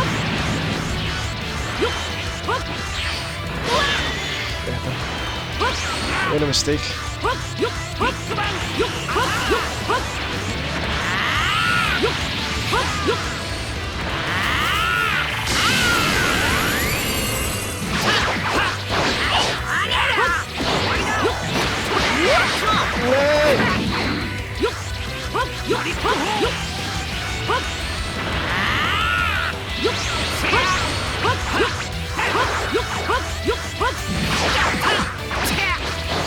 Bro! Morri.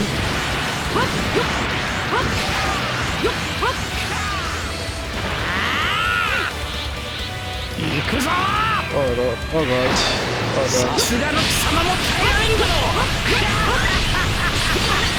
Morri. Possível, morri mesmo. Ah! Too fucking strong, dude! 貴様と初めて戦ったのもここだったな。俺のプライドを自殺にした。あの時の敗北は忘れてはおらんぞ。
Come on!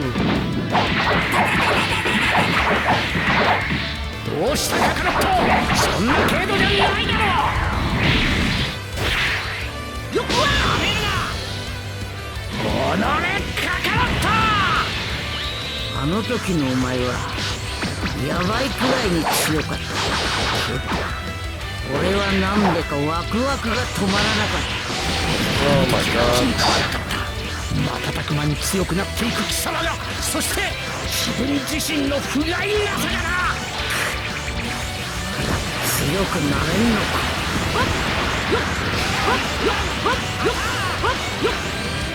地球で初めて貴様と戦った後、ナメック星での経験を経て俺は強くなった。だがそれでも貴様はいつだって俺の上にいた。俺の想像よりもさらに上に。フリーザとの戦いの時も、センとの戦いでもそうだ。そして貴様があの世から戻ってきたあの時も力の差は開いてばかりだった。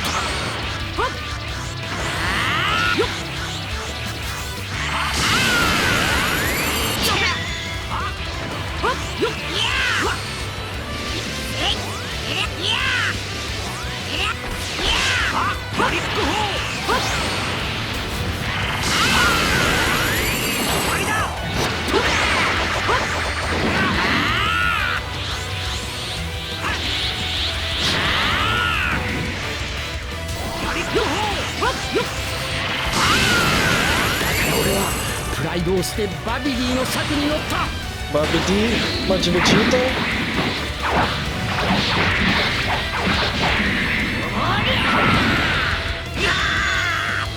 おのれかかった。それでも貴様は俺より上にいた。さすがに認めざるを得なかった。この俺よりも強いサイヤ人がいること。だがたとえ一時的に貴様に目にかれようと俺は諦めん。貴様を倒しサイヤ人でいや全宇宙でナンバーワンになるのはこの俺だ。すげえ気だ。なんてやつだ。こんなにも強くなるまでずっとすげえよ。だからお前との戦いを面白い。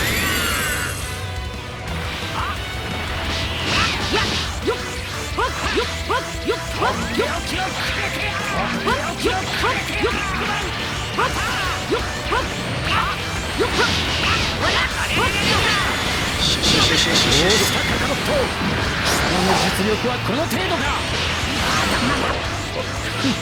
いいぞ、そうこなくてはな。ビッグバンアタ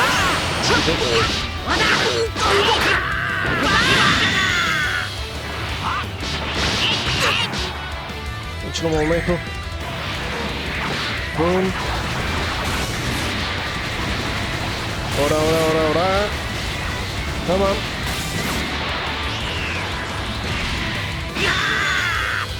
Keep the momentum. Shit. Ora, keep the momentum.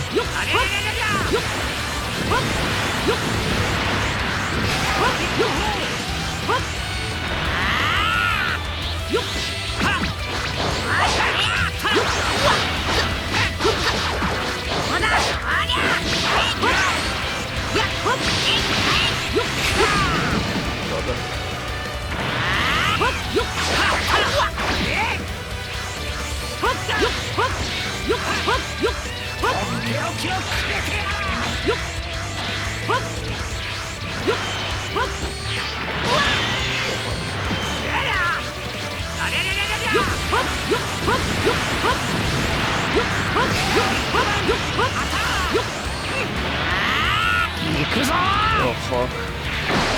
さすがの貴様も強いのだ。そこ。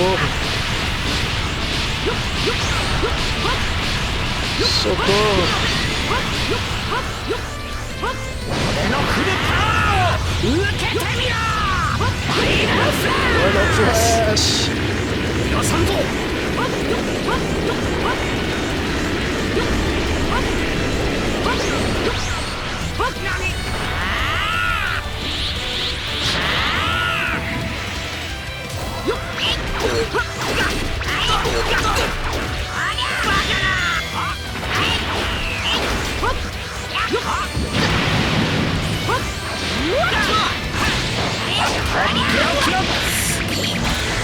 それぞめちゃくちゃ強い。やるな、ブチだ。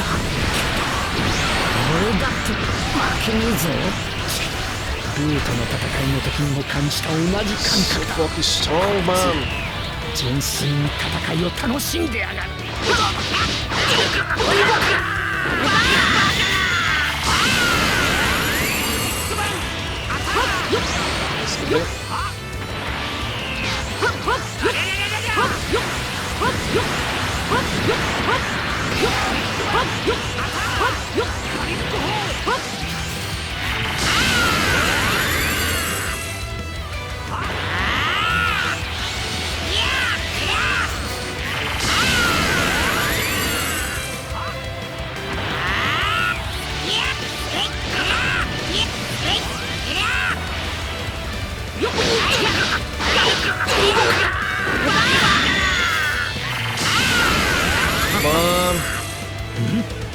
何がおかしい。こうしてお前と戦うのはめちゃくちゃ楽しいや。拳合わせたらよ、どんどん力が溢れてくる。もっとそれでこそサイヤ人だ。らに飛ばしていくぞ。ついてこいよベジータ。ついてこいだと、そのセリフそっくりそのまま返してくれる。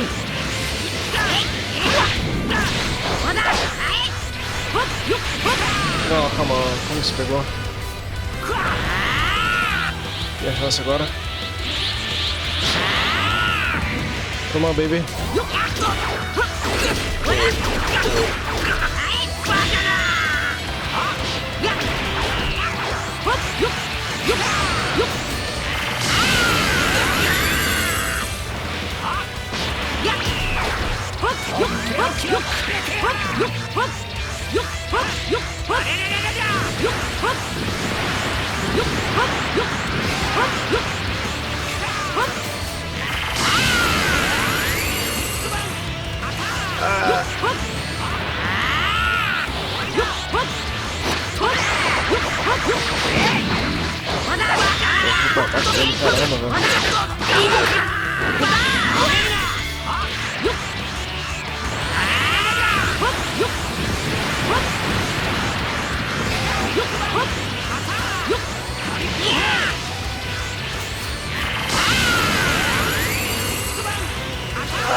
Socorro!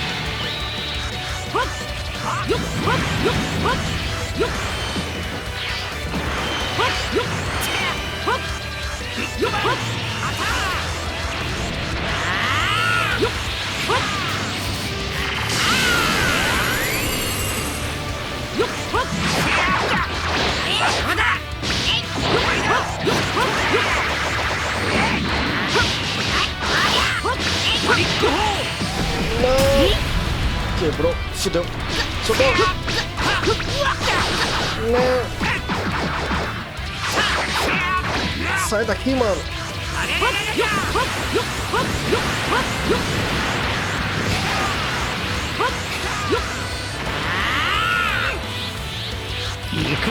Oh, fuck. Oh, fuck. さすがの貴様も耐えられんだろ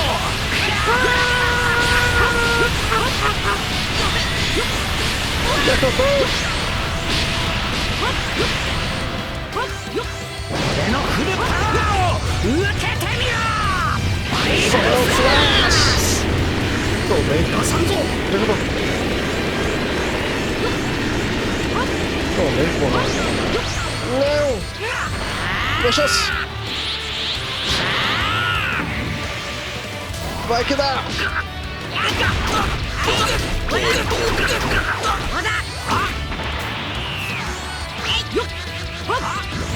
Você recuperou muito rápido, cara.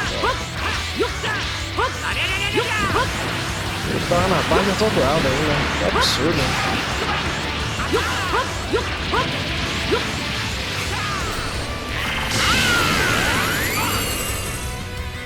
Agora!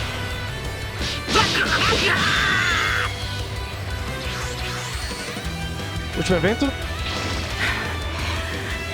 Sem Super Saiyajin. スーパーサイヤ人3が溶けちまった。どうやら Evento de Super Saiyajin. かなり消耗してしまったようだな。けどまだまだ足りる。そうだろう。当たり前だ。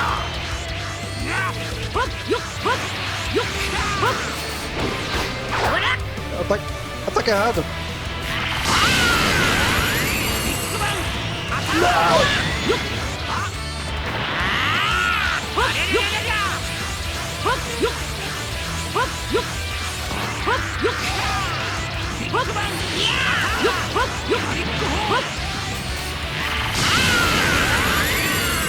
Então tá bem merda agora.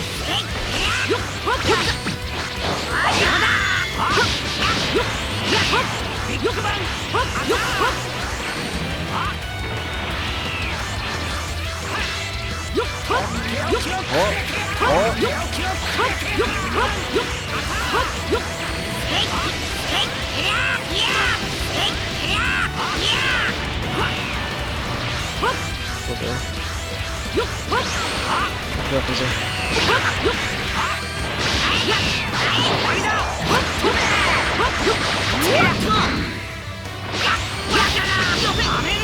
Vou morrer.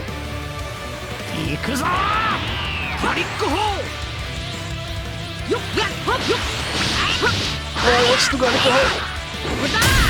Pronto.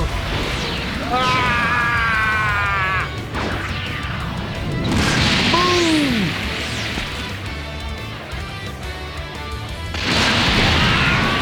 Caiu, caiu.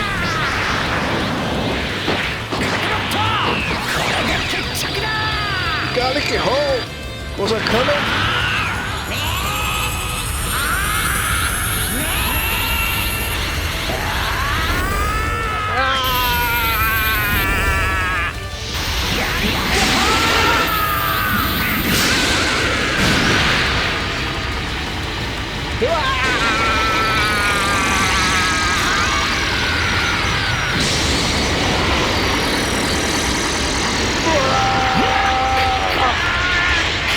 Come on!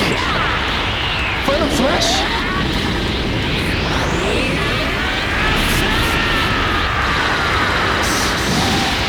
Oh fuck! Aí vira a volta!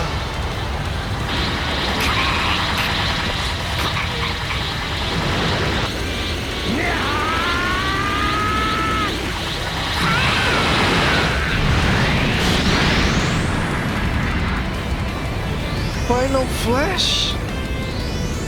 Eles mudaram!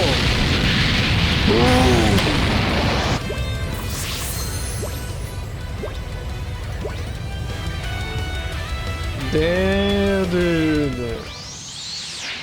Eles colocaram um Final Flash no final. Que foda, velho. Bi. やるじゃねえか、ベジータ。なめるなよ、カカロット。俺はお前以上にトレーニングを続けていたんだ。その甲斐あって、今回は引き分けってとこか。引き分けだと？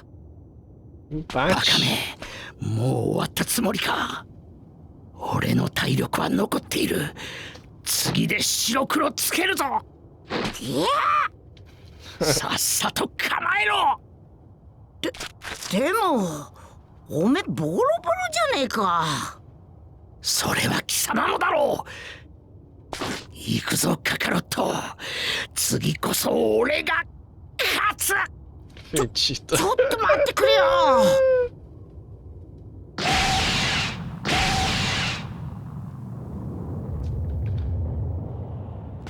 買い物買い物楽しいな。なあ、さっきからやたらと地面が揺れたり風が強くなったりしてねえべか。そうですね。何かあったのかしら。また悟空さんの仕業じゃねえだろうな。まさか最近のお父さんは前ほど激しいことはしてないですよ。だからだべ。いろいろとたまりにたまったものがあってよ。だってほら、似た者同士のベジータさんだっているべ。あの二人が暇つぶしで戦いでもしたらなあ。Foi exatamente o que aconteceu. 鋭いし否定もできない。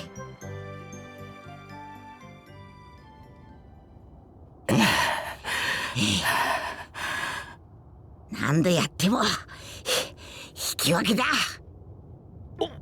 おのれ。けどさすがに限界だ。もう叩けねえ。褒めもだろ。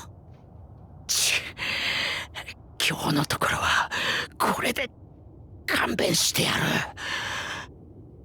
だがな、俺はさらに強くなって次こそは貴様に勝つ。 Da próxima vez, Copium. ベジータらしいや。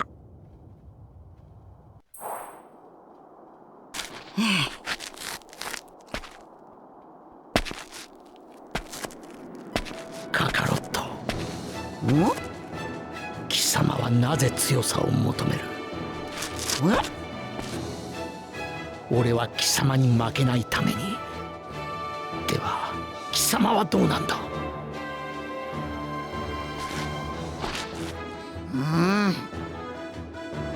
そうだな。戦う前にはベジータが言ったよな。オラたちは本能が戦いを求めるって。実はさ、そりゃあオラも強く感じてんだ。もしかしたらよ、まだ知らねえどこかにめちゃくちゃ強いやつがいるかもしんねえ。そんな風に思うとさ、楽しくなってくる。そんでそんな強いやつと思いっきし戦えてって思っちまうんだ。どうせ戦うんならどんなやつが相手でも負けねえようにして。だから俺はもっともっと強くなりてんだ。ベジータもそうだろなあ。貴様は変わらんな。うわ考え出したら楽しくなってきた。ほらワクワクすっぞ。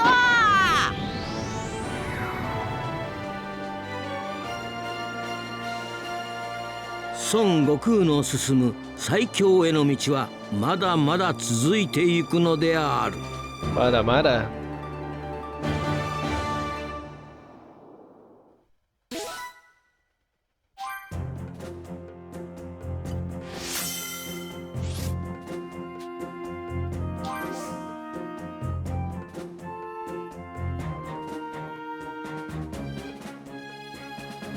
Batalha de dificuldade lendária? Jesus, velho. Enquanto o treinamento ultra difícil foi desbloqueado. Oh, hell não.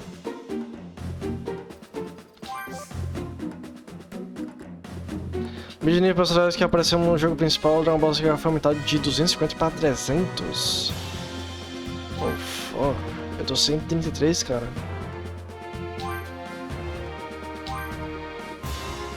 E é isso, xixi. Xixis. Só ficou com essa secundária, não vou fazer não. Com essa secundária desse jogo é Bajesh.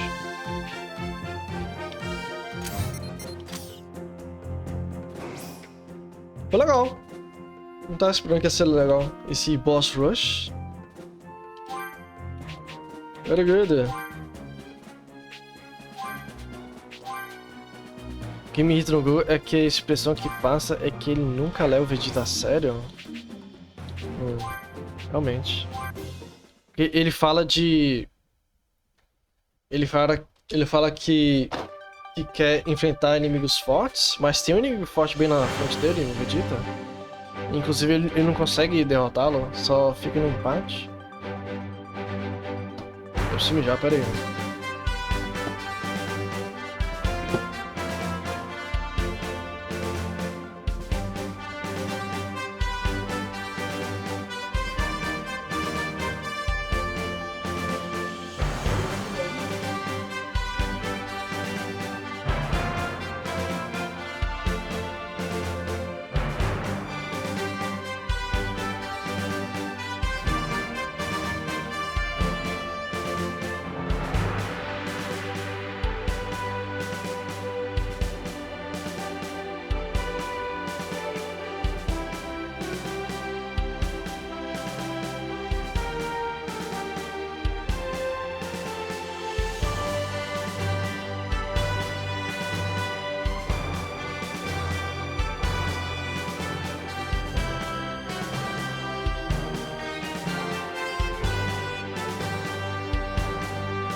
Eles se doaram do que acharam?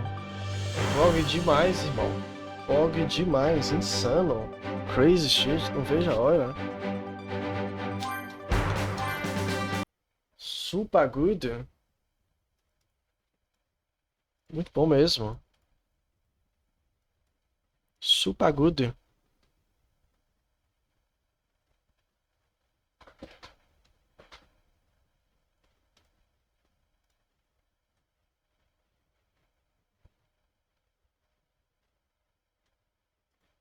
Três meses? 4 meses. Em junho.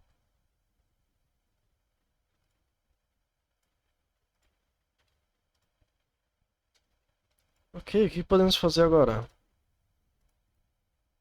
1h20 da manhã.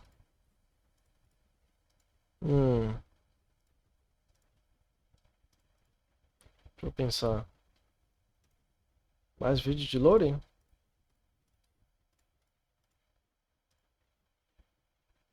Tem mais 2 do VAT. O problema é que são os 2 maiores, né? O de 55 minutos e o 1h e tanta.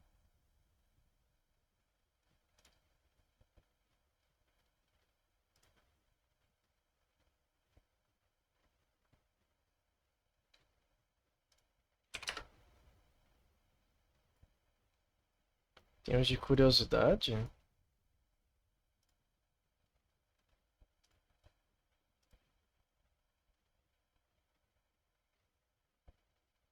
Deixa eu mudar a categoria.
Deixa eu ver aqui.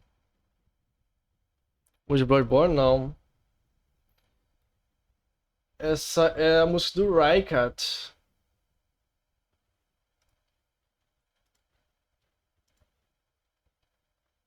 God Devours Serpent.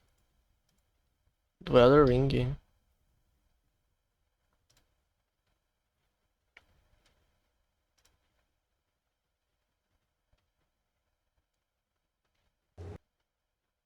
The Scarlet Rot.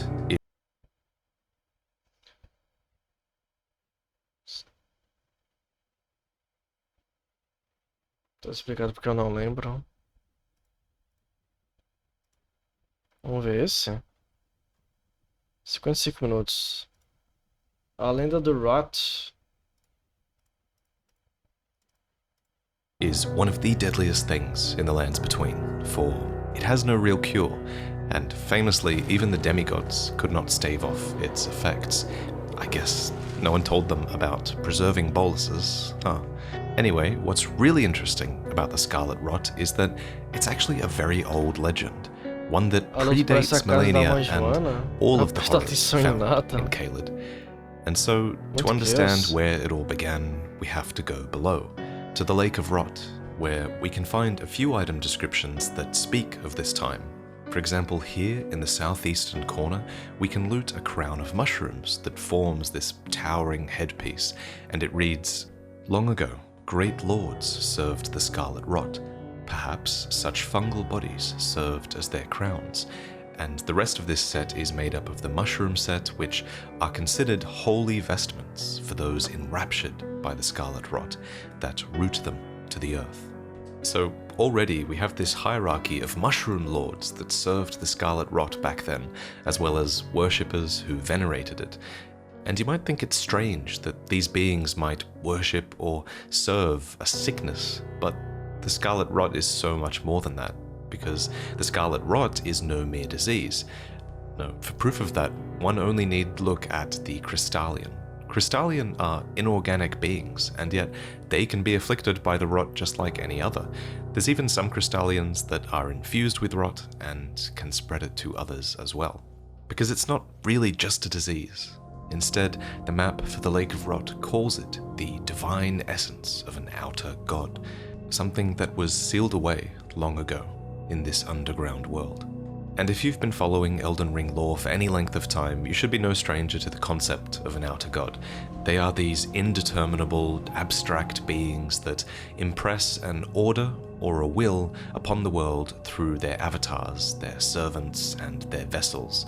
And in the case of the Scarlet Rot, its order is one of decay, where beings are put into a progressing state of death, with the intent to achieve this glorious rebirth that will follow that process.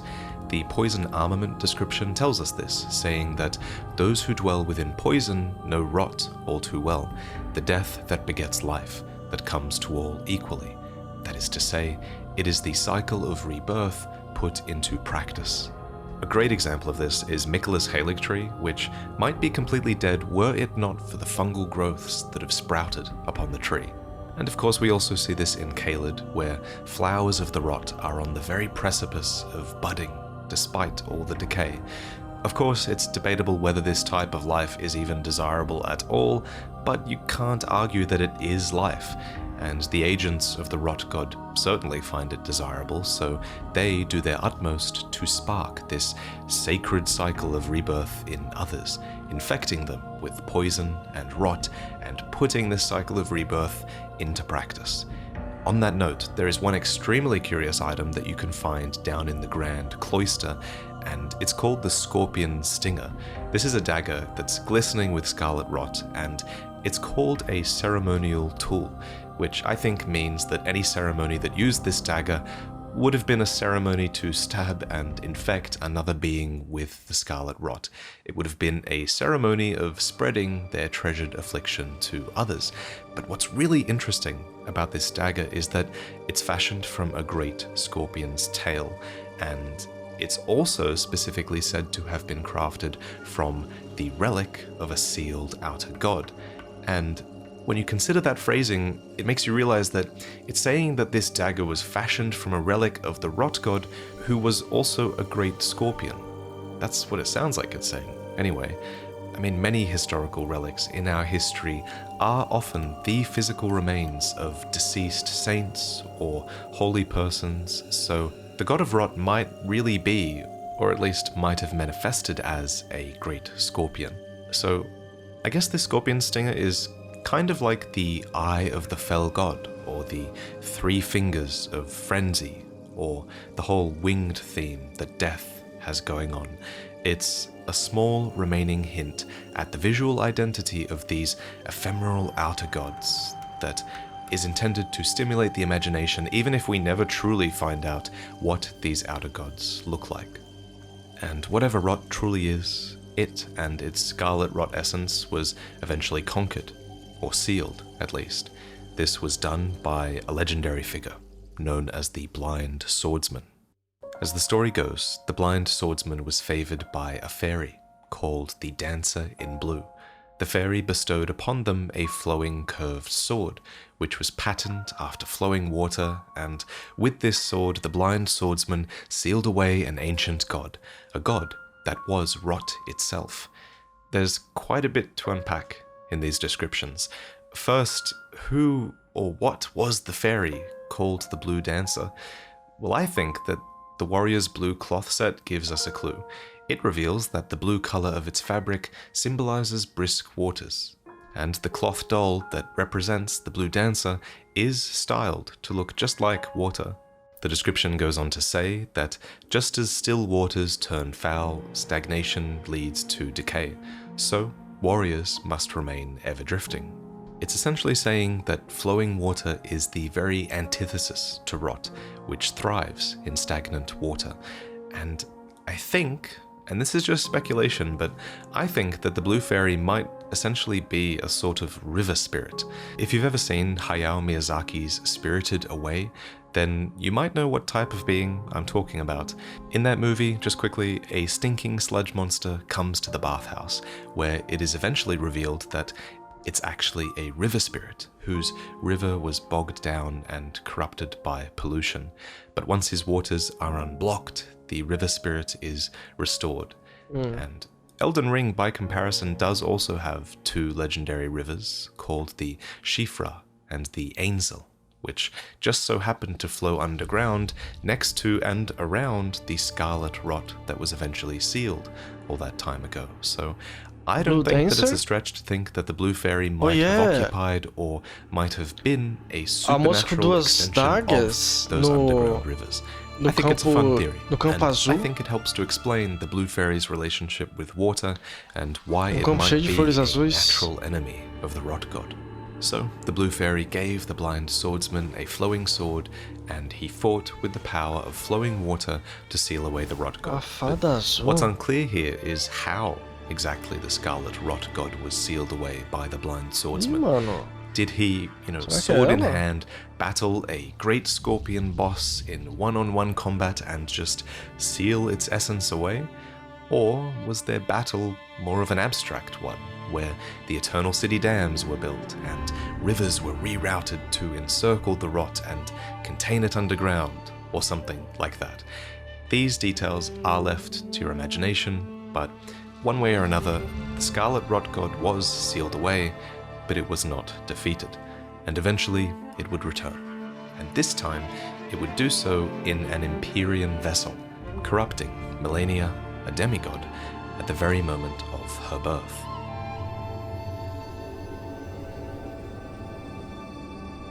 Scarlet Rot. Like her brother Mikola, Melania was born an Empyrean. Empyrean meaning she was essentially a valid candidate to replace Queen Marika as a god, and as such it seems she was a ripe candidate for an outer god's meddling. And it's unclear how the Rot God afflicted Melania as soon as she was born, but it did, and that's a shame because Melania's Great Rune does state that it should have been the most sacred Great Rune of them all, were it not for what I assume was the Rot God's meddling. And speaking of Great Runes, in the sister video to this one, we talk about how Mikola was essentially the flip side to Melania in many ways, especially in cut content where the twins were born of an inseparable fate and said to hold the runes of both abundance and decay between them. And to reflect this duality, it seems, Mikola is in this constant state of overflowing abundance, while Melania was in this constant state of overflowing death, essentially. We sort of see this tragedy unfolding in a few statues of Melania, since you can see back then she did actually have all her limbs once upon a time, until the rot continued to take hold, moving her inexorably towards her inevitable death and rebirth as well. And that must have felt inevitable, for it seems like in these early days there were few known ways to ward off the rot. Fire was probably the obvious one, and then there was also the act of consecration which was used, which is essentially the act of declaring something as sacred, which was done to the weaponry of Melania and her knights, and apparently it helped their armaments, at least, to resist the rot. But their flesh was still susceptible. Melania's knights were therefore called the Clean Rot Knights, and they vowed to fight alongside Melania despite the inevitable, if gradual, putrefaction of their flesh.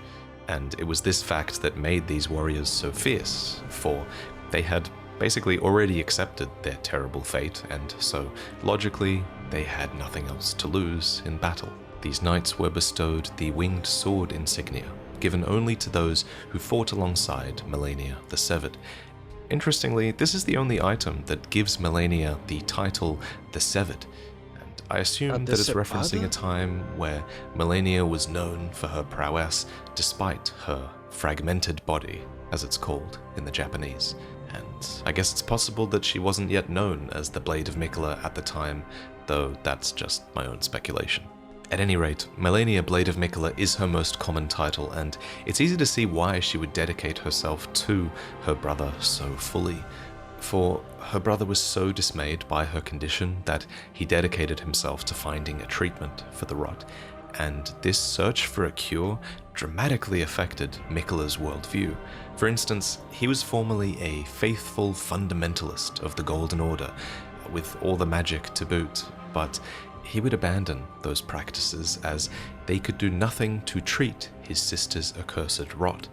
Instead, he pursued a path of unalloyed gold, and he crafted for Malenia a needle that could be inserted into her flesh, granting relief from the rot and preventing the progression of the rotting sickness. If you're interested in why unalloyed gold was able to do this and work that way, then I'd recommend you check out this video afterwards, which talks at length about Miquella. But we learn about the needle's specific effects in-game when we give it to a character called Millicent, who is also suffering from the Scarlet Rot. Millicent is this great parallel to Malenia that teaches us so much about what Malenia might have felt or experienced. So Millicent too has lost a limb, and she is also losing her memories, and when we find her, she is unable to even move. But as soon as we give her the needle, she's able to function and fight once more. Therefore, it's fair to assume that similar benefits were conferred upon Malenia when her brother gave her the needle. It's also worth noting that the multiple needles that we find in-game, they aren't finished. Even the final version of this needle can only be used in the storm beyond time at Farum Azula, where it allows you to cheat fate, essentially. And that makes sense here, because you're outside of time in this place, so maybe you can prevent these afflictions from the outer gods before they even happen. So perhaps if Miquella had been able to imbue his needle with some time warping capabilities, he could have eventually undone the effects of the rot god entirely, but again, the needle was unfortunately never finished. The needle isn't all that Miquella created with unalloyed gold. He also crafted for his sister a prosthetic arm, leg, helmet and armor of unalloyed gold, which, again, like Millicent, surely allowed her to overcome her one-armed shortcoming and reach for newer heights as a fighter. So Malenia's prospects were already looking up, but things didn't end there, for Malenia would go on to meet a man who would become her mentor, and he would give her this final, invaluable tool that could be employed against the Scarlet Rot. We see their meeting play out on this image of the prosthesis wearer heirloom, which depicts a scene from a heroic tale. You can even see Malenia's prosthetic arm and leg in this image if you look closely, which is why I assume that this meeting took place after Miquella's intervention with all of the unalloyed gold prosthetics. So her mentor was, as you might have guessed, the blind swordsman, the man who first sealed away the rot all those years ago, the very same. And after encountering her mentor and his flowing blade, she gained wings of unparalleled strength. This meeting says a lot about the blind swordsman. He must have known that Malenia was basically inhabited by his ancient enemy, and yet he doesn't attempt to kill her here. Instead, he takes her under his wing and teaches her the techniques that he himself once used to curtail the rot in the first place. It's a pretty wise thing to do, and perhaps we shouldn't expect any less from someone who was able to defeat an outer god in the first place. So this is why the skill on Malenia's blade is called the Waterfowl Dance. This is why Malenia recovers health by attacking during her boss fight. By moving relentlessly, like flowing water, the damage of the rot was offset, and Malenia was able to achieve unparalleled strength and to maintain her pride. But it was that same pride that she would abandon in her fight with Radahn.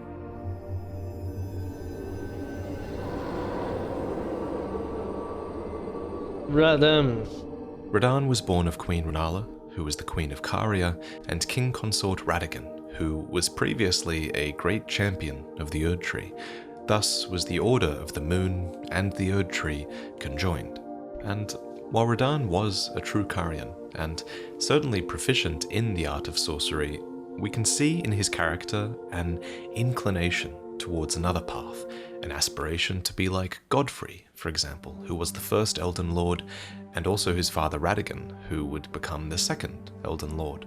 Caria was, after all, a largely matriarchal society, meaning that power was passed down to the princesses in the family. So perhaps it's no surprise that Radahn was not as motivated by his Carian heritage compared to his sister Rani, for instance. So Radahn's set was decorated with a golden lion that symbolized Godfrey and his beast regent, and it states that from his youngest years, Radahn was naturally captivated by the Lord of the Battlefield. Then his golden helmet was designed with his flaming red hair in mind, which Radahn inherited from his father, drawing attention to the fact that he was fond of the heroic implications of being Radagon's son.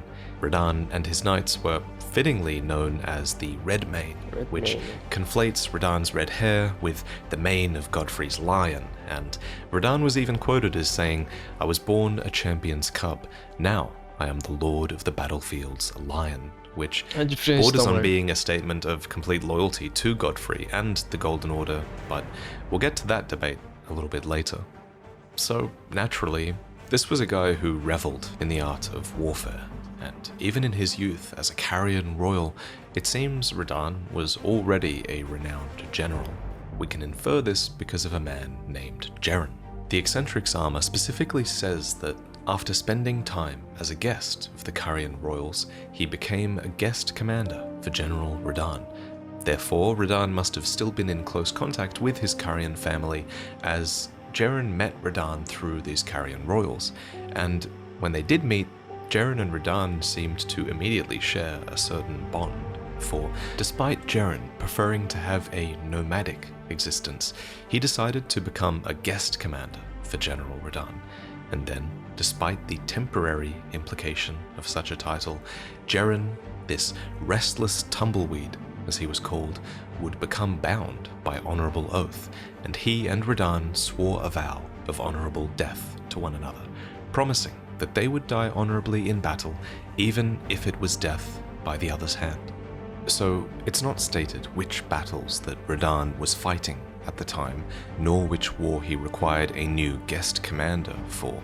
But then the world was very different at the time, and there's so much of the Lands Between's history that we don't know about. So I guess it's possible that the battles were being fought for distant lands like Limgrave and Caelid.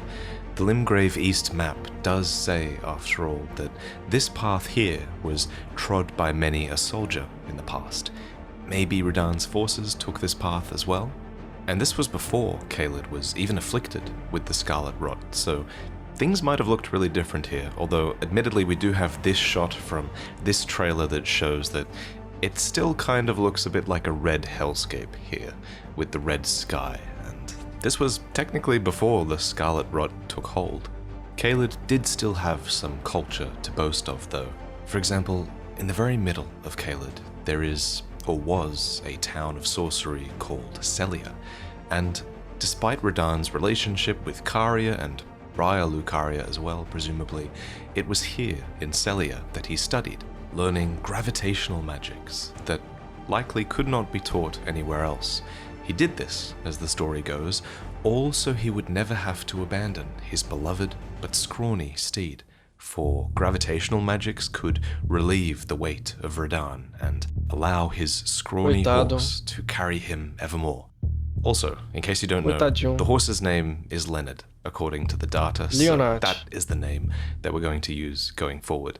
And what's interesting about Leonard is that he's specifically called out as being scrawny, as if that's the reason why he can't carry Radahn, who is enormous. Shouldn't Radahn's size be the reason why he can't ride his horse? So I think, personally, that Radahn actually didn't become as large as he is for a very long time, and I think there's some good evidence to back that up. For one, his throne in Leyndell is of regular size. 2, his portrait is of a simple grown man, and lastly, we see a brief shot of Radahn fighting in this image where he barely even matches Morgoth in size. So personally, I think that Radahn probably only grew in size when he acquired a great rune. Regardless, at this stage anyway, it's clear that Radahn initially learned gravitational magic for the sake of his horse, but that gravitational skill set would certainly come in handy as the years went on.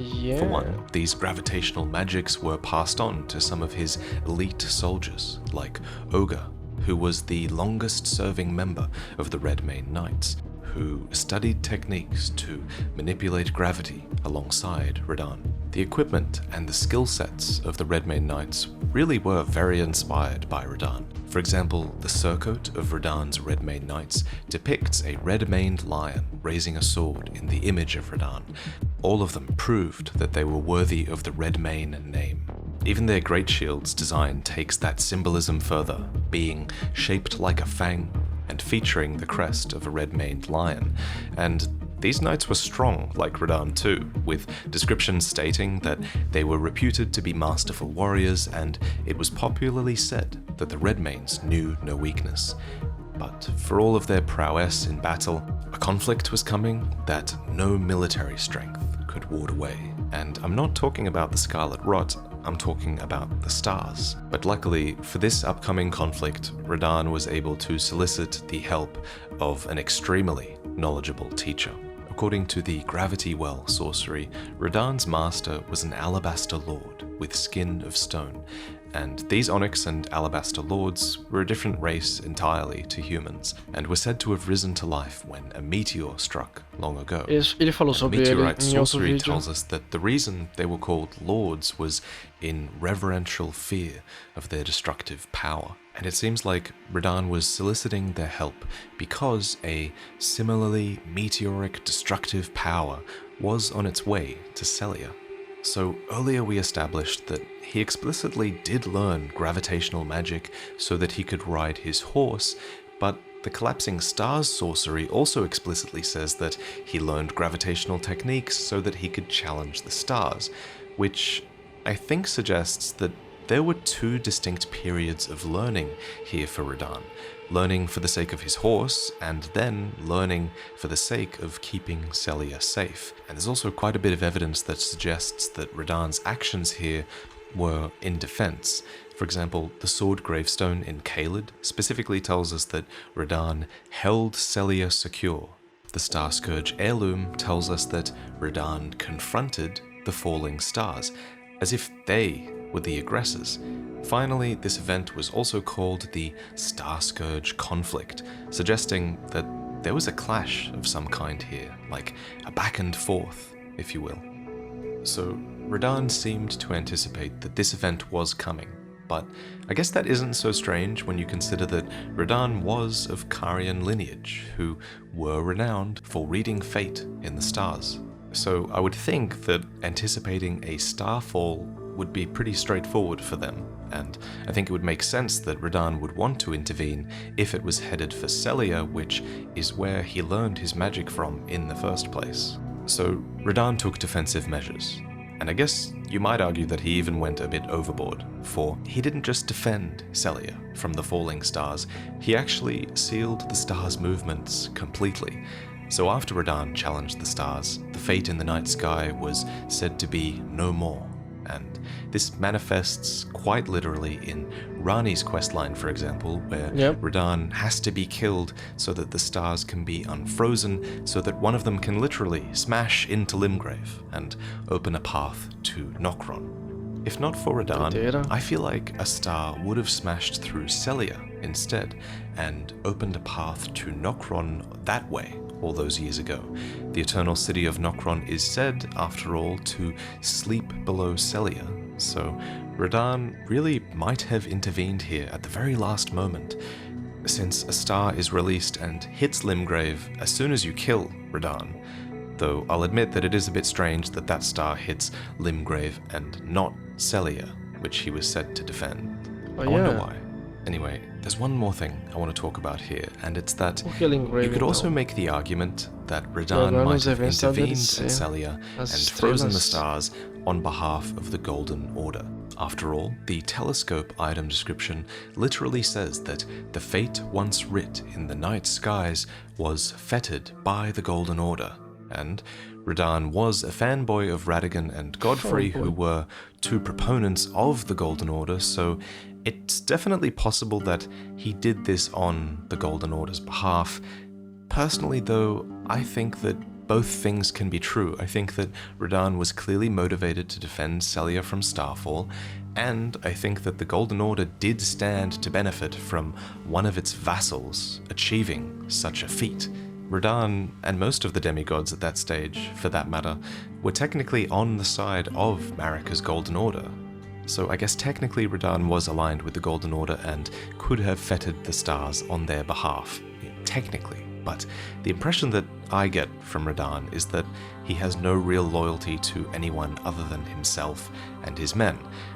This is my speculation, but I think this because he's not really hated by anyone in the current age or anyone in game. Even his brother Rykard has his picture up on the wall, and Rykard famously hated anything to do with the Golden Order. So while I think Radahn served the intent of the Golden Order, I don't think he was beholden to it, especially not in the later years, when the Elden Ring was shattered, because remember this cutscene with Morgott? Willful traitors, all! Morgott labels all of the demigods as traitors to the Golden Order, including Radahn, who we do see in a clash with Morgott, suggesting that he might have abandoned his loyalty to Order and marched on Leyndell after the shattering. For Radahn, like his demigod kin, had claimed a great rune, and it's easy to assume that a warmonger like him would have had great ambitions for power, and might have even aspired to become Elden Lord. And it's around this time, when the demigods were clashing, that Malenia enters the picture once more. Because Malenia, Blade of Miquella, was marching towards Caelid, past Godric in Limgrave, and towards Radahn.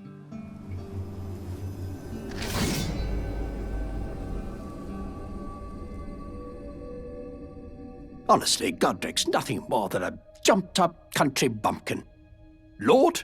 Oh, don't make me laugh. First, he hid himself amongst the womenfolk to flee the capital, then hid from Radahn in that castle. Then he insulted Malenia, lost to her in battle, only to lick her boots rather than die like a man.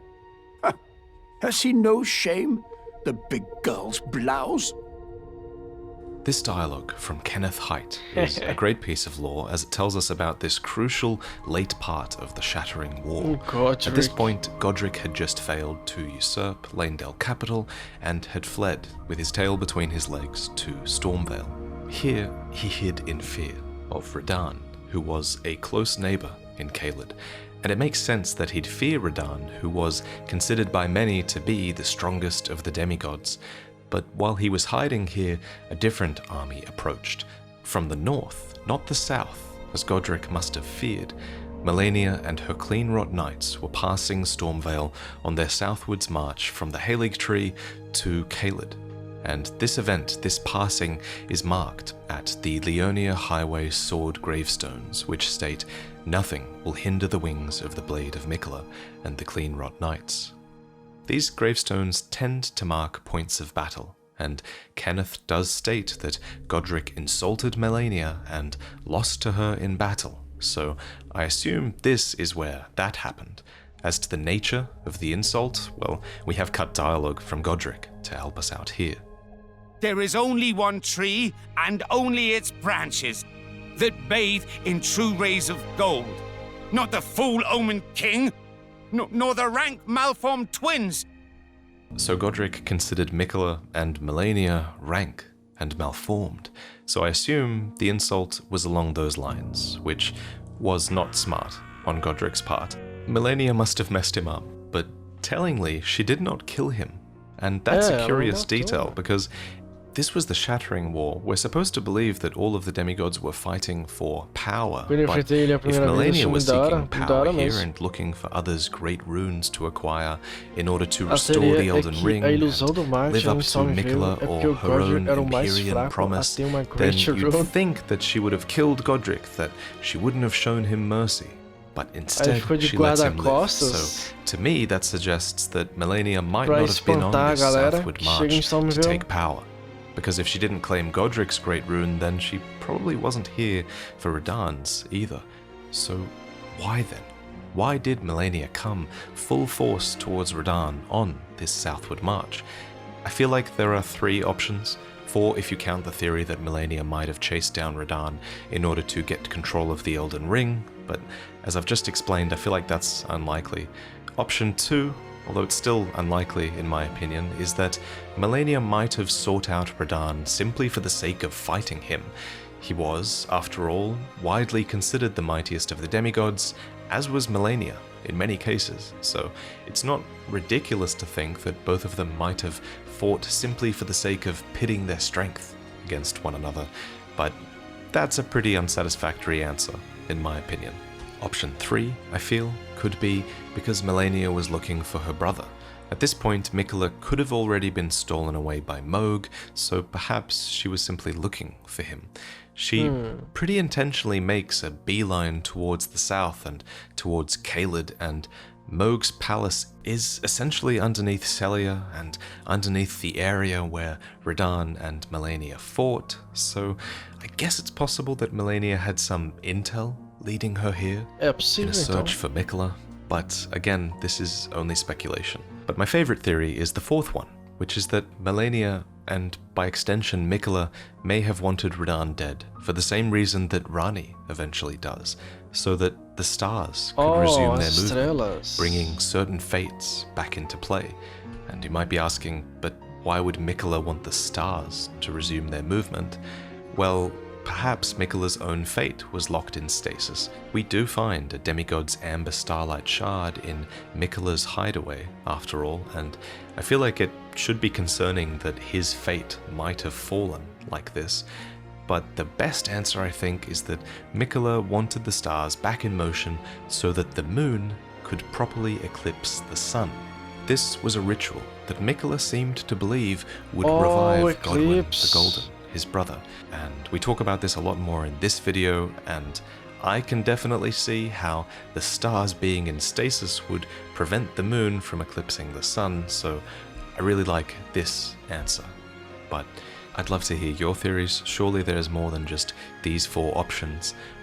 But in the end, there's only really one answer that I'm confident in, and it's that we can't confidently say for sure why Malenia fought Radahn. Not yet, anyway. But whatever the reason, it must have been a good one, because it was during this battle that Malenia sacrificed everything.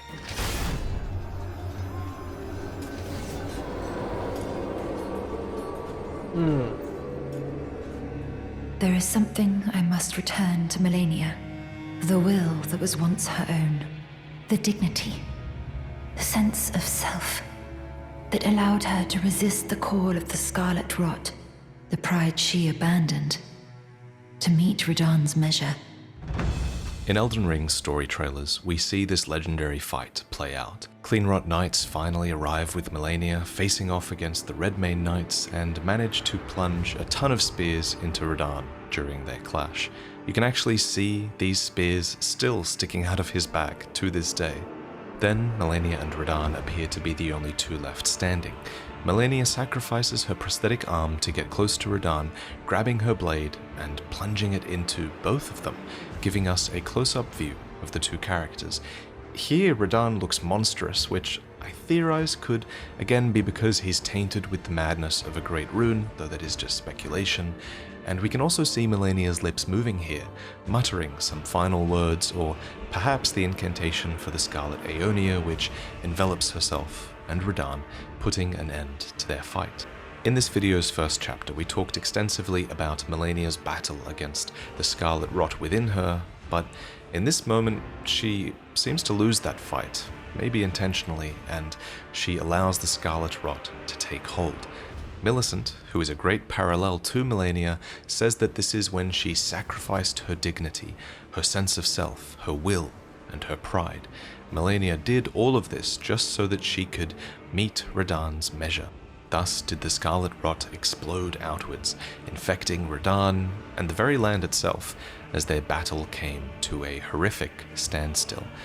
In the end, neither party was in a state to continue fighting, so technically Melania didn't lose, so she was technically still undefeated. Few survived the Battle of Aeonia, but one who did was the Cleanrot Knight Finlay, who, in an unimaginable act of heroism, carried the slumbering form of Melania all the way back to the Erdtree. They managed this alone, fending off all manner of foes along the way. But back at the center of Caelid, Melania's scarlet bloom remained. A nearby phantom's dialogue reads, "Sublime, I tell you. The very first flower of Aeonia bloomed on this very spot. Melania, may you blossom into a goddess." In the present day, Caelid features at its center a giant tree that spirals in a similar manner to Melania's first scarlet bloom, so it probably is the same scarlet bloom. As the Phantom says, this was the very first flower of Aeonia, and the beginning of the scarlet swamp in this land. And at the very center of that is another curious thing. There's a boss called Commander O'Neill, who carries the Commander's Standard, which reads, "Even after his lord was fled, Commander O'Neill continued to brandish this flag in the devastation of the rot-eaten field of battle, the sole veteran who remembers this battle with pride." And it's hard for me to say exactly whose side O'Neill would have been on. He summons the spirits of exiled soldiers, who themselves have no real affiliation to speak of, though I will say that you can summon one of Millicent's sisters to help you in the fight against O'Neill, which might suggest that he's opposed to the idea of rot and that he might have fought for Radahn, although I feel like you could go both ways on this, because the Commander's Standard says that his lord was fled, and both Melania and Radahn fled this battle. Anyway, when you defeat O'Neill by luring him into the guises of Scarlet Rot because it's funny, he doesn't just drop the Commander's Standard, he also drops an heirloom of the Battle of Aeonia, a broken needle of unalloyed gold that was once buried within Melania's own flesh, repelling her Scarlet Rot until it snapped. A really interesting question here, considering the needle is broken, is whether Melania snapped the needle intentionally when she plunged her blade into herself and Radahn. Perhaps she knew that it would cause the rot within her to flare up worse than ever if the needle was broken, and allow her to defeat Radahn. Millicent does explain that the explosion of rot in her is worse after she takes out the needle, almost as if it's been building up inside them all this time. I paused to even tell you, but I took out the needle myself. The scarlet rot writhes now, worse than ever. So it's pretty clear that this is where the final moments of the battle took place. And we even find Cleanrot Knights able to rise outside when you're near, even now.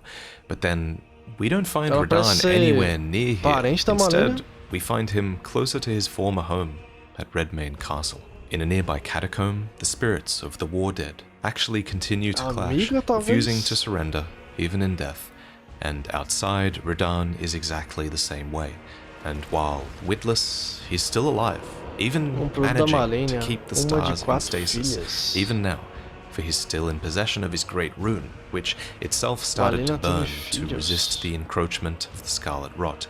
His feet have rotten off, the spears of Cleanrot Knights remain in his flesh, but he fights on, simply using those spears in his back as arrows to fight off anyone who threatens him, refusing to give up and die in anything but an honorable death.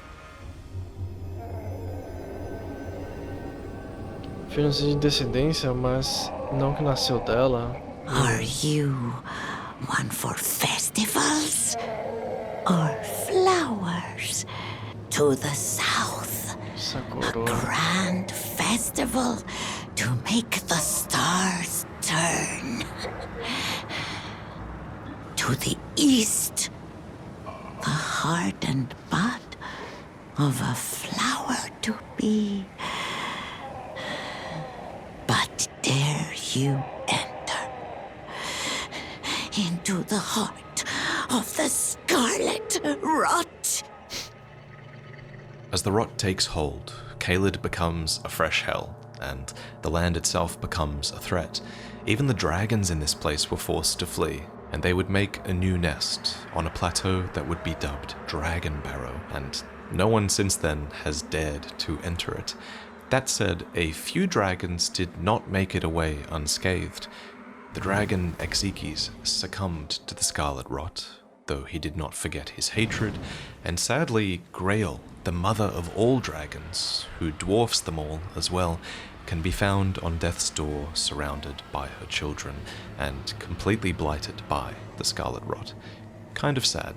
Thanks for the 50k runes though. And in the end, it was Melania's scarlet rot, not really Melania herself, that would eventually drive Radahn's Redmane Knights to defeat. According to their armor, when they were driven to defeat by Melania's scarlet rot, the Redmane Knights burned off the crest on the left breast of their armor to indicate their resolve, stating, "Alas, dear home, I shan't see you again, for our duty is to remain here, a bulwark against the blight." The knights using fire to burn away their own crest in this way is such a great symbol, for fire was their one and only weapon for fighting back against the rot.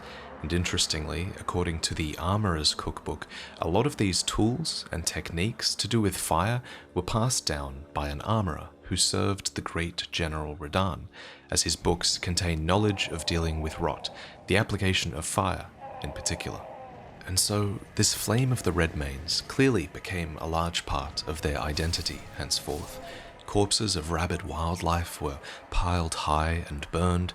Long smouldering walls of flame were built in order to prevent the rot from spreading to neighboring lands. These same walls border their own castles.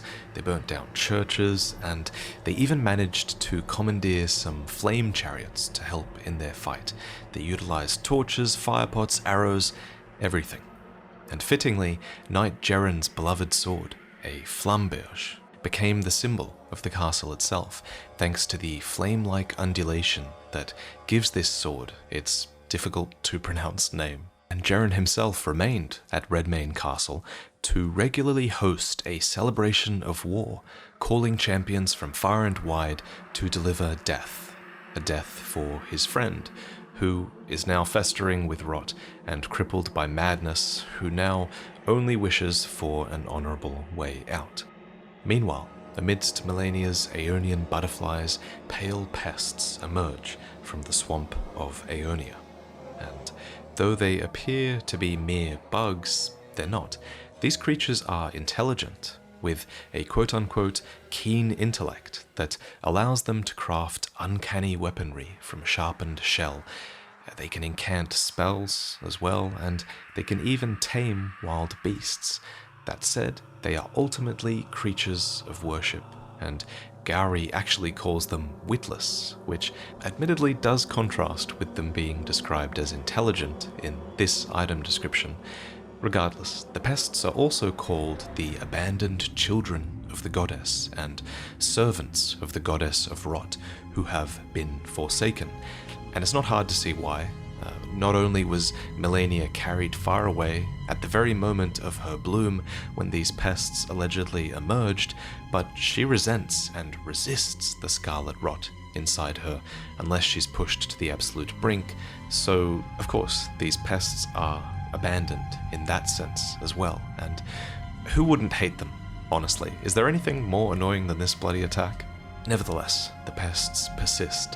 They even have a quotable line of dialogue in the Kindred of Rot's exaltation talisman, which reads, "Rot for the Scarlet Goddess. O scarlet blossoms, flourish in distant lands, and return to us the unwanted children." Which brings us to the phrase, scarlet blossoms. This might not be talking about literal flower buds of the scarlet rot, but instead I think it's talking about actual people. I think it's talking about these 5 sisters. I think these are the scarlet blossoms. They are Pollyanna, Maureen, Amy, Mary, and Millicent. Aí, ó. The girl, Millicent, she is a bud. Green and undeveloped, waiting to flower into magnificence. What a wondrous day that will be. In truth, before her, I'd never seen a bud of such superior quality. She might very well outshine her sisters. So it seems like these pests, including Gary perhaps, have a keen interest in cultivating these scarlet blossoms. I'd prefer to talk about Millicent's questline in a future Prepare to Cry episode, so subscribe and turn on notifications, but I will hold off for now. But essentially, Gary does all of this in anticipation of these daughters becoming Scarlet Valkyries, who he believes might one day serve Malenia when she ascends as the goddess of rot.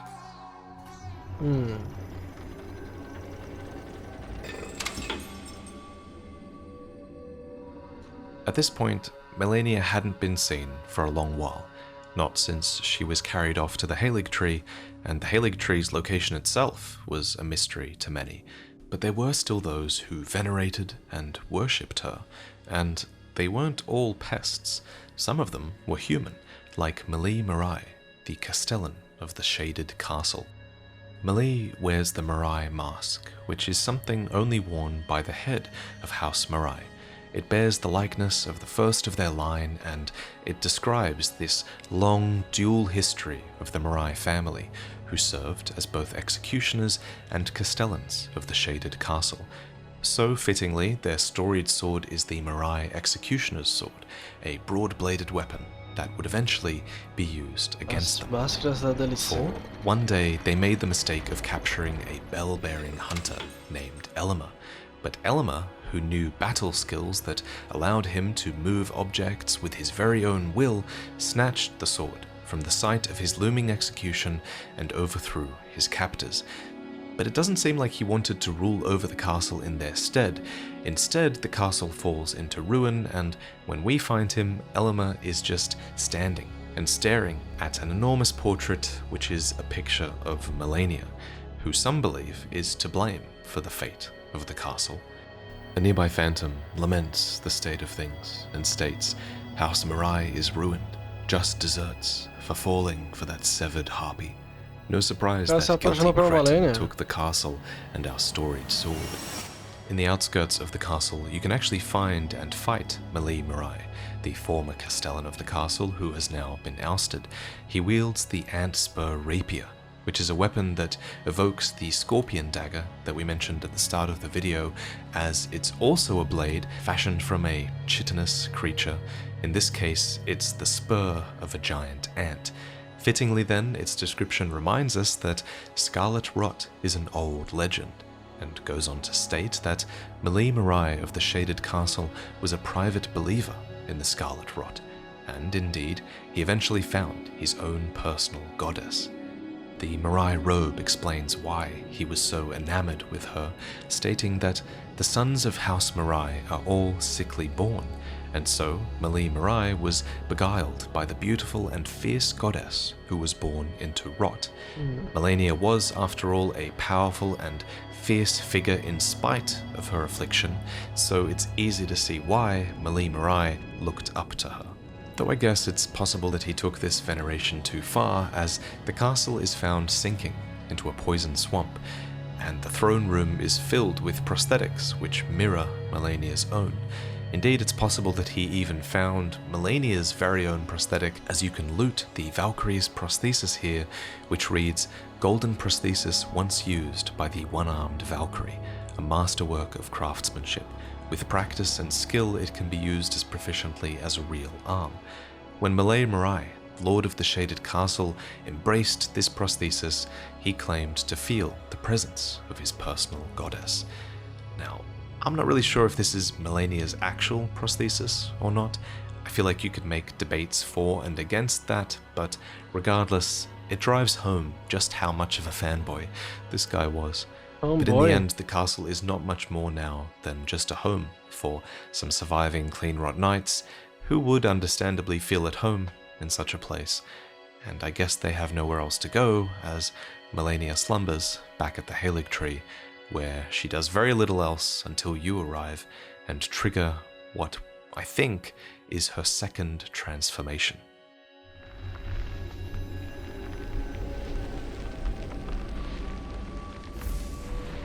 Wait.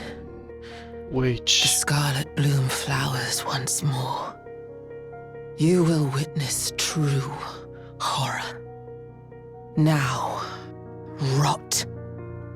Now, I got some bad news for you guys in this final chapter. So, you know how difficult Malenia was to defeat, right? Well, what if I told you that wasn't her final form? It might not be, for the Scarlet Aeonia description reads, each time the scarlet flower blooms, Malenia's rot advances, and with the third bloom, she will become a true goddess. So, it's known that Malenia's first bloom was in Caelid, and we know that she blooms in a fight against us, so the debate becomes, is this mid-fight bloom Malenia's second bloom, or her third? Some would argue that this is Malenia's third bloom, and that she's already become the Goddess of Rot. She does, after all, literally have Goddess of Rot as her title, and there is a bloom right outside her boss room which could have been the site of her second bloom. So how do you argue against that? Well, for starters, the bloom outside might not be hers. For one, it'd be kind of weird if she had a second bloom that is never described, right here, when she's slumbering in just the neighboring room. But not only that, in front of this bloom, you actually loot the Traveler's set, which is the same set worn by Millicent and her sisters, and Melina as well. Considering Millicent and her sisters are buds of Malenia, and considering Millicent also leaves behind one of these blooms when she dies, it's not ridiculous to think that one of these sisters might have flowered here already. And I don't think that Malenia having Goddess of Rot in her boss title means that much. Many, like Gowry and the Pests, already believe that Malenia is the Goddess of Rot. The Scarlet Aeonia description instead specifies that the third bloom will make her a true goddess, and I think anything before that is just a brief flash of the Rot god shining through. But the biggest piece of evidence that Malenia hasn't yet reached her third bloom yet, in my opinion, comes from Gowry, who goes to extraordinary lengths to nurture Millicent, encouraging us to kill her even, just so this betrayal can turn her into a Scarlet Valkyrie that will serve Malenia. It must be done by your hand, no other. Millicent trusts you, rather deeply in fact. Sever that trust. Nurtured by betrayal, her bud will flower most vividly. When Malenia ascends to godhood, Millicent too shall be reborn as a Scarlet Valkyrie. If Millicent dies, she flowers, with Gowry's expectation being that she will be revived after this. So considering that there's a bloom in Malenia's boss room as well that appears after you defeat her, I feel like it's possible that Malenia could have another revivification after this as well. And one final piece of evidence was actually pointed out by you guys in the comments of my recent Oracle short. In that video, I argued that the Oracles might be there to herald the return of Mikla as a god, as their spirit ashes state that it is said that when Oracle envoys appear playing their pipes, they do so to herald the arrival of a new god or age. But I completely neglected to mention that they might be here to herald Malenia's ascension as a god instead. So thank you guys for pointing that out. If you haven't already, I'd appreciate if you tried out some of my shorts content. It's extremely difficult to fit everything within 60 seconds, but it's a fun challenge and I'm pretty happy with some of the short stories that I've been able to tell in those shorts. Anyway, personally, I wouldn't be surprised if we fight some incarnation of Malenia again in the DLC, and I'd be down for that fight, provided she rises again with her lower half as a scorpion or something. But what I find to be the most disturbing thought about Malenia's potential third bloom is that Gowry believes a scarlet bloom will be more vivid if it's nurtured by betrayal. That's what we see in Millicent's questline. So what if Malenia's third bloom could be more vivid if she's betrayed by her brother, Mikla? Fuck. But it's late now, and I'm really getting into some deranged speculation territory, aren't I? So that's probably my cue to end the video. Special thanks to Miss Pat for the footage and editing help, as always, and special thanks to Quailag as well for looking over this script, and thank you, as always, for watching. Malenia voltar como a verdadeira deusa da podridão? Monca. Seria legal, Dom. Seria legal. Não nego. Queria ser muito interessante.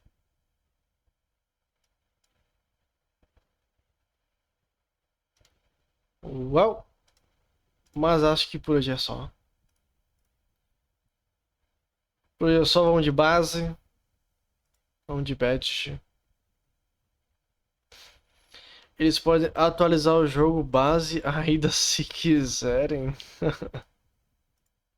Vai mudar a boss fight dela? Ou vai adicionar? Caramba, interessante, velho. Muito interessante.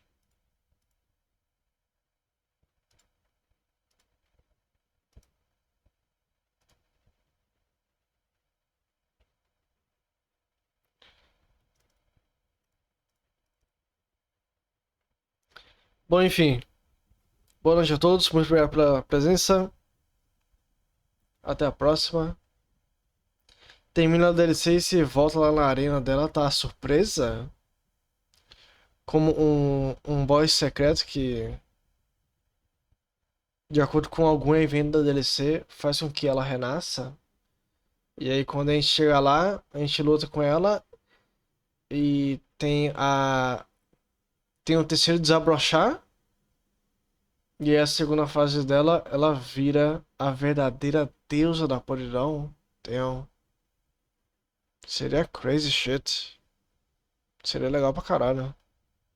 Mas o problema é o Waterfall Dance. Seria bem dead.